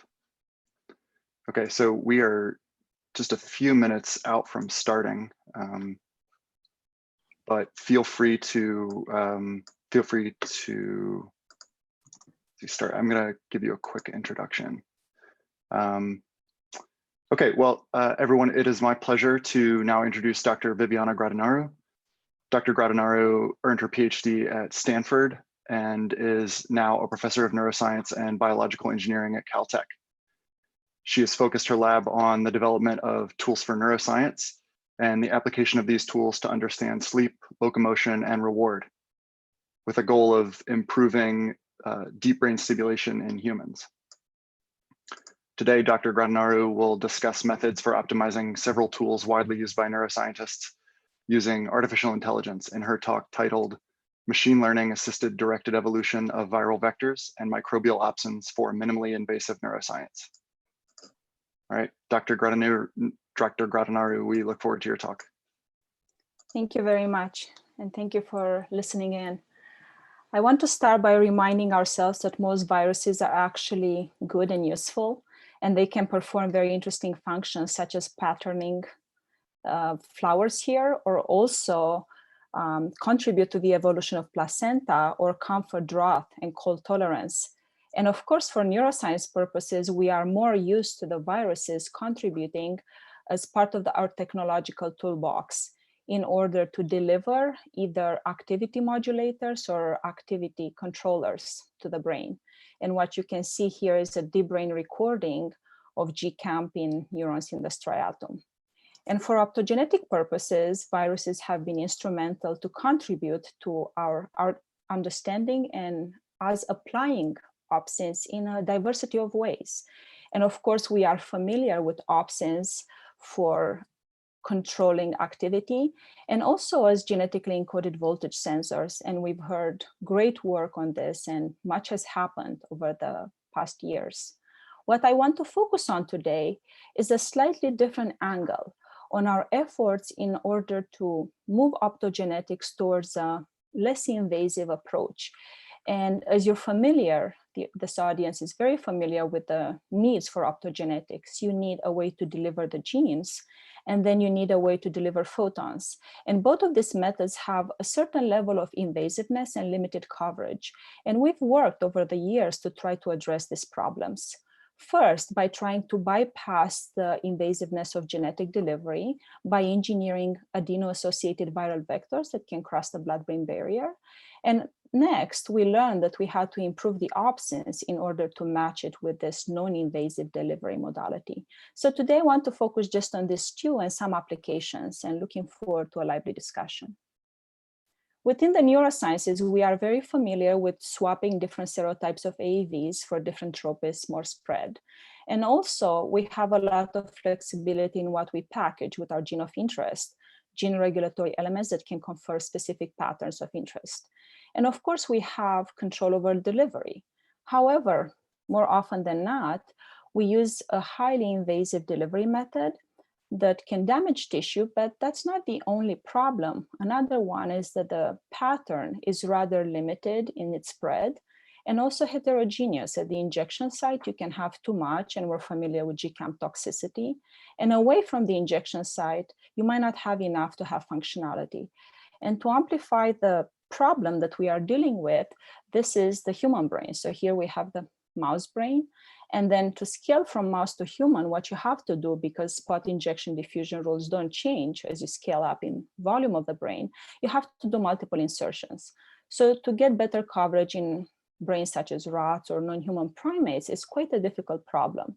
So we've been working on this with the goal to try to get widespread, uniform, and ideally less invasive delivery of genes to the brain. And one route that one could take is through the bloodstream.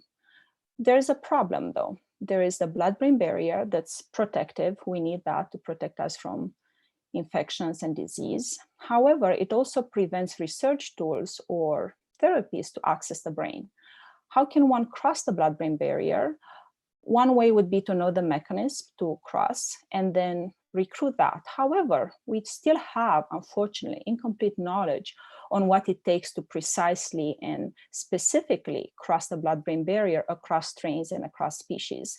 So instead, what we resorted to was to use an engineering approach. I was trained by my PhD advisor and mentor, Dr. Carl Deiseroth, in protein engineering with a high focus on optogenetics. So we took the same approach when my lab was struggling with the challenge of crossing the blood-brain barrier. The same approach came in handy of protein engineering, and in this case, a high throughput method that can work even in the absence of complete mechanistic knowledge. The method that I ended up using with the group was one that my colleague in chemistry pioneered. Dr. Frances Arnold invented directed evolution, and directed evolution can better biologicals and chemicals for functions needed with absent complete mechanistic knowledge. And this is very important because biological tissue is highly complex. And many times we don't have all of the pieces needed to design a clever and quick solution. So in this case, what worked was to take a parent. So the principle of directed evolution is start with a parent that can do what you want, but not that great. And then you make many offsprings, thousands, millions, depending on the difficulty of the problem. And you focus all of your thought process on the selection criteria. So in this case, Dr. Ben Deverman, now having his own lab at the Broad, thought of a concept that can use Cre recombinase to make this process very fast and stringent, which allowed us to take libraries of capsids, apply them to the bloodstream, then look who made it through, and more on the details later. But the result of this was vectors that could evolve from AAV9 that crosses weakly, and especially in the adult brain, crosses the blood-brain barrier weakly. And through iterative engineering, we are able to make vectors that can get this wide distribution throughout the brain. And as good engineers, we didn't stop there. We kept engineering until we got a very effective construct. And the result, the utility of this is that you need less vector, less virus for the experiments. And we also got some interesting capsids that had patterns in the peripheral nervous system that I'm going to tell you about later. Because we only engineer the shell of the virus, and because many neuroscience problems don't deal with the entire brain, you want to have high specificity in terms of cell type or circuit or brain areas. And what you can do is to incorporate gene regulatory elements or transgenic methods to now access with very high specificity certain areas of interest, such as the midbrain areas or dorsal raphe here. Dorsal raphe, those of you working on it, I'm I sympathize with the difficulty of going through the aqueduct, a very difficult surgical area. Same for cerebellum. Non-invasive bloodstream delivery bypasses the surgical difficulties of these two areas.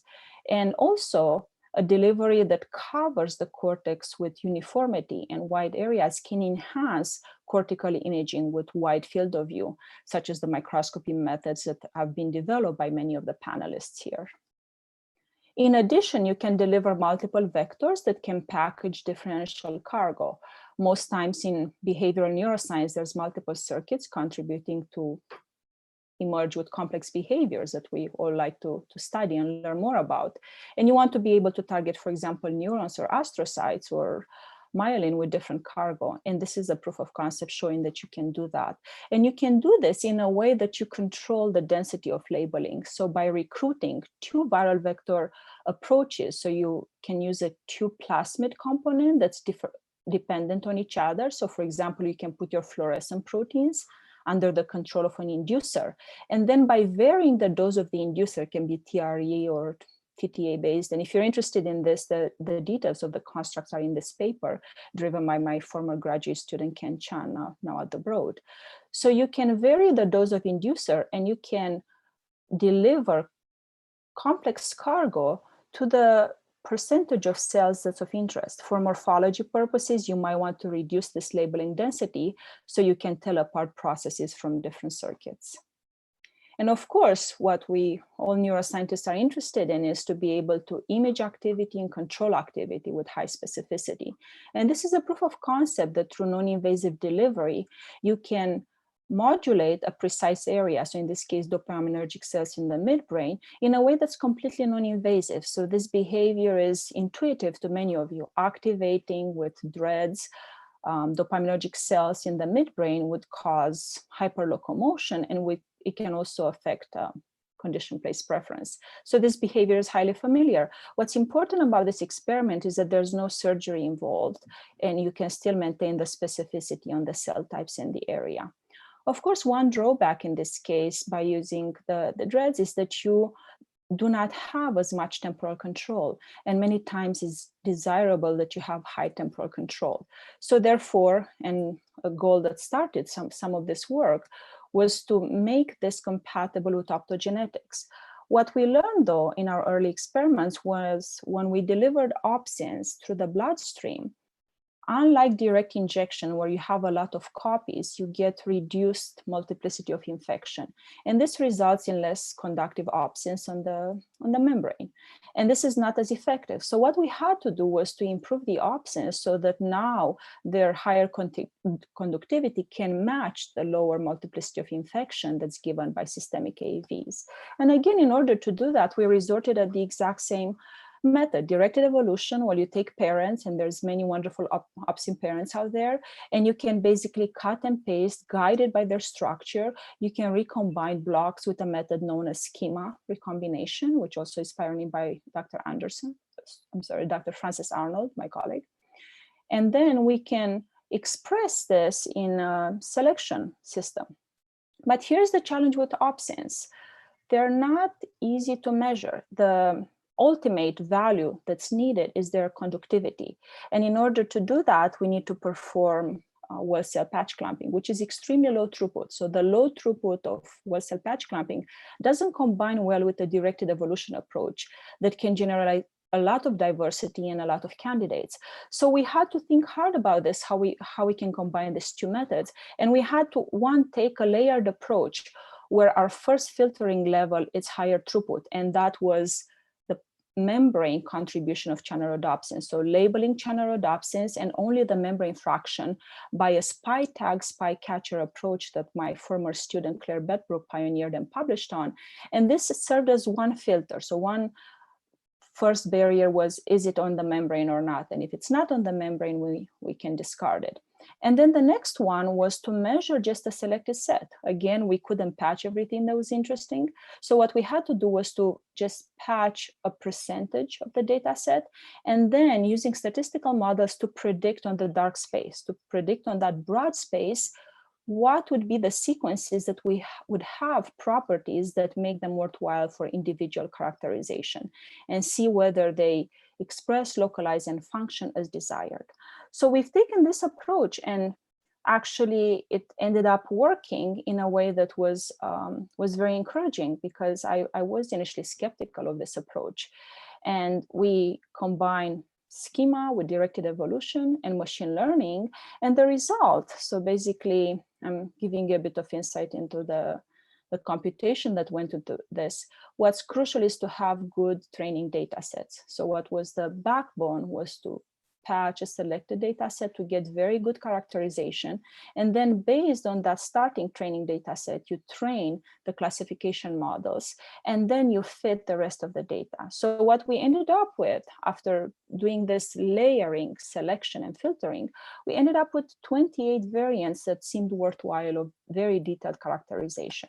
And upon doing that, we ended up with a variant that was, or actually a group of variants that either had interesting shifting in their spectrum, or they had interesting conductivity. And again, what we were looking at here was increased conductivity that will pair well with the systemic delivery. So you can observe here that with direct intracranial injection, most opsins are just fine because the multiplicity of infection is high. However, when you perform systemic delivery, we need to have the highest conductivity. So one of the variants here has superior conductivity. And this actually allowed us now to do this experiment that we envision, where you are completely non-invasive with your opsin delivery. So delivered through the bloodstream, we packaged the engineered opsins chargers, and we deliver them through a retroorbital way. And then you can appreciate is uniform brain-wide distribution. And this creates a uniform pattern on the cortex that can combine well with cortical imaging. In our case, we wanted to see how minimally invasive we can be. And we performed a thin skull preparation. And then we are able to, as expected from all of the neuroscience work, to modulate locomotion. So in a minimally invasive way, without piercing through the skull and without direct injections. So this has been extremely encouraging that we can take this and now apply it to systems neuroscience problems. And I want to mention one potential benefit. Now the active volume recruited can be larger because you can get better coverage of the genes, but also because of their higher conductivity, the light scattering wouldn't be as big of an issue. So let's say areas that you could successfully recruit in the mouse, now you could go in rat or non-human primate. So that's one result.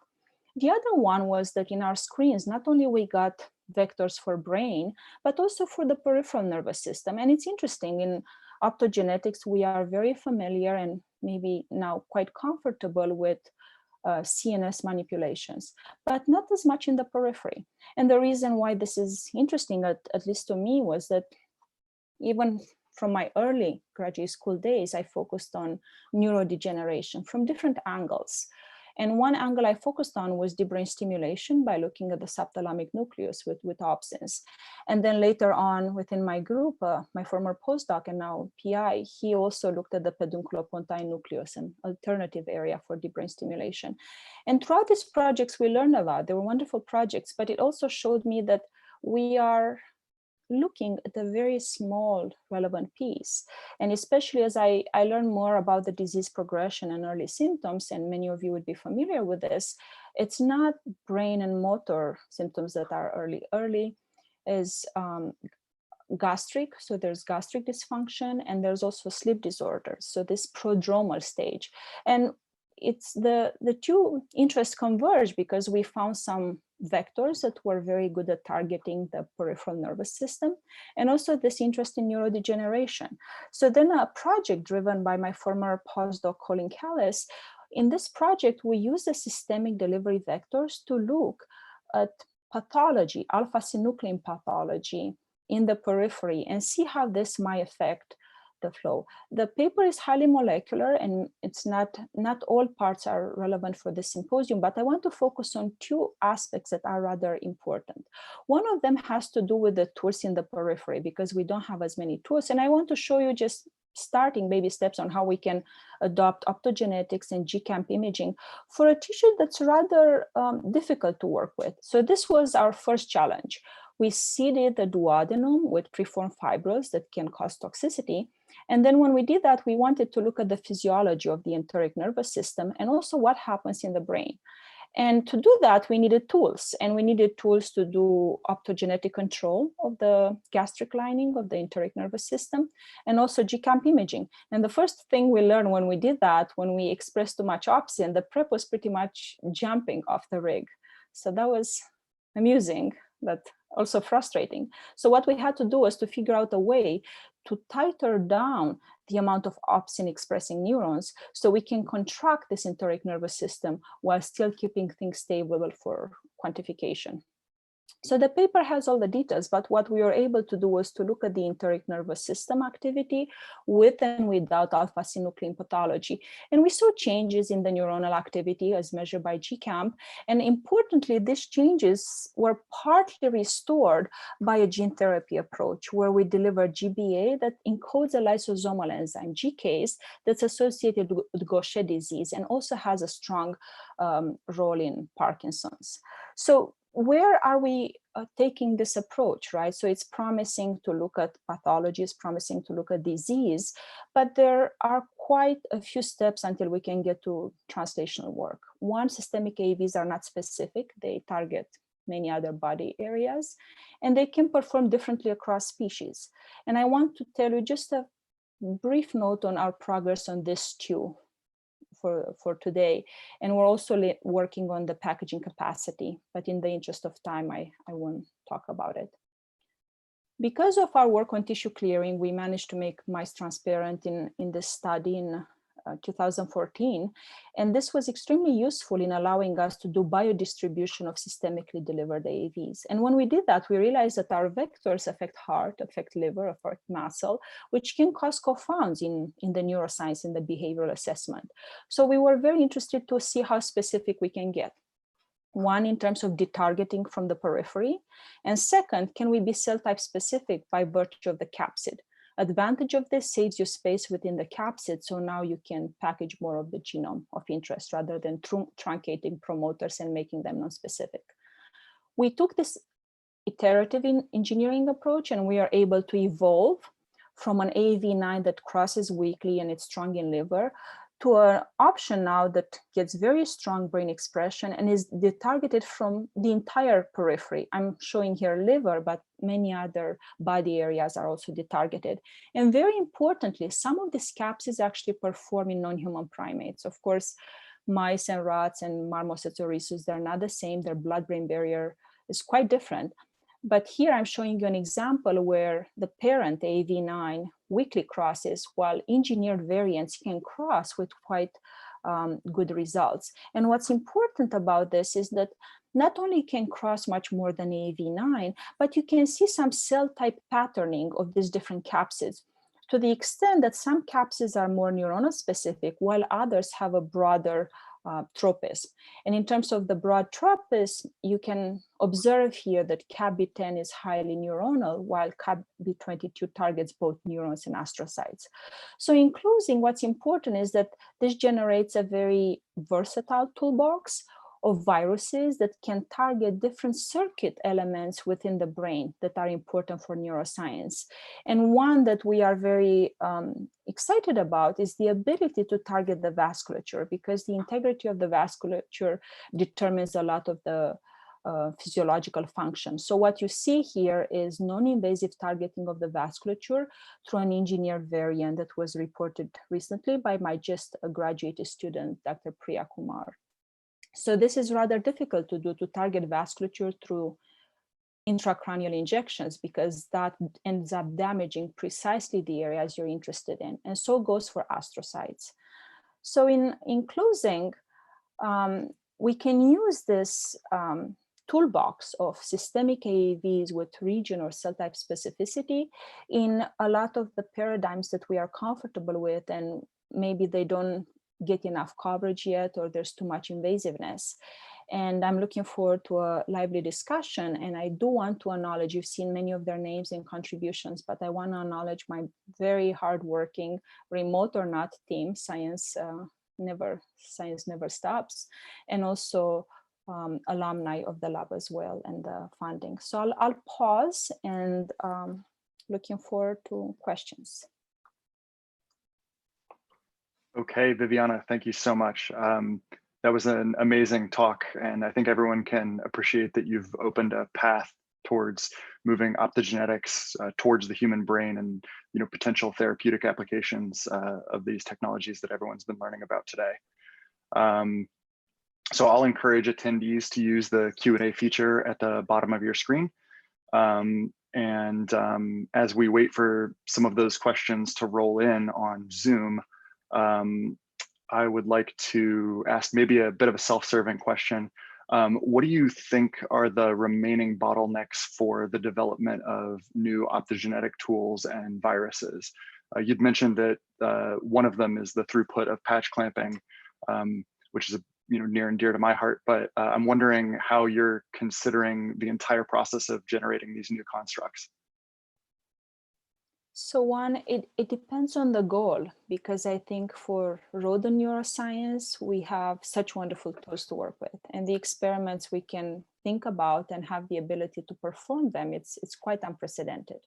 Now, if we are thinking about the impact of optogenetics in larger brains as compared to rodents, right? As compared to rodents, I think we can still do much more with non-human primate brain and human.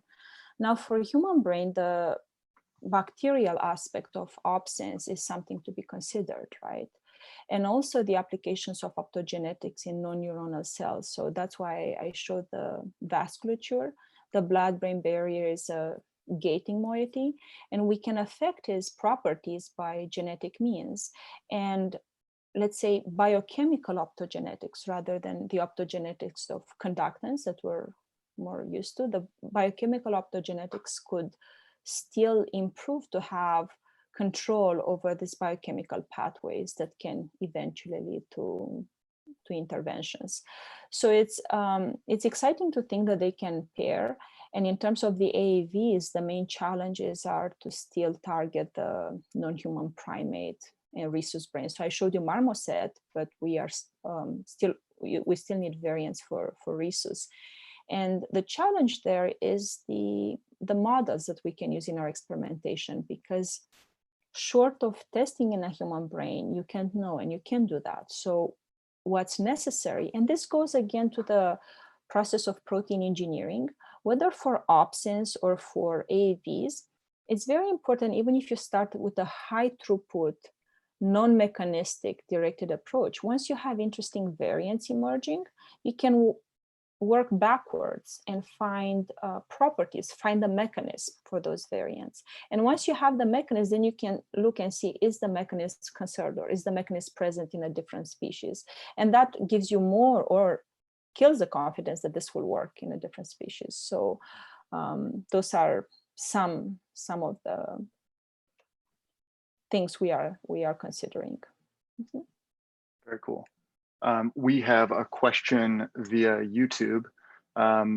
Misha Monohov asks, these capsids don't work for every mouse strain, for example, not for the BALB/C variant. What crosses between strains? Yeah, Misha, very good question. And it goes back to directed evolution. So what you get in directed evolution is what you select for.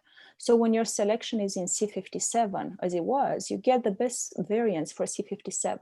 That doesn't mean that they will work in all mouse strains. So we and collaborators tested by now dozens of mouse strains, and they work in some, they don't work in others. And BALB/C is a notoriously resistant one. And this goes to the mechanism. This was extremely interesting because it showed that you can get to the mechanism. If you have permissive strains and restrictive strains, you look at their differences. And this is how many groups, and including Dr. Ben Deverman, came with the mechanism of Ly6A being important in crossing. So now we know more about that. And also by now we have variants that work in BALB/C. So if you're interested in variants that work for BALB/C, the latest paper in Nature Methods for Priya Kumar shows variants that work. They're not the best yet. They could use engineering and refining, but they work. So again, you get what you screen for. That knowledge can help with the mechanism, and you can keep improving and find solutions for the desired strain. So I encourage, if you do need those variants, I encourage to check out the papers. And there's also other publications that show now variants for BALB/C. Excellent. We also have another question via YouTube from Ilya Kolb. Is it known why opsin expression decreases when using systematically delivered AAVs? And do other proteins, not opsins, express better? So it's interesting because it depends on the cell type. So when you use systemic AAVs, depending on your promoter, so would be good to know a bit more detail about this precise paradigm. But with systemic delivery, two things happen. You have less multiplicity of infection, but the other thing, you also, if you have a ubiquitous promoter, you're going to target neurons and astrocytes. Faster dividing cells are going to dilute the AAV. The reason you might not see it as fast with direct injection is that you're at saturation level. So that's one aspect of it.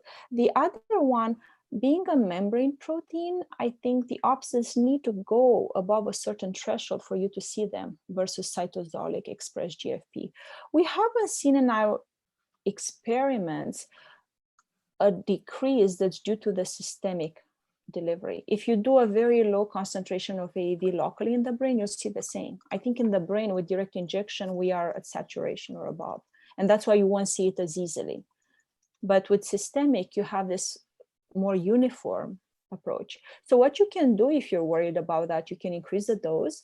But in our experiments with GFP, we've seen expression for up to a year. Again, in astrocytes would go down much sooner because of the division. But in neurons, we could see expression a year because that's when the experiment was terminated, not necessarily because the expression stopped at 1 year. So I would be curious, you could email me, viviana@caltech.edu, the precise parameters of the waiting time, the gene regulatory elements, and I can help guide if that's still a problem. Great. Let's see, I think we have time for one more question from Zoom. An anonymous person asks, thanks for the interesting presentation, indeed. About the use of systemic AAVs in different species, does the immune response to different viral capsids play a role in the expression levels in the brain? Have you observed any significant immune responses to any of the AAVs that are tested? Very good question. Unlike direct injections, when you do systemic delivery, you're exposed to the immune system, and you're exposing it to it in two ways that can be problematic. One is neutralizing antibodies. If the organism was exposed to AAVs and develop neutralizing antibodies, that will bind the AAVs, send them to the liver, and make the experiment not work. That's one problem.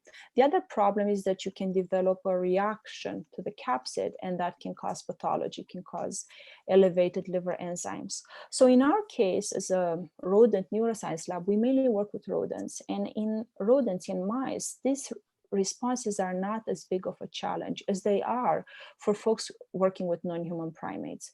So for experiments, for example, in rhesus, it's common practice to measure, to do lab tests and see are there neutralizing antibodies present. The older the animal, the more likely is that neutralizing antibodies are present. So some of these experiments are done either younger or in isolated, like pairs isolated, so they don't get exposed. But it's a concern. Immune response with systemic delivery, it's something that you have to take into account, and you need to think whether that's justifiable versus direct application. So applications to retina or the brain have less of that concern, although it's not zero, I should say. There's still response within those. Great. Okay, I think we have time for one more question. Rafa, can you hear me? Great. Yes, Viviana, beautiful work. I was fascinated by the use of machine learning or artificial intelligence for protein design. And you're in the middle of that. And the question is, how far do you think this can go? Because it could be a point where the rational will throw out the rational design. It's like, oh, there's a better way to do this. Are the insights that are coming out of these statistical approaches using neural networks significantly different, or are they an alternative way of doing rational design? You think we could do this all ab initio in the future so that we don't even need to bother looking at the existing opsins? We can just say, okay, let's build an artificial opsin and a whole series of them. So I was skeptical of machine learning before having this project work, actually. So I can share what I learned and where I'm standing. I think the value is not necessarily bringing a different conceptual approach to generate them, but it allows us to tackle with a dark space. So in AAVs, to get interesting variants, we need to insert at least 7 amino acids, 20 amino acids for variant. That's 1 billion options. And you cannot possibly experimentally cover it. So that's where machine learning comes to help, to guide us where we should look and how should we look. Now, the reason why I think we can't completely devoid real opsins or AVs and real data and go into in silico space is that the success of machine learning relies solely on the quality and annotation of the data, of the training data sets. So you absolutely need this experimental ground truth for now to be able to do a good job on the dark space. Now, as we'll know more, maybe it could evolve that way, but we're not at that point for AAVs or for opsins to be completely experiment-free, unfortunately, for this COVID-19 remote working situation, right? So we see in our experiments, you still need very good data collection and very well annotated data. And then sometimes the prediction, the reason why we have confidence in this method is that then we can go back to the lab and test those predictions and see, is the model good enough? And if not, you go back and you refine it.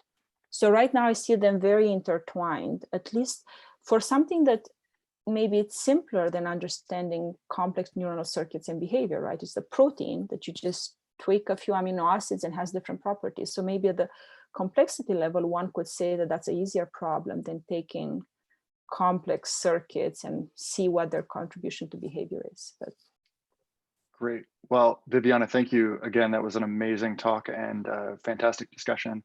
And we will launch right into our next talk here. So it is now my pleasure to introduce Dr. Elena Govoronova. Dr. Govoronova earned her PhD at Lomonosov Moscow State University and is now an assistant professor of biochemistry at the University of Texas. Elena has contributed to a foundational understanding of the relationship between molecular mechanisms of opsin photoreceptors and the phototaxic behavior of algae and other microorganisms. Today, Dr. Govoronova will discuss kinetic and spectral differences of newly discovered opsin taxa in her talk titled New Channelrhodopsin Families, Rapid Desensitization and Highly Red-Shifted Absorption. Dr. Govoronova, we are looking forward to your talk. Thank you, William, and I hope everybody can hear me. Can you hear me? Good. And we can, and we can see your slides. Excellent. So I would like to thank the organizers for inviting me to present our results and for their decision to hold this symposium in general, despite the coronavirus outbreak. And our lab is mostly focused on channelrhodopsins. And as all of you know, that channelrhodopsins can be divided into large functional classes of cation channelrhodopsins or CCRs and anion channelrhodopsins or ACRs. But within each of these classes, there are several separate families, and we can expect in the future that we get more of them. Here I show some known at present.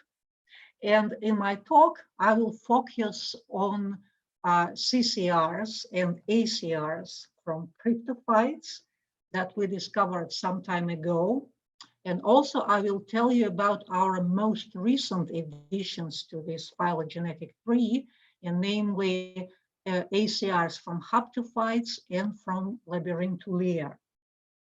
And already from this tree, you can appreciate that cryptophyte CCRs are actually very distantly related to all other channelrhodopsins families. And if you look closer at their sequences, you would think that they are proton pumps because they have all these residues required for proton pumping in hierarchical proton pumps. And that's why we named this group of proteins as bacteriorhodopsin-like CCRs or BCCRs. And yet, These proteins are capable of passive conductance of protons and even metal cations. It's obvious that they evolved a conductance mechanism independent evolutionary from that of the better known cation channel rhodopsins from green algae, widely used in optogenetics. And while we were screening BCCRs from various cryptophyte species, this paper was published about carmine, about which Hideaki Kato has told us earlier in this symposium. And I was very excited because this sequence was allegedly isolated from the ciliate Thyrina fusus. And so far, there have no been known rhodopsins in ciliates. But when I looked at this sequence, I realized it looked somehow familiar. And then I realized that actually this sequence is identical to a BCCR that we isolated from this cryptophyte, Rhodomonas lens. It turned out that the tiarina used for RNA extraction was actually fed on Rhodomonas, and that's why how this sequence got attributed to its transcriptome. So carmine is one of BCCRs. And two proteins from other Rhodomonas species, from Rhodomonas abbreviata and Rhodomonas salina, they exhibited extremely rapid desensitization of photokerins. See my desensitization of photokerins during illumination. And we named these proteins RA-CCR1 and RS-CCR1 for their origin, organisms of their origin. And here you can see that current traces compared to those from BCCRs that we studied earlier. Very big difference. And both of them absorbed green light. And when high in our lab, purified RA-CCR1 from P here, he observed something very strange behavior, because when this cuvette was sitting in the spectrophotometer, its absorbance of this protein in the visible range slowly increased. Slowly increased, and its absorption of the UV light slowly decreased in parallel. And the light minus dark spectrum showed this finely structured peak with the maximum at 330 nanometers. And it was Oleg who found out what's going on. So this protein, the Schiff base normally deprotonates and forms an M-like intermediate that absorbs at 390 nanometers. But in addition, there's this extremely short wavelengths absorbing long-lived intermediate E330. And it's very unusual because you know that even a free retinal is in solution absorbs at around 380 nanometers, and that was so much farther to the blue. So dissipation of 330 absorbance in the dark occurred in parallel with the recovery of photokerins from desensitization, which showed us that indeed formation of this long-lived non-conductive intermediate is responsible for extremely rapid desensitization of photokerins in these proteins. And we also found a mutation that eliminated this behavior. As you can see here in the mutant, there is no short wavelength absorption. And this mutation also strongly inhibited photokerins, but the tiny photokerins that remained actually showed much less desensitization, and this proved our explanation for its mechanism. Now I will switch to ACRs. And first, I will tell you a little bit of cryptophyte ACRs.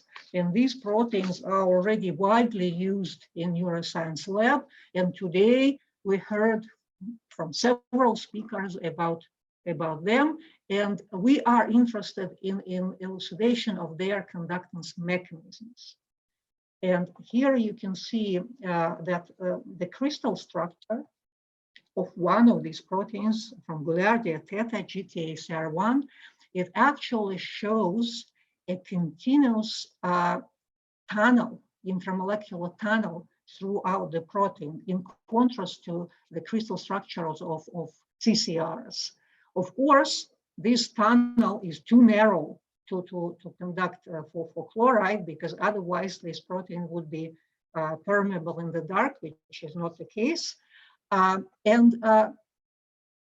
This is, of course, the structure of the closed state of the channel, because the crystals were produced in the dark. And the structure of the open state has not yet been obtained. So we thought that maybe we could gain some information about the open state by using functional studies. And the idea was that maybe we can use the bulky negatively charged glutamate side chain as a channel blocker that can be precisely positioned at a particular place along this tunnel by mutation.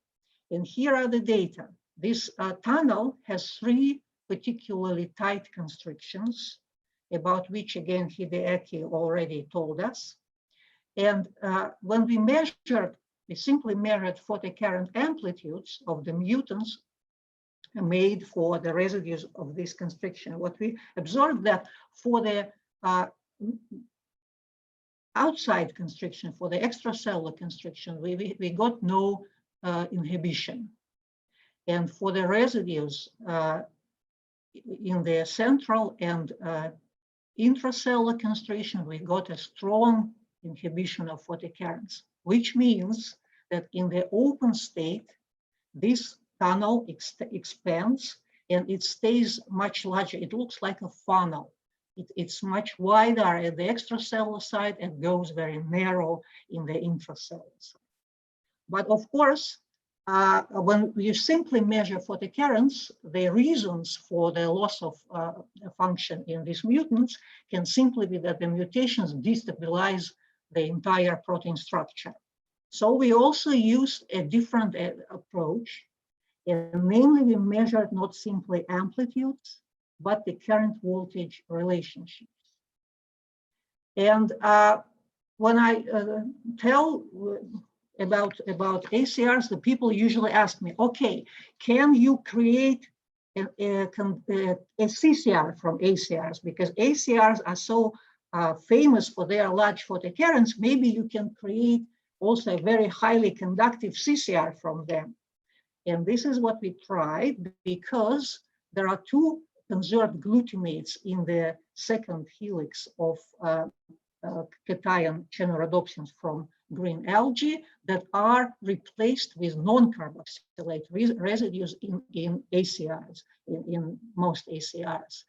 And we thought that, okay, maybe if we introduce these glutamates, we get cation conductance. And that was not the case, but these mutations produce a different, very strong effect. And namely, they changed rectification. So introduction of a glutamate on the intracellular side blocked chloride influx, chloride efflux. So you see only chloride influx remains. And introduction of a glutamate residue on the extracellular side did the opposite. So influx was blocked and only chloride efflux remained. And of course, this situation with outward rectification is very advantageous, would be very advantageous for neuroscience application, because this would help us avoid spurious excitation at the axonal terminals, about which Ofer told us today. But unfortunately, the current amplitude of such mutants is actually very small. So here it's comparison with the wild type, but you can see that wild type is scaled down here. But nevertheless, this phenomenon is interesting for better understanding of the geometry of the conductive pore in the open state. So what we did, we scanned many residues with glutamate substitution mutants and calculated what we call rectification index. Basically, this is the ratio of the current amplitudes measured at positive and negative voltages. And here, the residues are color-coded according to this rectification index. And as you can see here, only the residues that form the intramolecular tunnel show rectification. And all these many others that are gray here, they show no effect, which means that indeed, when the channel opens, this narrow tunnel that we see in the closed state expands and forms a conductive pore. Of course, we looked at ACR homologs in many other cryptophytes in order to find something that could be useful for optogenetics. And today we heard that, okay, one disadvantage of the original Goulardia ACRs was their relatively slow kinetics, especially their photocurrent decay. So Hideaki, again, he mentioned that the decay, half decay of GT-ACR1 photocurrents occurs in 100 milliseconds, and of course this is too slow. But we found many other natural ACRs from other cryptophytes that are really very fast, much faster than GT-ACR1. And one of them, especially good one of them, we named RAP-ACR for rapid. Also today we heard about this problem of patchy expression that Goulardia ACR exhibit. And due to some reason, RAP-ACR doesn't produce those puncti that we see with Goulardia. As you can see here, RAP-ACR expressed in. So for those of us who don't want patches of expression, this is the protein of choice. And of course, for the inhibition of fast spiking neurons, because native wild-type RAP-ACR shows about the same half-decay time as Flash, a mutant of GT-ACR1, about which Hideaki told us earlier. And here's a comparison of this Flash engineered version with a mutant of RAP-ACR. As I said, the wild-type ACR is about the same as Flash, but the mutant is actually faster. So it gives us about 4 millisecond half-decay photocurrent time. And also it has an additional advantage compared to Flash, that the Flash rapidly desensitizes to something like 20% of photocurrent, whereas the mutant of RAP-ACR desensitizes much slower. So again, this is a tool for those who are interested in precise inhibition of fast spiking neurons. But during our screen of various wild-type ACRs, we couldn't find anyone with redshifted absorption. So you can see here that all native variants in cryptophytes, they absorb blue or green light. So at this point, we decided that maybe we need to look outside of cryptophytes in other groups of microorganisms. And Leonid Brown from the University of Guelph in Canada, he's biophysicist by training, but he likes mining genome databases. And he found chenorodopsin-looking sequences in yet another group of algae, haptophytes, and even in microbes that are not algae at all. And these are called labyrintulomycetes or labyrintulea, which is a shorter word. And the background image of my title slide showed a micro photograph of them. So most labyrinthulea genomes encode 3 different chenorodopsins. And here you see their action spectra of their photocurrents. And they look like the blue, green, and red system of human vision. So 3 proteins for 3 different colors. And the great thing was that we found 2 labyrinthulaire channelrhodopsins that absorb with a maximum absorption at 590 nanometers, and 2 other proteins absorbed even at 610 nanometers, which is farther to the red than even that of crimson. And also a good thing was that these red absorbing, they generated pretty decent photokerins. So for their red absorption, we named them ruby ACRs because, as I will show you in a moment, they conduct anions.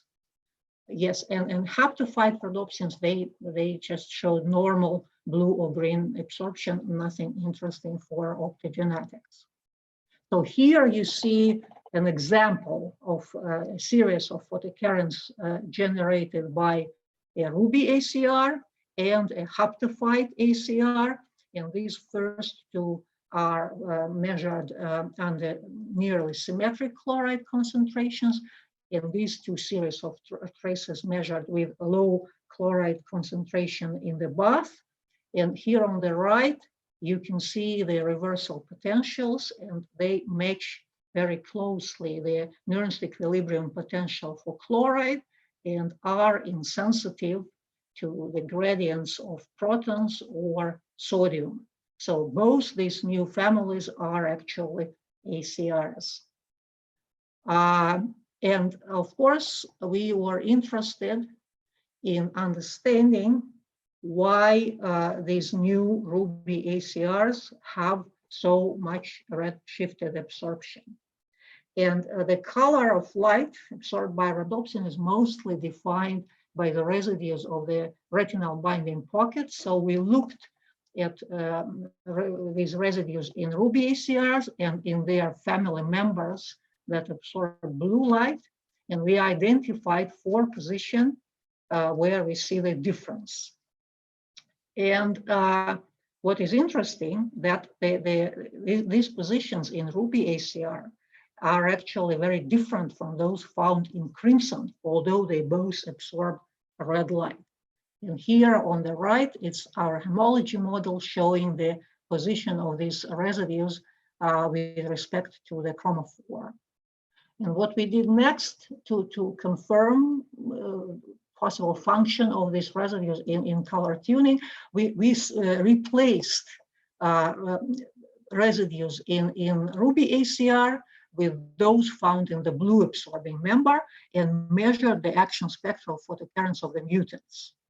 And indeed, as we expected, in 3 of the 4 mutants, we got a blue shift of the main rhodopsin peak. And it was Oleg who noticed something else, that the action spectra of ruby ACRs exhibited an additional peak at about 520 nanometers. And the contribution of this peak, or its relative amplitude, changed in the mutants. And in the blue shifted mutants, it increased. And when we created a red shifted mutant, it decreased. And this shows us directly that there is energy transfer from the second chromophore with a peak at 520 to the rhodopsin, to the retinal chromophore. Something like FRET used in all kinds of cell biological applications.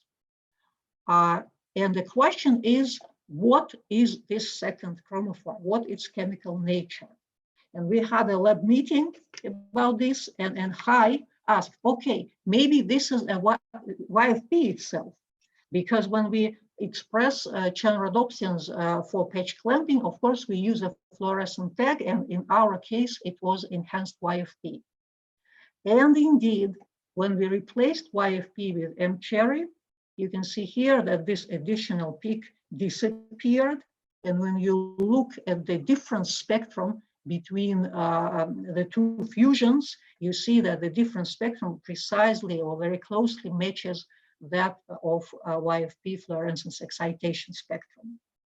But from the difference between the main rhodopsin peak between the two fusions, which is especially clearly visible on this different spectrum. We can also tell that there is an energy transfer from M cherry to retinal. Only M cherry absorbs a much more long wavelength light. That's why we practically we don't see this spectrum, but it is there.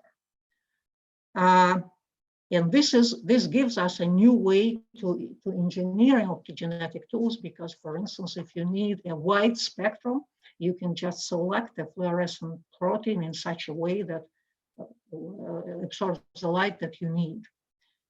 And with this, I will summarize my talk by that. There are at least 6 distinct non-viral families of channelrhodopsins, and probably many more, because we have just begun diving into this great diversity of natural variants.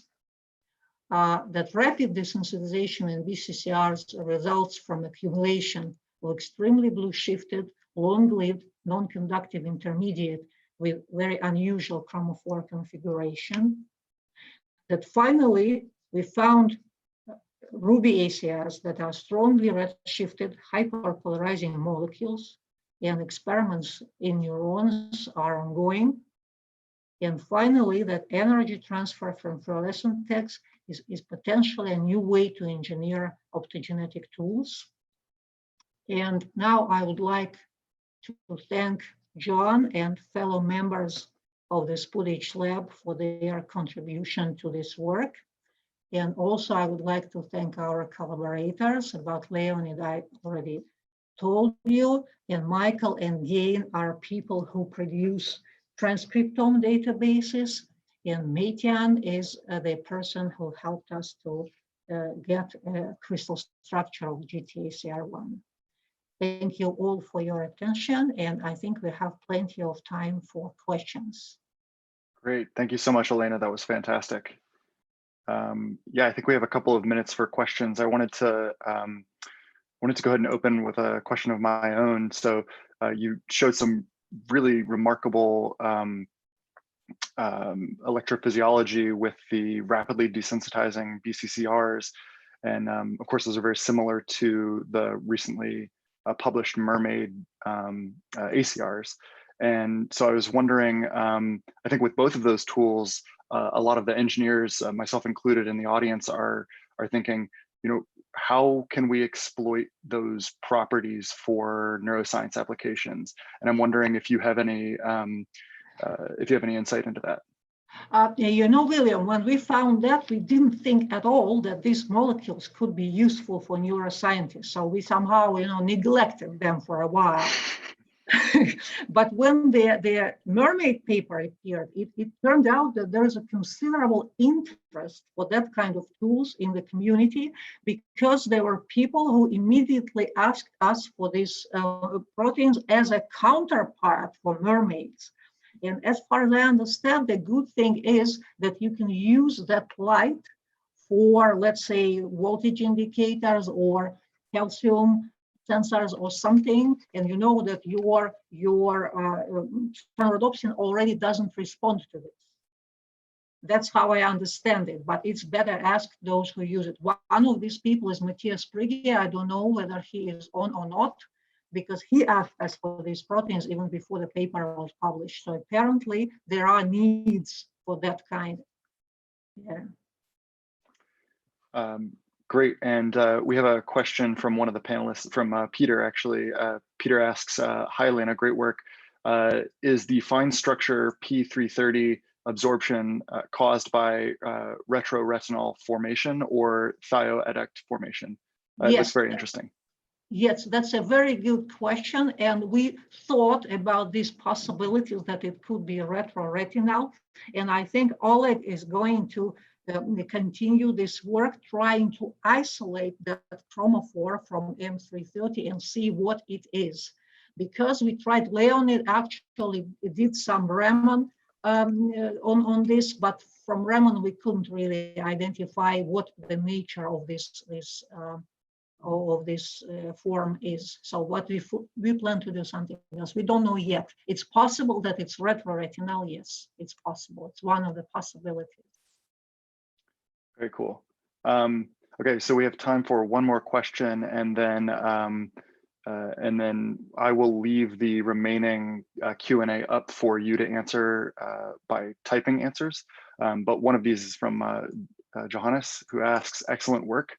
What is your explanation for seeing an energy transfer from the fluorophore to the opsin only for Ruby ACR, but not for the other channel rhodopsins before? Well, we actually think that maybe Ruby ACRs is just most obvious in Ruby ACRs because it so happened that we used these two chromophores widely spaced in their absorption. That's why we just noticed it. But as I mentioned, there is also a transfer from M. cherry, but because the absorption spectra of these two chromophores are closer, it's more difficult to differentiate between them. So and we think that it may happen with actually maybe all channel rhodopsins to a certain extent, because there was a mystery that we couldn't resolve for a while, that there was another ACR from Proteomonas that also Peter Hagemann's lab described, and there was a discrepancy between our action spectra of this protein and their action spectra. And their spectra was somewhat to the longer wavelength. And now we think that perhaps the reason was that we used different fluorescent tags. And in our case, it was YFP, and it actually shifted the absorption maximum. Not the absorption maximum, but the action spectrum maximum. So we don't know yet, because this is very, very recent data. It's just a few months that we found these things. And the paper is still under review. It's only a preprint published. And we think that perhaps we always, with all channel rhodopsins, or many of them, we have this energy transfer, yes. But we don't know yet. It's possible, but it's not certain. Okay, great. Well, thank you so much for that engaging talk and discussion. I think what we'll do is after the final talk, we'll open the floor up to all of the panelists from this session and sort of have a chat with everyone. But just in the interest of time, I'd like to go ahead and introduce the next speaker, who is Dr. Rafa Yusti. Dr. Yusti earned his PhD at the Rockefeller University in New York and completed his postdoc at Bell Labs. In his previous work, Dr. Yusti has pioneered the imaging of neuronal activity in the living brain with the development of the 2-photon calcium imaging technique. And as a professor in biological sciences at Columbia University, he's focused his lab on the development of techniques to study and perturb patterns of activity in the living brain. Today, Dr. Yusti will discuss the emergent features of cortical circuits and how these activity patterns can be manipulated non-invasively in his talk titled Playing the Piano with the Cortex, the Role of Neuronal Ensembles and Pattern Completion in Perception. Rafa, we look forward to your talk. Thank you, Will. Let me share my presentation. I want to take you through a journey that starts actually here in New York when I was a grad student, 1989, on the other side of Manhattan at Rockefeller in the WISL lab when I was working with Larry Katz. And Larry and I wanted to image the activity of neuronal circuits using microscopy fluorescence. And instead of focusing on voltage sensitive dyes, we started playing around with calcium indicators. And using a new type of calcium indicator, the acetoxymethyl ester forms, we found that you could stain brain slices, living brain slices, with these calcium indicators to the point that you could get images like this, where essentially every neuron, up to 95% of the neurons, were labeled with these fluorescent calcium indicators. And when we started making movies of the activity of the, or actually of the fluorescent intensity of these slices, we found that these neurons, the fluorescent of these neurons was blinking on and off. it was a binary signal, not a gradual analog signal, but you either got the neuron to light up with calcium indicator or not to light up. And we discovered that it turns out if you monitor intracellular free calcium with these fluorescent indicators, high affinity indicators, you're indirectly monitoring the opening or closing of calcium channels in the membrane, which happen when the neuron fires action potentials. So here's a measurement of fluorescent intensity versus time, sort of monotonically related to the calcium, intracellular free calcium concentration in a neuron when the neuron is firing action potentials, and you can see that there is a monotonic increase in the concentration of calcium. And that meant that we can actually make movies of the activity of neuronal circuits. Sorry about this. Like here, you see 500 neurons in one of these brain slices labeled with calcium indicators. And we've digitized the movie so that you can see this blinking of the neurons in red. And you can start to monitor the action potential activity of neuron populations. And in this little piece of brain of a mouse, you could see the activity of every neuron. So I was also lucky in my postdoc, being at the right place at the right time, working with David Tank in a lab across the corridor from Winfried Denk's lab. And Winfried had developed, invented two-photon microscopy during his PhD. And he was looking for a question. And meanwhile, we had a question looking for a method that we wanted to perform calcium imaging of neurons deep into highly scattered media. And as you know, two-photon excitation uses infrared light and has a nonlinear excitation profile, which essentially enables you to look at things deep into scattering media, such as the structure or function of neural circuits. And this is an example of one of these movies obtained with two-photon imaging. And in this paper with Winfried, we performed two-photon calcium imaging for the first time in biology. So using this method, two-photon calcium imaging, we started looking at the activity of neuronal circuits in awake behaving animals. And this is in our own lab here at Columbia. And this is work from a postdoc in the lab, Jeun Miller.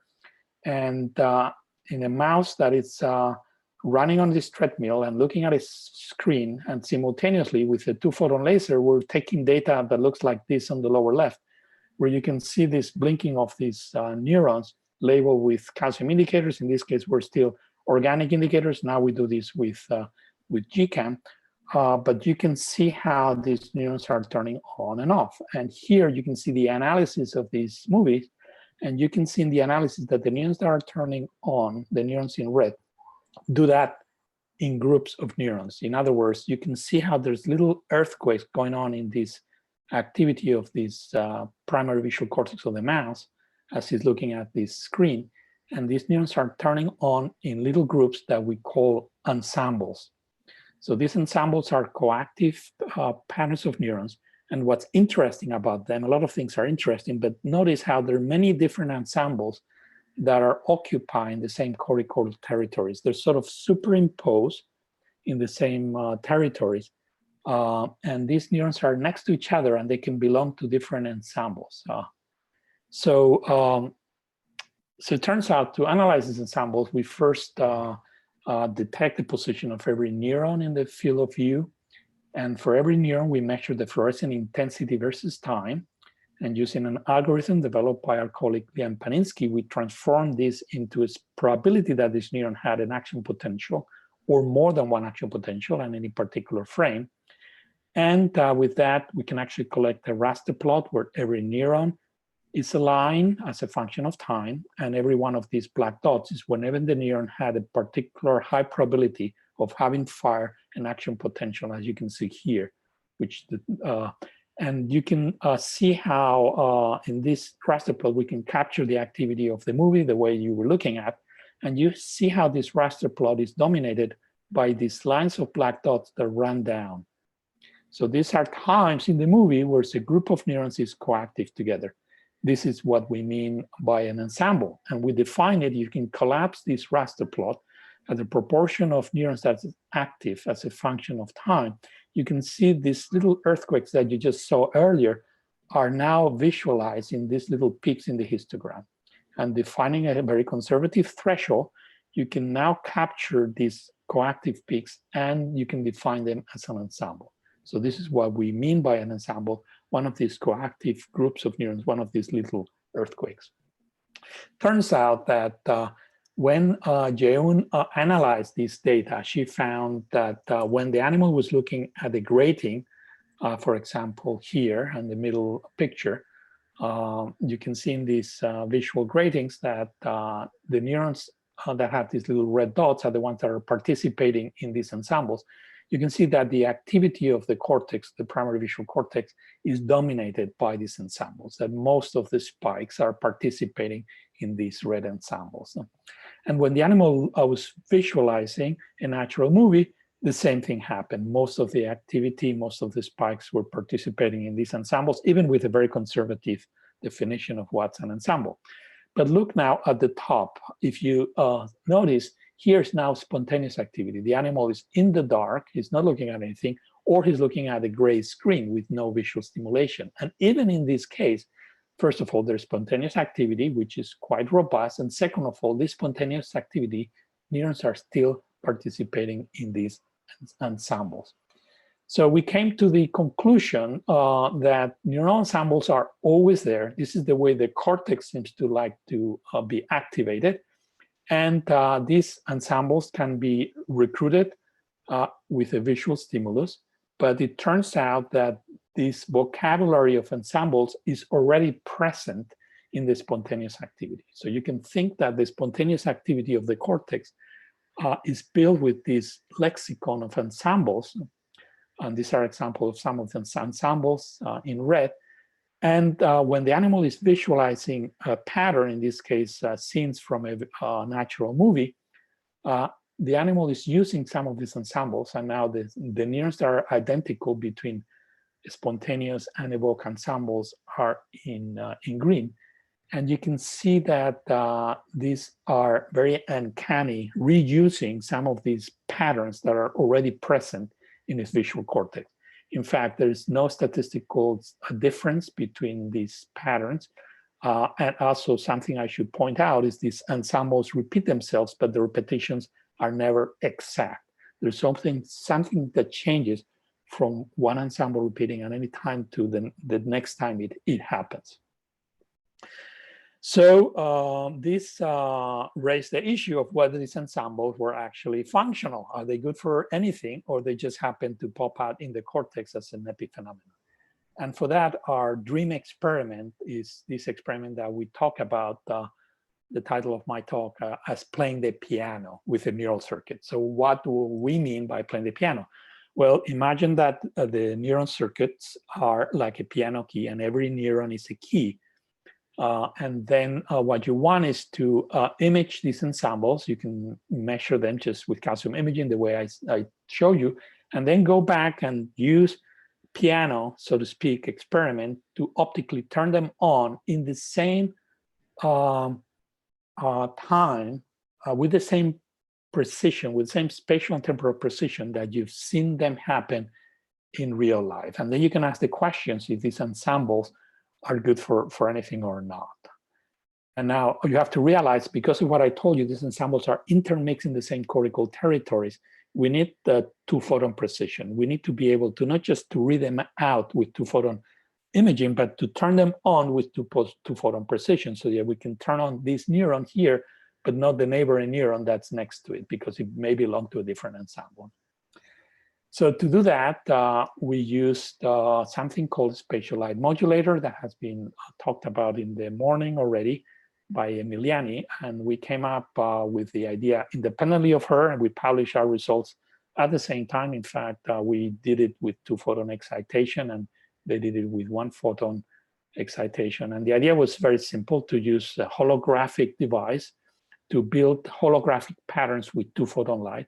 So this is the word Columbia written with a 2-photon laser. This is the face mask. This is the essentially pattern that gets uploaded into this holographic liquid crystal. And this is an example of the face of Ramon y Cajal that Nikolenko, who was the grad student that came up with this method, had nothing better to do than build the faces of famous neuroscientists and project them into the brain. And this is actually our piano. So with this device, we can now have as many beams as we want, up to a very large number of beams. And we can actually build patterns. Moreover, we can build patterns in 3 dimensions. So using this holographic 2-photon excitation, we had a very fruitful collaboration with the lab of Karl Deiseroth, and they had developed a new opsin called C1V1, which had very slow kinetics, and that was very well expressed in the cortex. This is an example of this opsin expressed in primary visual cortex. And using holographic 2-photon excitation, we could build holographic patterns to turn neurons on and off with single cell precision. And this experiment here is probably the worst possible scenario. You have 2 pyramidal neurons essentially on top of each other with only 20 microns difference. And using the SLM, we can build holographic patterns to excite them both together. Here you can see here, both of them turn on together, or only the top one and only the bottom one with single cell precision. So our experiments are now using 2 lasers. One is an imaging 2-photon laser to do 2-photon calcium imaging. And the other one is a stimulation laser, which we run through an SLM to generate a pattern that we can generate to turn these neurons on in 3 dimensions in a awake behaving animal that has expressing both GCAM6S and C1P1. And we do this through the thin skull of the animal. So these experiments, we can actually stimulate many neurons at once. This is an experiment done by Wei-Jiang Yang, in which he's stimulating groups of 3 neurons at 3 different layers in the cortex simultaneously. So this is on the left, this stimulating, so 3 neurons, these three in 3 different layers. Here he's doing 9 neurons. He's getting more ambitious here. 3 in the top layer, 3 in the middle layer, 3 in the bottom layer. And here on the right, he's stimulating ensembles of different numbers of cells simultaneously at different layers. So this proves to us that you can actually perform this 2-photon holographic stimulation in 3 dimensions with single cell precision during an animal behavior. And these experiments were carried out by Luis Carrillo, who now has his own lab in Mexico. And the first experiment he did was to play the piano with his elbow. So this was just to show that we could do simultaneously calcium imaging and 2-photon excitation of C1B1 in an awake behaving animal. And to do that, he essentially turned on all these neurons that on the left side of the field. And as you can see, whenever he turned on the laser, he was able to activate these neurons. So he was very happy that this was working through the thin skull of a mouse. These are not trivial experiments. And then when he was doing this experiment, he came to me and said, Rafa, do you remember these neurons that I was playing the piano with, like with my elbow, turning them all together? I said, sure, yeah, what happened? I said, well, guess what? I stopped stimulating them and now they're firing spontaneously. In other words, they've been imprinted by this piano type of experiment in which he was pressing the piano with his elbow. And now these neurons, as you can see in the next slide, are turning on spontaneously. So he inadvertently built a neuronal ensemble. And this is an example of the analysis of the activity of this population of neurons that are being imprinted here with 2-photon optogenetics. And here in the stipple lines, they're firing spontaneously without us activating them. In fact, this happens even the day after. Overnight, you put the animal back in the animal room. The next day, these neurons are still firing together. So this proves that these ensembles were actually not just an artifact of the firing of the neurons. You can actually create them. You can build them yourself. And when he was doing this experiment, he started playing the piano with 1 finger using the spatial line modulator. And this is an example of which is turning on this neuron here, which is this particular neuron here. And lo and behold, whenever he turned on the SLM pattern, turn on this neuron, bingo, he got this result. And he was very excited about that. But he also found by chance when he was playing the piano with one finger through every neuron in the field of view that when he hit some of the neurons that were part of this imprinted ensemble, activating one neuron triggered the whole ensemble. In other words, he discovered pattern completion. And this is an example of one such experiment, stimulating neuron 25, which belongs to this ensemble in pink that he's imprinted previously. This is neuron 25 here. And the laser is on, and he turns on this neuron. And sometimes only this neuron is on, and that nothing happens. Another neuron is on, a couple of neurons turn on. But look what happens here. Suddenly, the entire ensemble drops in. So that means that you can activate an ensemble by activating one of the neurons of the ensemble. So that means that this neuron has some special properties that we don't quite understand that can actually trip the entire ensemble.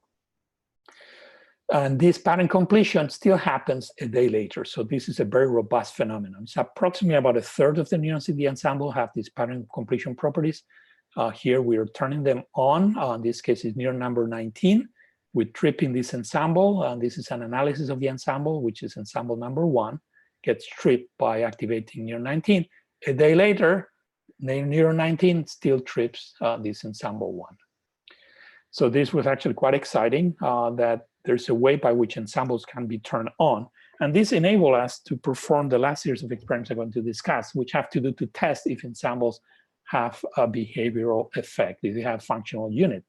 So in this experiment, which is not a dream experiment anymore, we can measure the behavior, we can measure the activity of this ensemble, and then we can turn on our piano and activate these ensembles holographically and see what is the effect they have on behavior. And the behavior we chose is a very simple behavior, go, no go, in which when the animal sees these stripes that are vertical, he licks. And when he sees horizontal stripes of light, then we train the animal not to lick. And simultaneously, we're doing 2-photon calcium imaging to measure neuronal ensembles. And we perform 3 types of experiments. We measure the ensembles that correspond to the go stimulus, the lick stimulus, these vertical bars of light, drifting gradients, no? And these are colored here in blue. Then we can also measure the ensembles that correspond to the no-go stimulus, in this case, the horizontal bars of light, depicted here in green. And then the killer experiments, we turn off the visual stimulus, turn on our piano, and then we play back this ensemble that corresponded to the go stimulus and see what happens. And let me just quickly run you through some of these experiments. The first experiment we did for technical reasons was to activate the no-go ensemble. So we essentially turn on these ensembles that are activated when the animal sees the no-go stimulus. And what that did is it actually killed the performance of the animal. So the animal, even if we show him a go stimulus, okay, we show him a go stimulus, but the blue stimulus here, but we turn on this green ensemble down here. If you look at the performance of the animal, it significantly decreases when we turn on the no-go ensemble. So this actually happened because the go ensemble, which is here, suddenly disappears, it gets inhibited.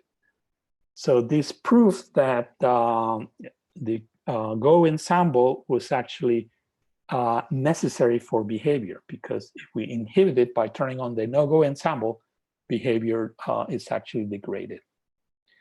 The next experiment was to turn on the go ensemble, but we did that taking advantage of something that had been mentioned earlier by Sonia, is that the fact that the visual system is very selective for contrast. So we lower the contrast of the stimulus so that the animal can barely see it. It actually responded pretty much at chance, the performance about 50% or 40%.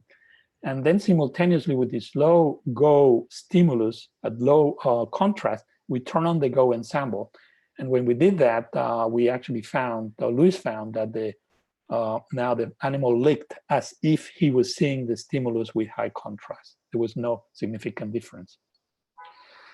The final experiment, as the piano experiment, we turn off all the visual stimulus, we turn on our optogenetic piano, this holographic device, And turns out, and in this case, we went for the pattern completion neurons because we knew there were some neurons there that are particularly good at turning on the ensemble. So instead of bothering with turning on every neuron in the ensemble, we go straight to the pattern completion neuron. And this is an experiment stimulating two pattern completion neurons, neuron 9 and 8, these ones here.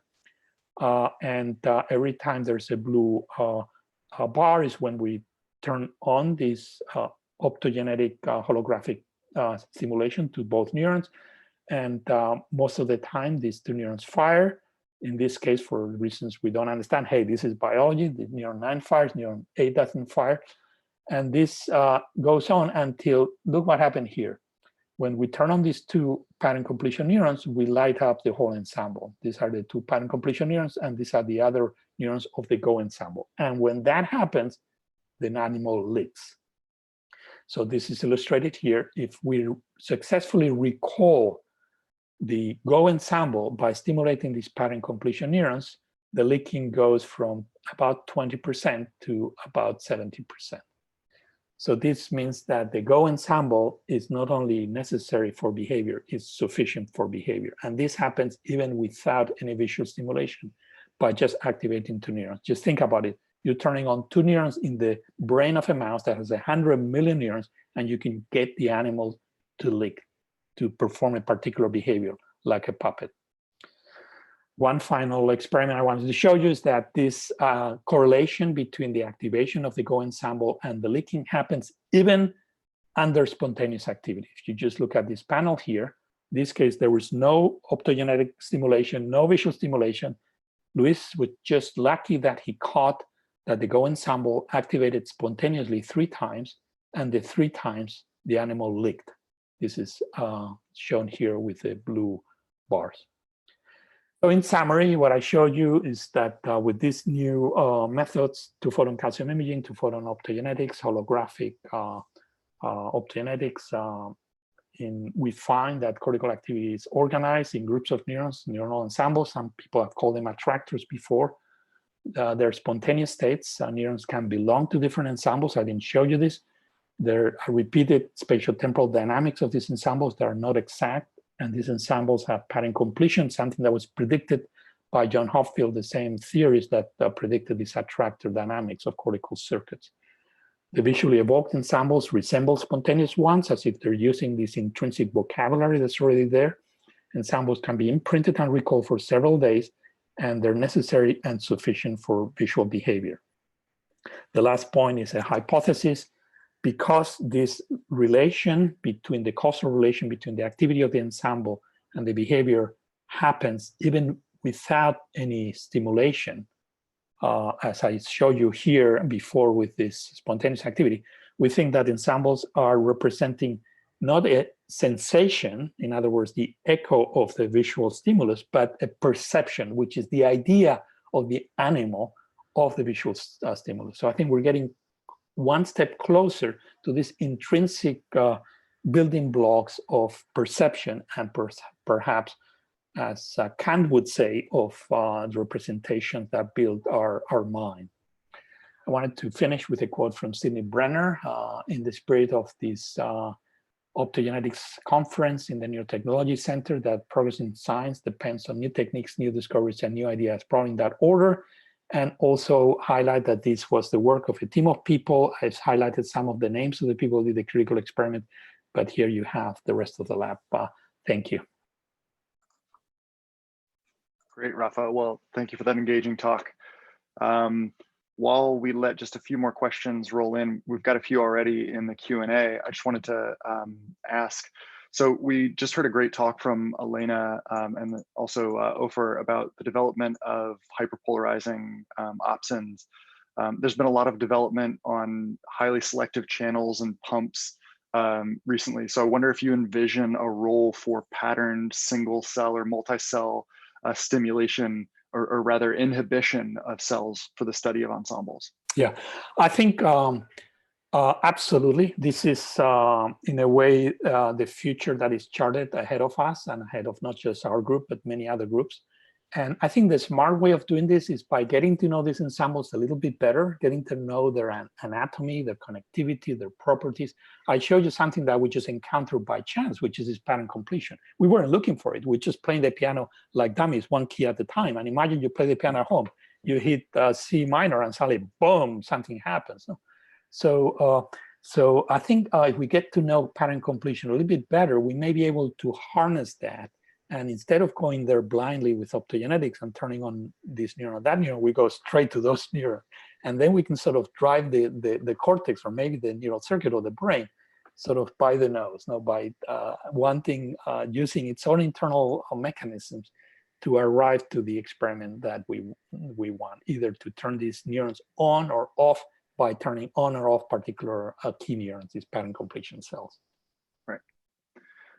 Okay, so we have a question via YouTube. I'm just going to ask 2 more questions in the interest of time here to save a little bit of time for our viewers on the break. But Lily Zhu from YouTube asks, within an ensemble, what's the percentage of the neurons that are capable of pattern completion? And I'd like to add on to that, how does one identify a neuron that is a pattern completion neuron? Yeah, those are fantastic questions. So if I can actually, let me just share one slide. So the answer is about a quarter to a third of the neurons, at least in our hands, are pattern completion neurons. We don't know yet who they are, whether they belong to a particular anatomical subtype, but we can find them using a computational method. And this is something called conditional random fields, which is a type of graph theory in which we analyze the calcium imaging data and the responses of neurons to the different stimuli. And we built a graph model of the circuit. This is work that we've done in collaboration with Tony Guevara, who's a colleague in the computer science department. And with this graph theory, we essentially have a model of the circuit. And using that model, we can actually measure a metric which correlates with pattern completion. And this is an example of measuring these metrics. And these neurons here on the top right are the ones that have the strongest values of the node strength and the AUCs.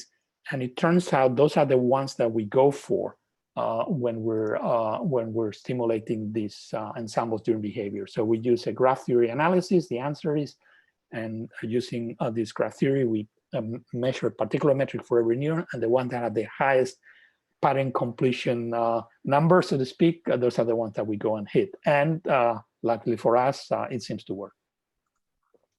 Very cool. Emily asks, wonderful talk, thank you. Are neural ensembles a specific feature of visual cortex, or are they a general principle of neural activity across all areas of cortex? Great question, Emily. We find them everywhere we look. We find them in visual, auditory, in prefrontal. There's a grad student in the lab, Derek O'Neill, who's starting to look at them at hippocampus. So actually, if you look at the history of neuroscience, what we're talking about, this ensemble, is something that was predicted already in 1920s by Laurent Deneau. He published actually a paper in 1933 proposing that there were reverberating circuits. He called them chains. And this is due to recurrent excitatory connectivity. And this is exactly the same idea that was captured by Hepp's neural assemblies, captured by Hopfield's attractors, and many, many other people have used many different names to describe the idea of a group of neurons firing together because they're connected among themselves through excitatory recurrent connectivity. I think we don't know yet understand the mechanism of the ensembles precisely, but we think that this recurrent connectivity is key for this mechanism. Great, thank you. Well, we have a few more questions in the Q&A. And if you'd like to answer those by typing an answer to those, we have about 10 minutes for a quick break, and then we will launch into our final talk, which is Carl Deiseroff. So we will join you all back here in about 10 minutes.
Okay, welcome back.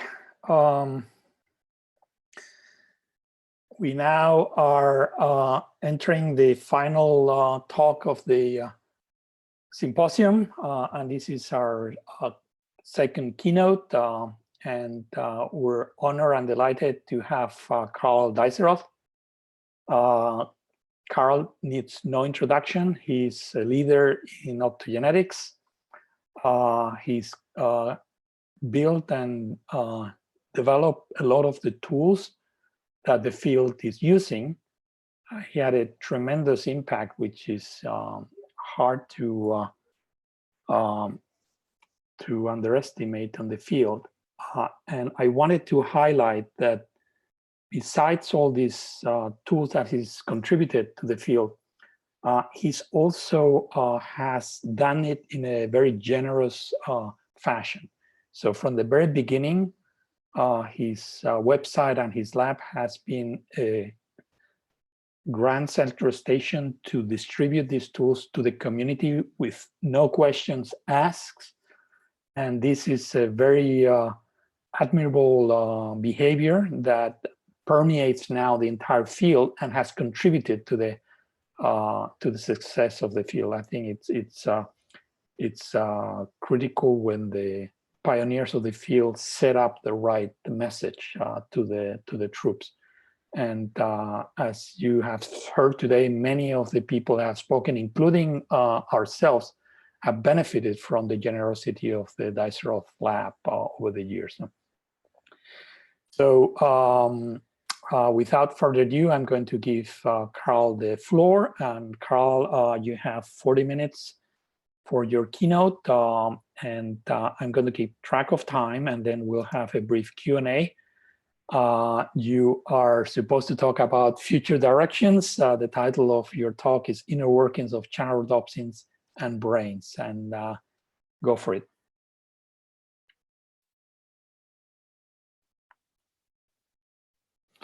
I think you may be unmuted. You may be muted. How is that now? Is that okay?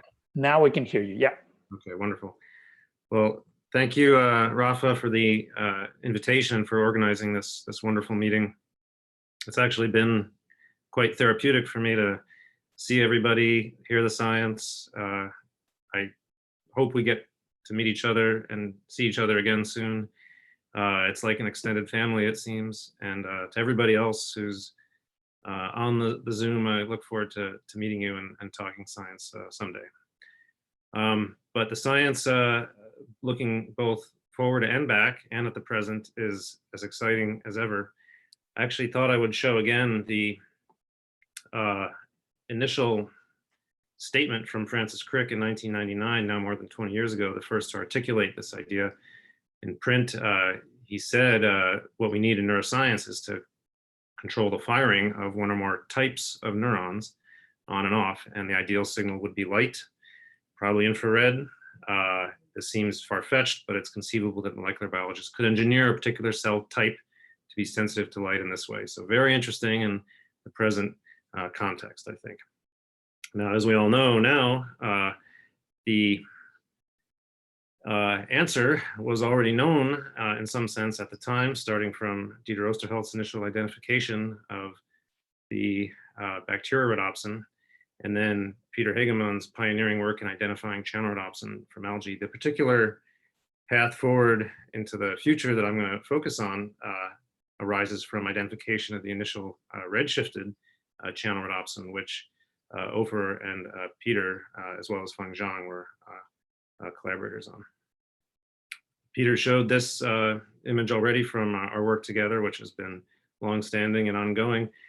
I think it captures the progression. Within just 6 years, we were able to go from this sort of understanding to this sort of understanding of the inner workings of channel rhodopsin. And the path to getting there and beyond, in large part, was driven by crystal structures. Hideaki gave an outstanding description of this work. By the way, he's too modest. When he was asked what's the secret to his success, it's really what he should have said is that he is brilliant and creative and incredibly energetic, but of course he wouldn't say that. He's a pleasure to work with, as was Yoon Kim in my lab, brilliant bioengineering student. obtaining and resolving these structures of the initial cation conducting channel rhodopsin and the initial structures of the anion conducting channel rhodopsins was incredibly powerful in helping to understand how these work and to make new forms of them. But it wasn't just the crystal structures, a great deal of work, much of this in collaboration with Peter Hagemann and others, based on structural models, mutagenesis, structure function work, and many of the speakers here today. This enabled us to make faster channel rhodopsins, redshifted channel rhodopsins, bistable excitation and inhibition. And the particular emphasis for today in terms of the redshifted channel rhodopsins and C1V1 that you've heard a lot about, including from Rafa, this mutation, a chimera strategy between the Volvox, that multicellular spherical green algae, and channel rhodopsin 1 plus trafficking motifs that Viviana Gradinaru, one of the speakers, also identified that allowed high expression of this resulting opsin, led to this experiment in 2012. As Rafa said, this was a very exciting collaboration between our labs, 2 papers in Nature Methods, Packer and Prakash et al., not just spatial light modulators, but here the initial, living mammal, the initial single cell resolution optogenetic control. Here the readout though was with a patch pipette. Of course, what has led us to the current capabilities has been going all optical. And here the redshifted nature of C1V1 and related constructs have allowed us to do this all optical work. And Rafa, it's pretty amazing that starting from this in 2012, then 7 years later, the other bookend coming here in 2019 to the control of mammalian behavior by specific identified neurons has been an exciting journey. So congratulations, it's great that we were able to bookend these 2 moments together. This was the first 2019 indication of this. This was a work led by Josh Jennings, Tina Kim, and Jim Marshall in my lab. We used C1V1 in orbitofrontal cortex to deliver single cell resolution control to feeding cells or social cells in orbitofrontal cortex. And we found that these cells that were naturally involved in feeding, when we stimulated them, we could promote feeding behavior. But when we stimulated the naturally social involved cells, we inhibited the feeding response. And so this was an interesting insight. It was limited somewhat by the field of view. And so here's a typical indication of that 2-photon grin imaging based optics.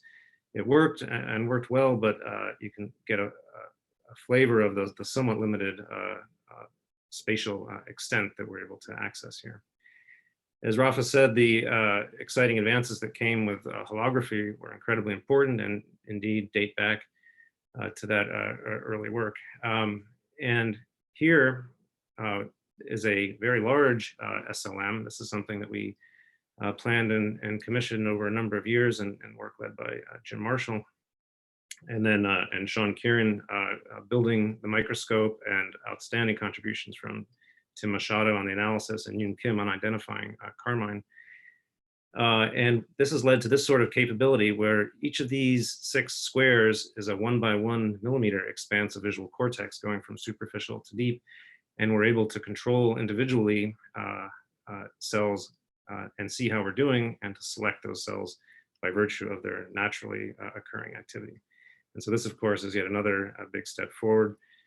And the aspect that has been pretty well covered already by Hideaki that made us, that enabled us to deliver many spots of light safely across this expanse of the brain was carmine. And this was a opsin that has very large photocurrents.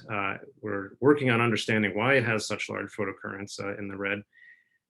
Part of the reason may be the concept that Hideaki briefly described earlier, is that the inner lining of the pore may be less sticky, and most of the selectivity may have to do with properties of the vestibule. And so we're interested in following that up. But as you've heard already, it has responsivity at very narrow pulse widths, low light levels, and has large currents in the far red.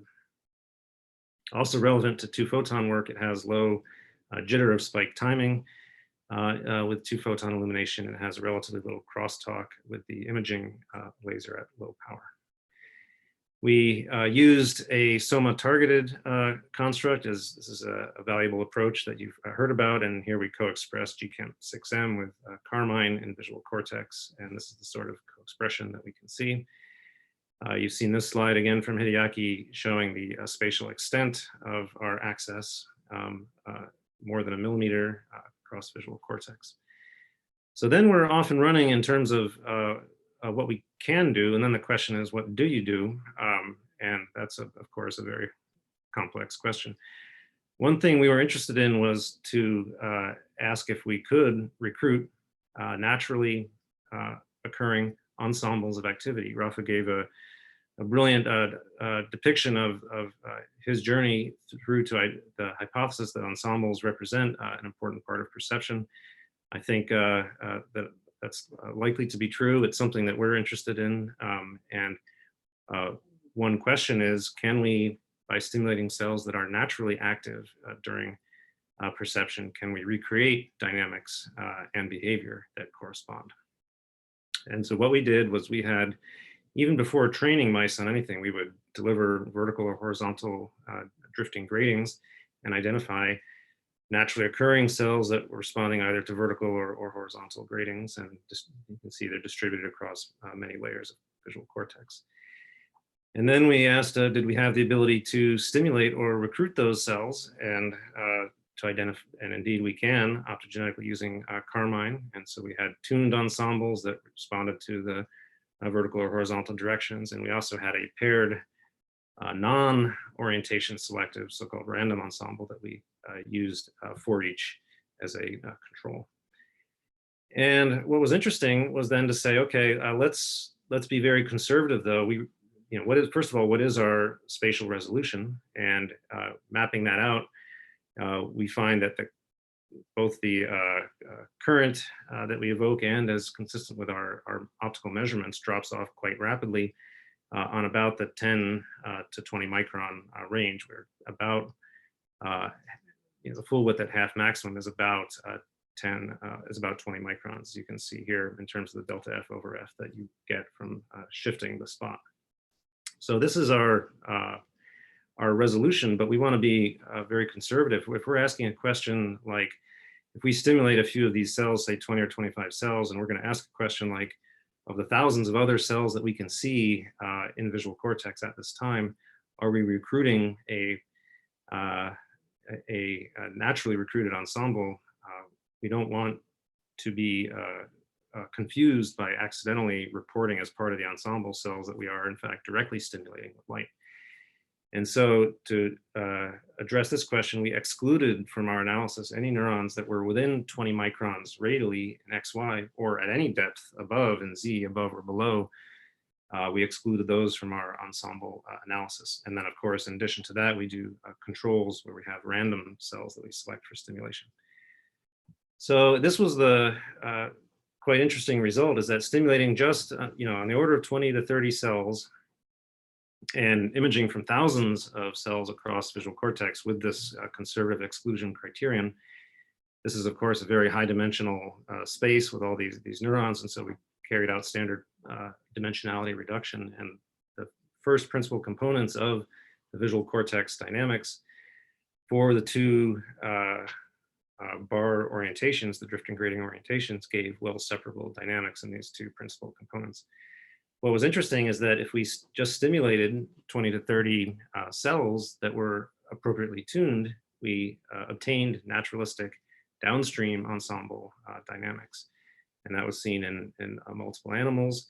You did not get that with the random stimulation or with no stimulation at all. And a trained classifier could automatically decode just from the downstream ensemble which orientation cell was being stimulated. So this was all done in untrained animals, and that was pretty interesting in itself. It suggested that a few cells can recruit a naturalistic ensemble as long as those cells are the right cells that you're stimulating together, as long as they're like-minded and are part of a naturally relevant ensemble, which is, of course, a key point, and being able to identify those cells is very valuable. So then the question became, now we have access to this internal representation, and that looks naturalistic. What about the behavior of the animal?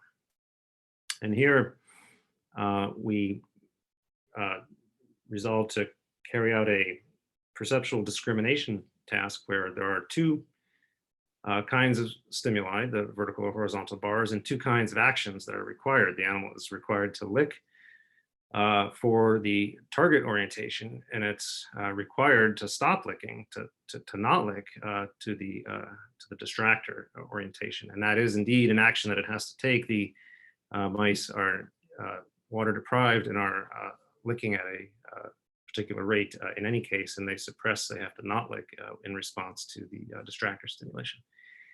And so this is the behavior, and we decided to also make sure that we could vary the difficulty of the task by varying contrast. And the idea here was we didn't necessarily expect very big behavioral effects. We knew we could only, although we could stimulate some dozens of cells, we didn't know that we would have a robust effect. And we thought, well, maybe in the best case, we'll be able to shift the psychometric curves slightly in one direction. And so we had, for that reason, a contrast gradient. Now, this is not yet a psychometric curve. This is progression over time of training. We train the animals on high contrast. If you're above a D prime of 1, you're doing pretty well. And the mice do pretty well at high contrast. They can't do well at low contrast at 2%. In between, they do okay. During this training, we're also assessing their response to random ensembles as well as to trained ensembles. Tuned ensembles. And so here's the sort of response that we observed. We found that we could indeed help the animal make the discrimination at low contrast. And so here, there is a significant effect. There's a leftward shift of the psychometric curve. The tuned ensemble plus visual stimulation was performed better, left shifted curve compared to the visual only stimulus. And so that is shown here. It was a small but significant effect. And we thought that this was interesting to follow up further. Now, what was interesting, of course, in all these experiments we also have random ensembles presented as controls. We're looking at those along the way. And so during all these experiments, we're pairing not just tuned stimuli with visual stimuli, but we're also pairing random or non-orientation selective neuron stimulation with visual stimuli. And a very interesting thing happened, and this relates to some of the beautiful work that Rafa showed a moment ago, is that a few of the animals even learned to associate the random cell or the untuned cell's stimulation with the correct action. And this is illustrated here. So 50%, there's two choices. So 50% means you're performing at chance before the contrast ramp. If you stimulate random cells, the animals don't do well with the discrimination. But afterward, a few of the cells are correctly associating the random or untuned ensemble that was paired with the particular orientation, and they're able to make the so-called correct discrimination. But what was very interesting is we then shifted from those original random ensembles, and we just moved in Z by 30 microns, opening up a whole new population of cells that we could stimulate that had never been stimulated before during that pairing of the contrast ramp. Performance crashed back down to baseline, to performance at chance. These were new random untuned cells that had not been stimulated before, and they meant nothing to the animals, even the smart ones. So this showed that it actually mattered which cells you were selecting. Now that's all for the random or untuned cell stimulation. What about if, and all this is in complete darkness now, what if we stimulate the tuned cells? And here, what was very interesting is performance was very good. And then if we shifted to a new ensemble of cells that had never been stimulated before, the animals did perfectly well. So they made the correct perceptual discrimination, even though those particular cells had never been stimulated before.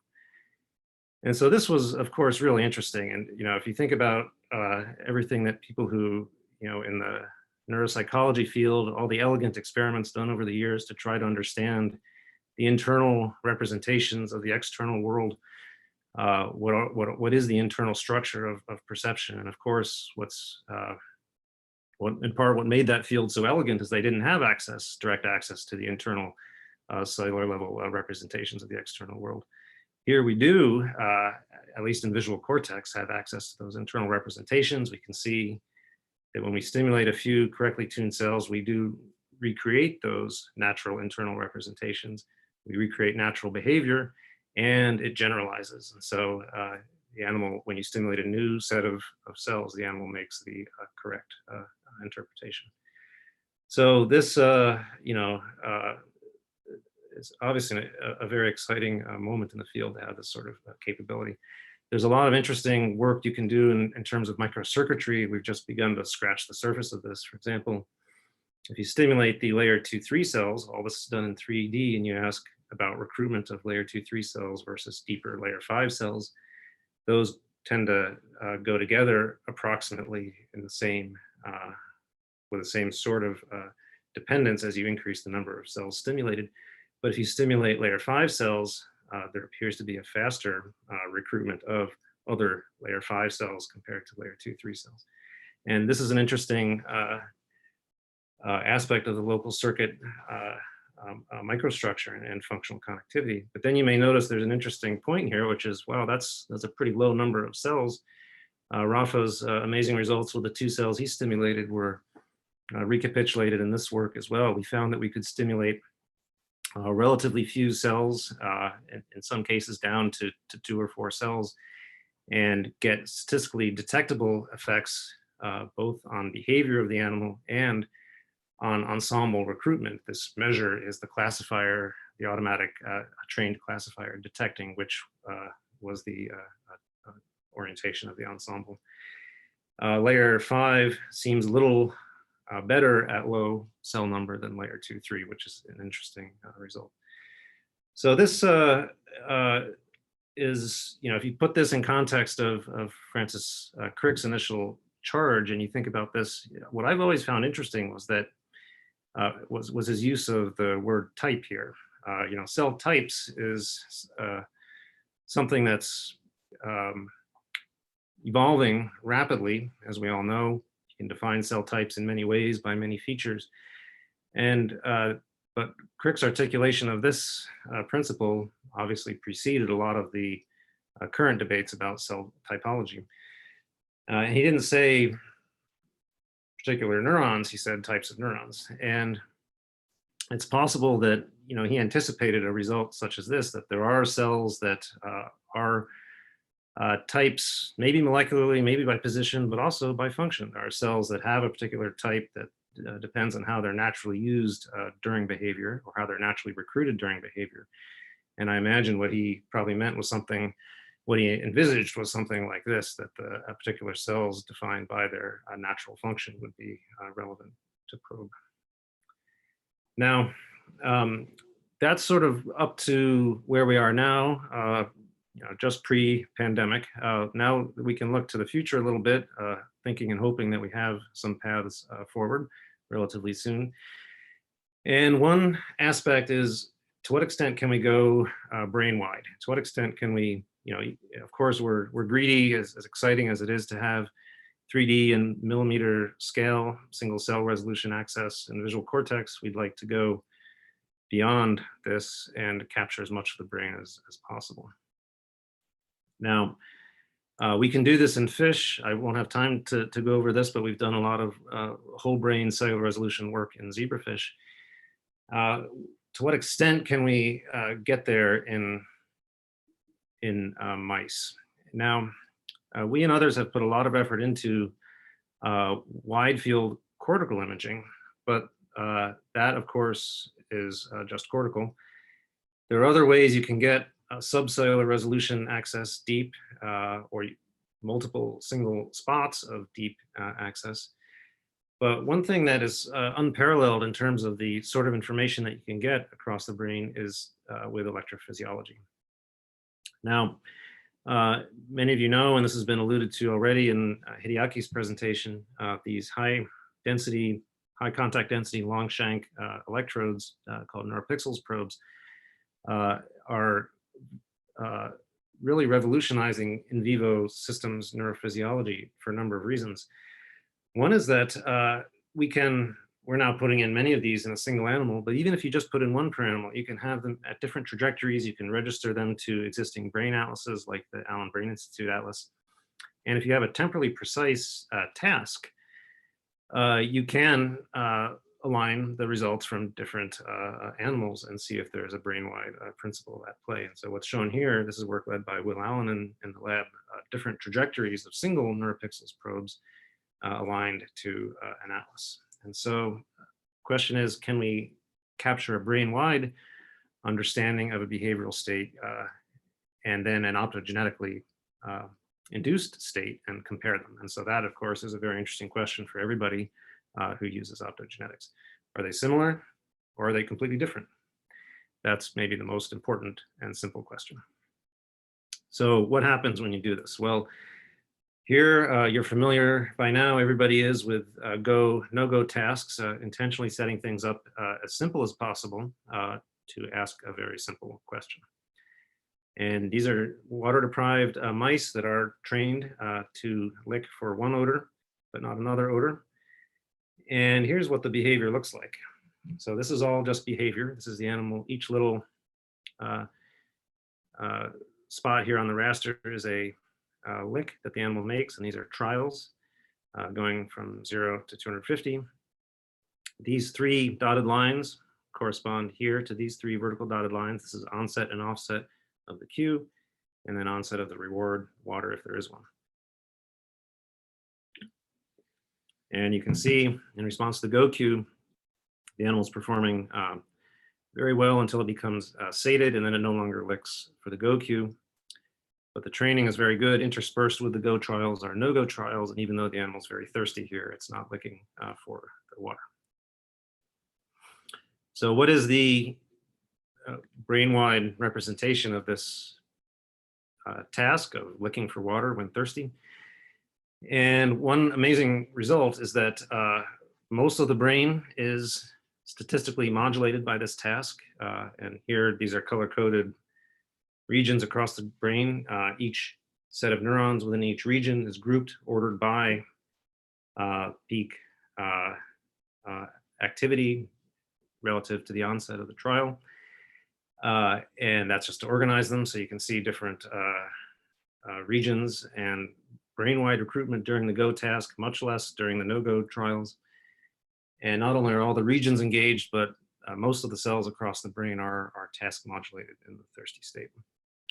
So as simple as we tried to be with this task, we got very complex and brain-wide dynamics. And so then it would seem an almost impossible task for an optogenetic intervention to capture this or recapitulate this. And so with some trepidation, we do this task. And so we come in and we deliver in classic bread and butter, single fiber optogenetics. We come in and stimulate a single spot deep in the brain, an area that we had previously, and worked together with Leach and Lowe and Will Allen in the lab. We identified thirst neurons in this extended hypothalamus structure, subfornical organ input to the MNPO.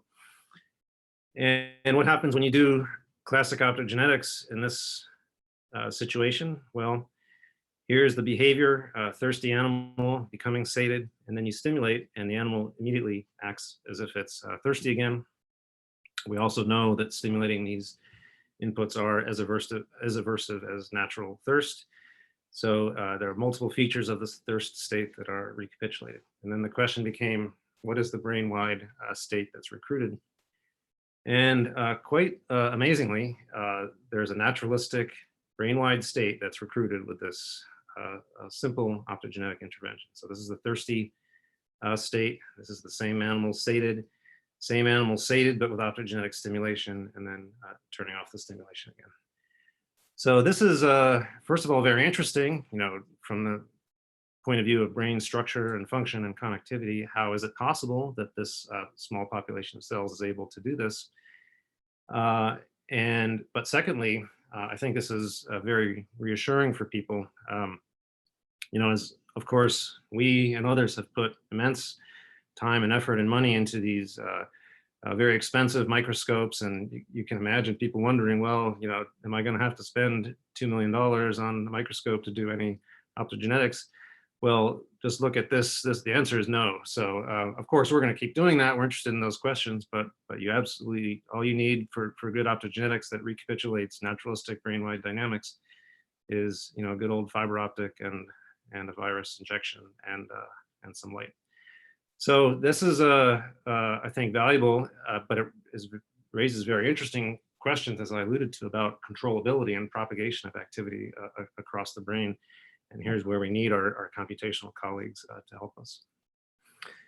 Now, of course, physiology is unparalleled for this sort of access and letting us see that even at the level of spike ordering during a task that we can recapitulate naturalistic dynamics. But of course, in many ways, you can't analyze those cells any more deeply. You can't come back and find those cells that correspond to spikes on your neuropixels contact. And here's where other methods become really valuable. And I think this is where the convergence with the single cell transcriptomic revolution is particularly exciting. So what's depicted here is what's now called hydrogel tissue chemistry. This is a method where you start with cells in tissue and you build within them post-life a scaffold, as shown by these wavy green lines. This is a hydrophilic three-dimensional jello-like polymer called a hydrogel. And you anchor specific biomolecules to that scaffold with covalent attachments. And then you can work with this new construct in interesting ways. You can remove things that you are not interested in, like lipids or other molecules, and you can end up with a new form of the tissue where you've got molecules of interest like RNAs and proteins that are anchored to the scaffold, and you can work with that scaffold in interesting ways. It's transparent, but you can do a great deal of additional work with that, including even sequencing within 3D tissue. An example of this is work led by Xiao Wang and Will Allen in the lab. We can take this hydrogel tissue chemistry approach. Clarity was one version of this. Star Map's another version. There are a number of versions from many labs now. And what we can do is rely on the fact that, you know, the RNAs are anchored into position on the hydrogel and can't move. They really are anchored in place at the ultrastructural level. We can do rolling circle amplification of mRNAs and with probes that are labeled with barcodes, and we can sequence the barcodes using optical sequencing methods that rely on the fact that the spot is not moving at all in between rounds of sequencing. And this lets us take this sort of constellation of visual cortex and turn it into a rich cell typology. And the fact that it's all in 3D makes the following sort of experiment actually doable, which is registering that living cell activity map to post-life star map at the single cell level. And a number of folks in the lab, we've done this in zebrafish. Matt Levick-Barron, Aaron Andelman, and Richie Chen and others in the lab have really advanced this in the fish. Ethan Richmond and Will Allen have, and their colleagues in the lab have really advanced this in the mouse. And I'll just show this here. Red and green are pre and post life. One is at GCamp during life, the other is the marker in the star map preparation. Each of these spots is a little cell in neocortex, and you can see all the yellow cells are the single cell resolution conjunction of pre and post life labels. And so we now indeed are in the regime where we can identify activity patterns of cells during life and put them in this transcriptomic setting and identify their typology. And so there was very interesting discussion, for example, from Rafa's work and others on the cells that are, you know, particularly potent at recruiting other cells and ensembles. And this would be, of course, very interesting to know if they have some unique molecular identifier. And then what do you do about those cells? This is the last thing really to bring up is do we have, you know, you can observe them, you can identify them, but can you then do something with the cells? Can you drive them in a selective way? And so the question is, what payloads can you deliver to cells that are defined by these transcriptomic features that you've identified. And this, of course, is harder. Leif Fenno in the lab, a brilliant MD PhD student, now a psychiatry resident graduating, devised a system called Intersect back in 2014, and he's got a next-gen version of it now in 2020. He devised single AAVs that could let you express payloads like a channel rhodopsin or a YFP in cells intersectionally defined by having two recombinases present. For example, Cre and Flip, you could deliver those genetically, you could deliver them by retrograde targeting, so you could, wiring could be a feature as well as a genetic phenotype. And in this latest work that's now in press at Neuron, he's put the very latest generation opsins into this intersect setting, Carmine and IC++. Also, he was able to achieve what we call triple sect. For those of you who like mixing cocktails, and you know, triple sect, this is triple sect. We can actually have Cre, vCre, and Flip. And so these can be delivered by, as always, retrograde AAVs, probably the best choice for vCre since there aren't vCre mouse lines, but the Cre and Flip, these are capabilities are rapidly growing. And he's already done GCamp and GFP, YFP for the triple sect. You see no, if you don't have all three recombinases, you have no GCamp signals. You have nice GCamp signals. This is triggered by novel object exploration. If you have all three, and here having each of the combinations of two, but not all three, only with all three do you get the GCamp expression. So this is the kind of thing, delivering functional payloads to cells defined by what we identify with transcriptomics, in turn identified by what we see with natural and causal activity during behavior. This, I think, is an exciting path forward for the future. And it's always interesting to remark on how far and fast things have come, this sort of capability. You know, a lot of this path is wound through getting detailed understanding of the inner workings of channel rhodopsins in ways that we've talked about here, and wonderful collaboration with Peter Hagemann and his colleagues, as well as all the students and postdocs in the lab. And to look at the very most you know, humble beginnings, this was that first experiment back in July 2004. This is that notebook page where I used a nuclear marker of membrane depolarization and found that channel rhodopsin in these cultured neurons could reveal light-induced membrane depolarization, but not in cells in the darkness. And this, of course, compare that to where we are now in terms of our understanding and our capabilities. It's amazing how far and fast things have come. Of course, optogenetics was not enabled at that moment. It took years of work after that moment by very talented students and postdocs in the lab. Gerard Fung and Ed in the lab. Viviana joined the lab shortly after that. Ofer, it seems, came just moments after that. So it's really wonderful to see all these faces and to reflect on how things have progressed. And if all this has happened in just 16 years, it's hard to imagine where we'll be 16 years from now. So I will wrap up there, and I will, you know, this is an amazing group of students and postdocs and staff. You know, I made this version of our slide as well, but it's just depressing to look at. And so I'm going to go back to how things used to be. Hopefully we'll get back to that.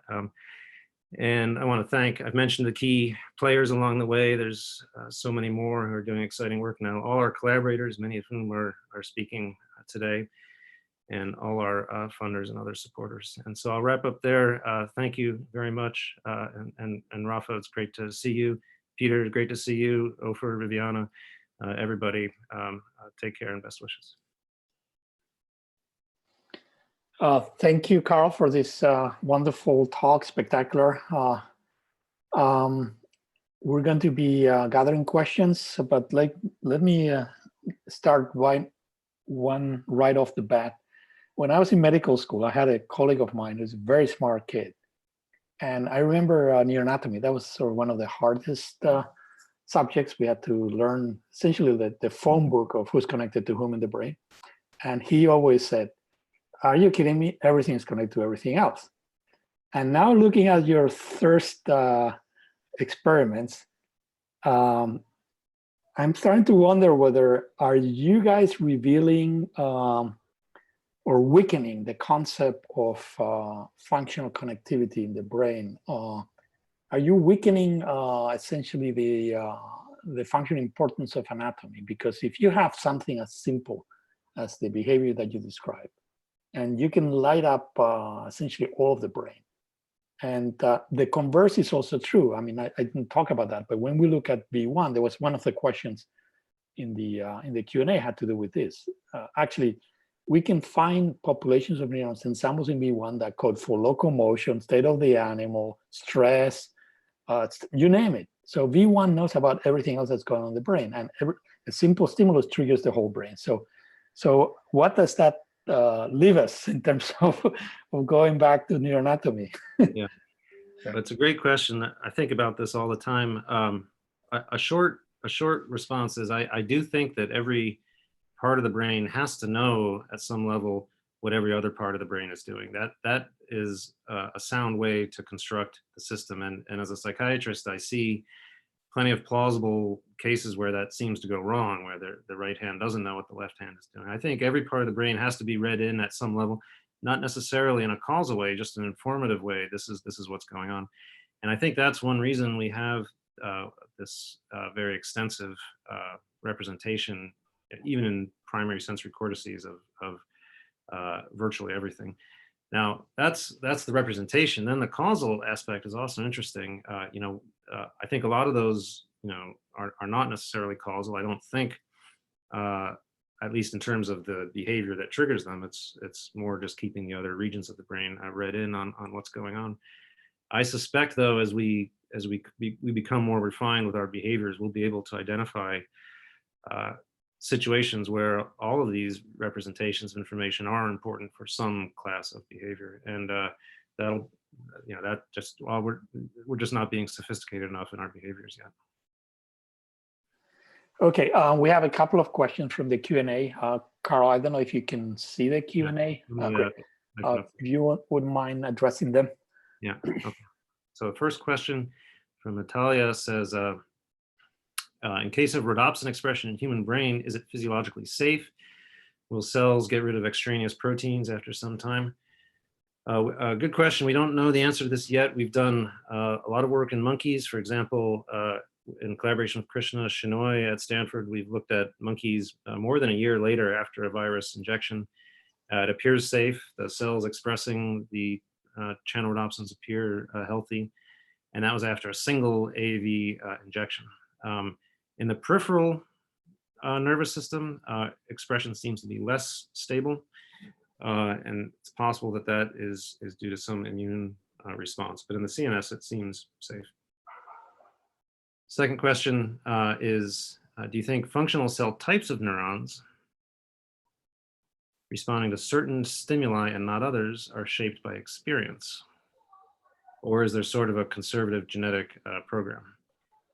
Well, I think in terms of functional cell typology, I think this is definitely one of the insights of both Rafa's work and our work, is that functional typology absolutely is shaped by experience. And this is in primary visual cortex too, so it's quite interesting that those cells are that plastic in terms of being trainable to become involved in representations that they were not involved in before in adult animals.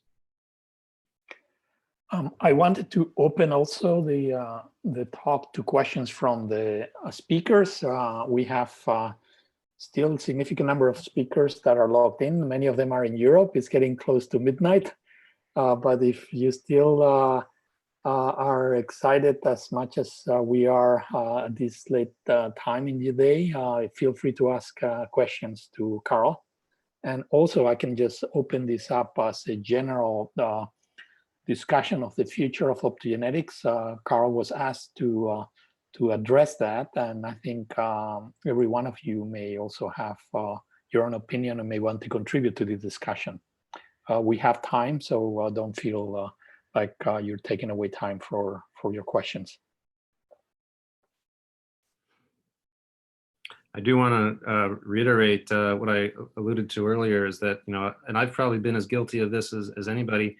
our new single cell capability, as exciting and powerful as it is, and there's a lot of interesting questions, but that's only a subset of the overall capabilities of the technology in the field. So I just wanted to underscore that. All the panelists now should be able to unmute themselves, so feel free to open chat. Sorry, Carl, I interrupted you. Yeah, no problem. There's a question, do you think we ever will reach a manipulation which couldn't be considered off the manifold? This is an interesting question because almost by definition, no, we'll never be able to access all the cells over the timescales that we need to that will truly match what is naturally happening. But the key point is that we don't actually have to, that the brain is very, as we're discovering, is very object oriented. It's not as if the particular neurons that you're stimulating are instructing spike by spike what downstream circuits are going to be able to do. It's more that they're set up to signal to another set of neurons, another set of, or another ensemble, that this is the task, this is the situation, and then that set of neurons downstream from the initial stimulated population goes and performs their task, and that is on manifold, and that we can see many ways, even with conventional single photon, single population, single fiber optic spot interventions. The downstream effects are on manifold, and that's always been, in my view, the right way to think about optogenetics. The cells, the exact cells that are expressing channel rhodopsin, there's a lot that's unusual and abnormal about that situation. You've got opsins that are not present in the spot in the cell where they're normally present, and the spike width may be a little different. And no matter how good you get, you're not going to play in every spike in exactly the right way and the right relative timing. So you're always going to be off manifold in the sorts of cells that you're directly stimulating, but that's okay, because the way the brain is set up and the dynamics, including attractors and other dynamics, brings things right back on manifold in terms of the downstream circuits. Well, we have another question from Ben Huang in the Q&A. Ben Huang asks, is a technology for in vivo transcriptomic readout of cell types and gene expression on the horizon? So this is in vivo. The sort of work I showed you, we look at activity and activity-based typology during life, and then we get the gene expression, like the star map readout after life. Can we do it all in vivo? And that is possible. It's certainly not possible now. It's probably going to be accessible in various limited ways. A big question is, what do when we say transcriptome, how much do we need to know? Do we need 20,000 genes? Or if we're interested in cell typology, do we need, somewhere between 3 and 24 genes, which I think is more likely. If we accept that, and we also encompass wiring and natural activity during behavior as part of our cell typology definition, all of these I think we can and will get in vivo during life.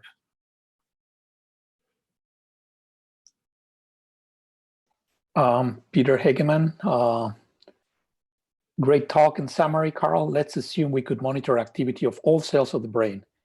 Would we understand brain function, or what else would we need to know? That question is for you, not for me. That one, but that one I'm deflecting to you. That's a great question. I think it would not be enough by itself, but it would be an absolute essential component. We'd like to know wiring, of course, and we'd like to know something about natural causal activity. So Peter, your question says, can we monitor all the activity of the cells of the brain? I think monitor and cause, and if we had wiring, then I think we'd probably be in business. But then, of course, we would have likely outstripped our capability to make computational sense of it, particularly if we're talking about the mammalian brain. And so just to underscore what I said earlier, now is the time more than ever where we need our computational colleagues to work together with us. I think it's fair to say at this moment in time, and this wasn't true just a couple of years ago, but at this moment in time, our data and interesting data acquisition capabilities have outstripped our ability to deal with the data. Carl, if you let me follow up that question. So Peter, turns out that Carl and I were part of a group of people that proposed to the White House a crazy idea called the Brain Activity Map. And the idea was to develop technology to measure every action potential from every neuron in the neural circuit. That was goal number one. Goal number two was develop methodology to be able to stimulate at will any neuron in a neural circuit with single server solution. And goal number two is to develop computational tools to analyze that data. So it's both the measuring, the causal testing, which is the optogenetics as good as any other method today, and then the theory. And those three ideas were sent to the White House. And Obama liked them, and that became the US Brain Initiative. So this discussion echoes that meeting in 2011, where we sort of got together as a group. No, that's exactly right. Yeah, great question, Peter. There's a question. Oh no, that has been already answered. Actually, one reflection I had, Carl, on the field of optogenetics.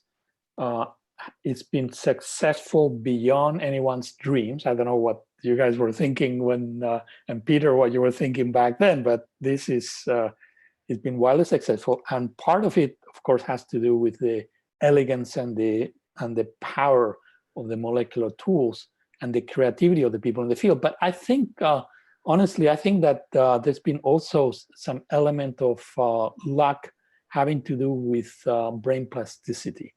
And the idea is that, particularly in the mammalian systems where optogenetic experiments have worked out so beautifully, the brain, including the stuff that we've heard today, we've discussed today, the brain adapts itself plastically.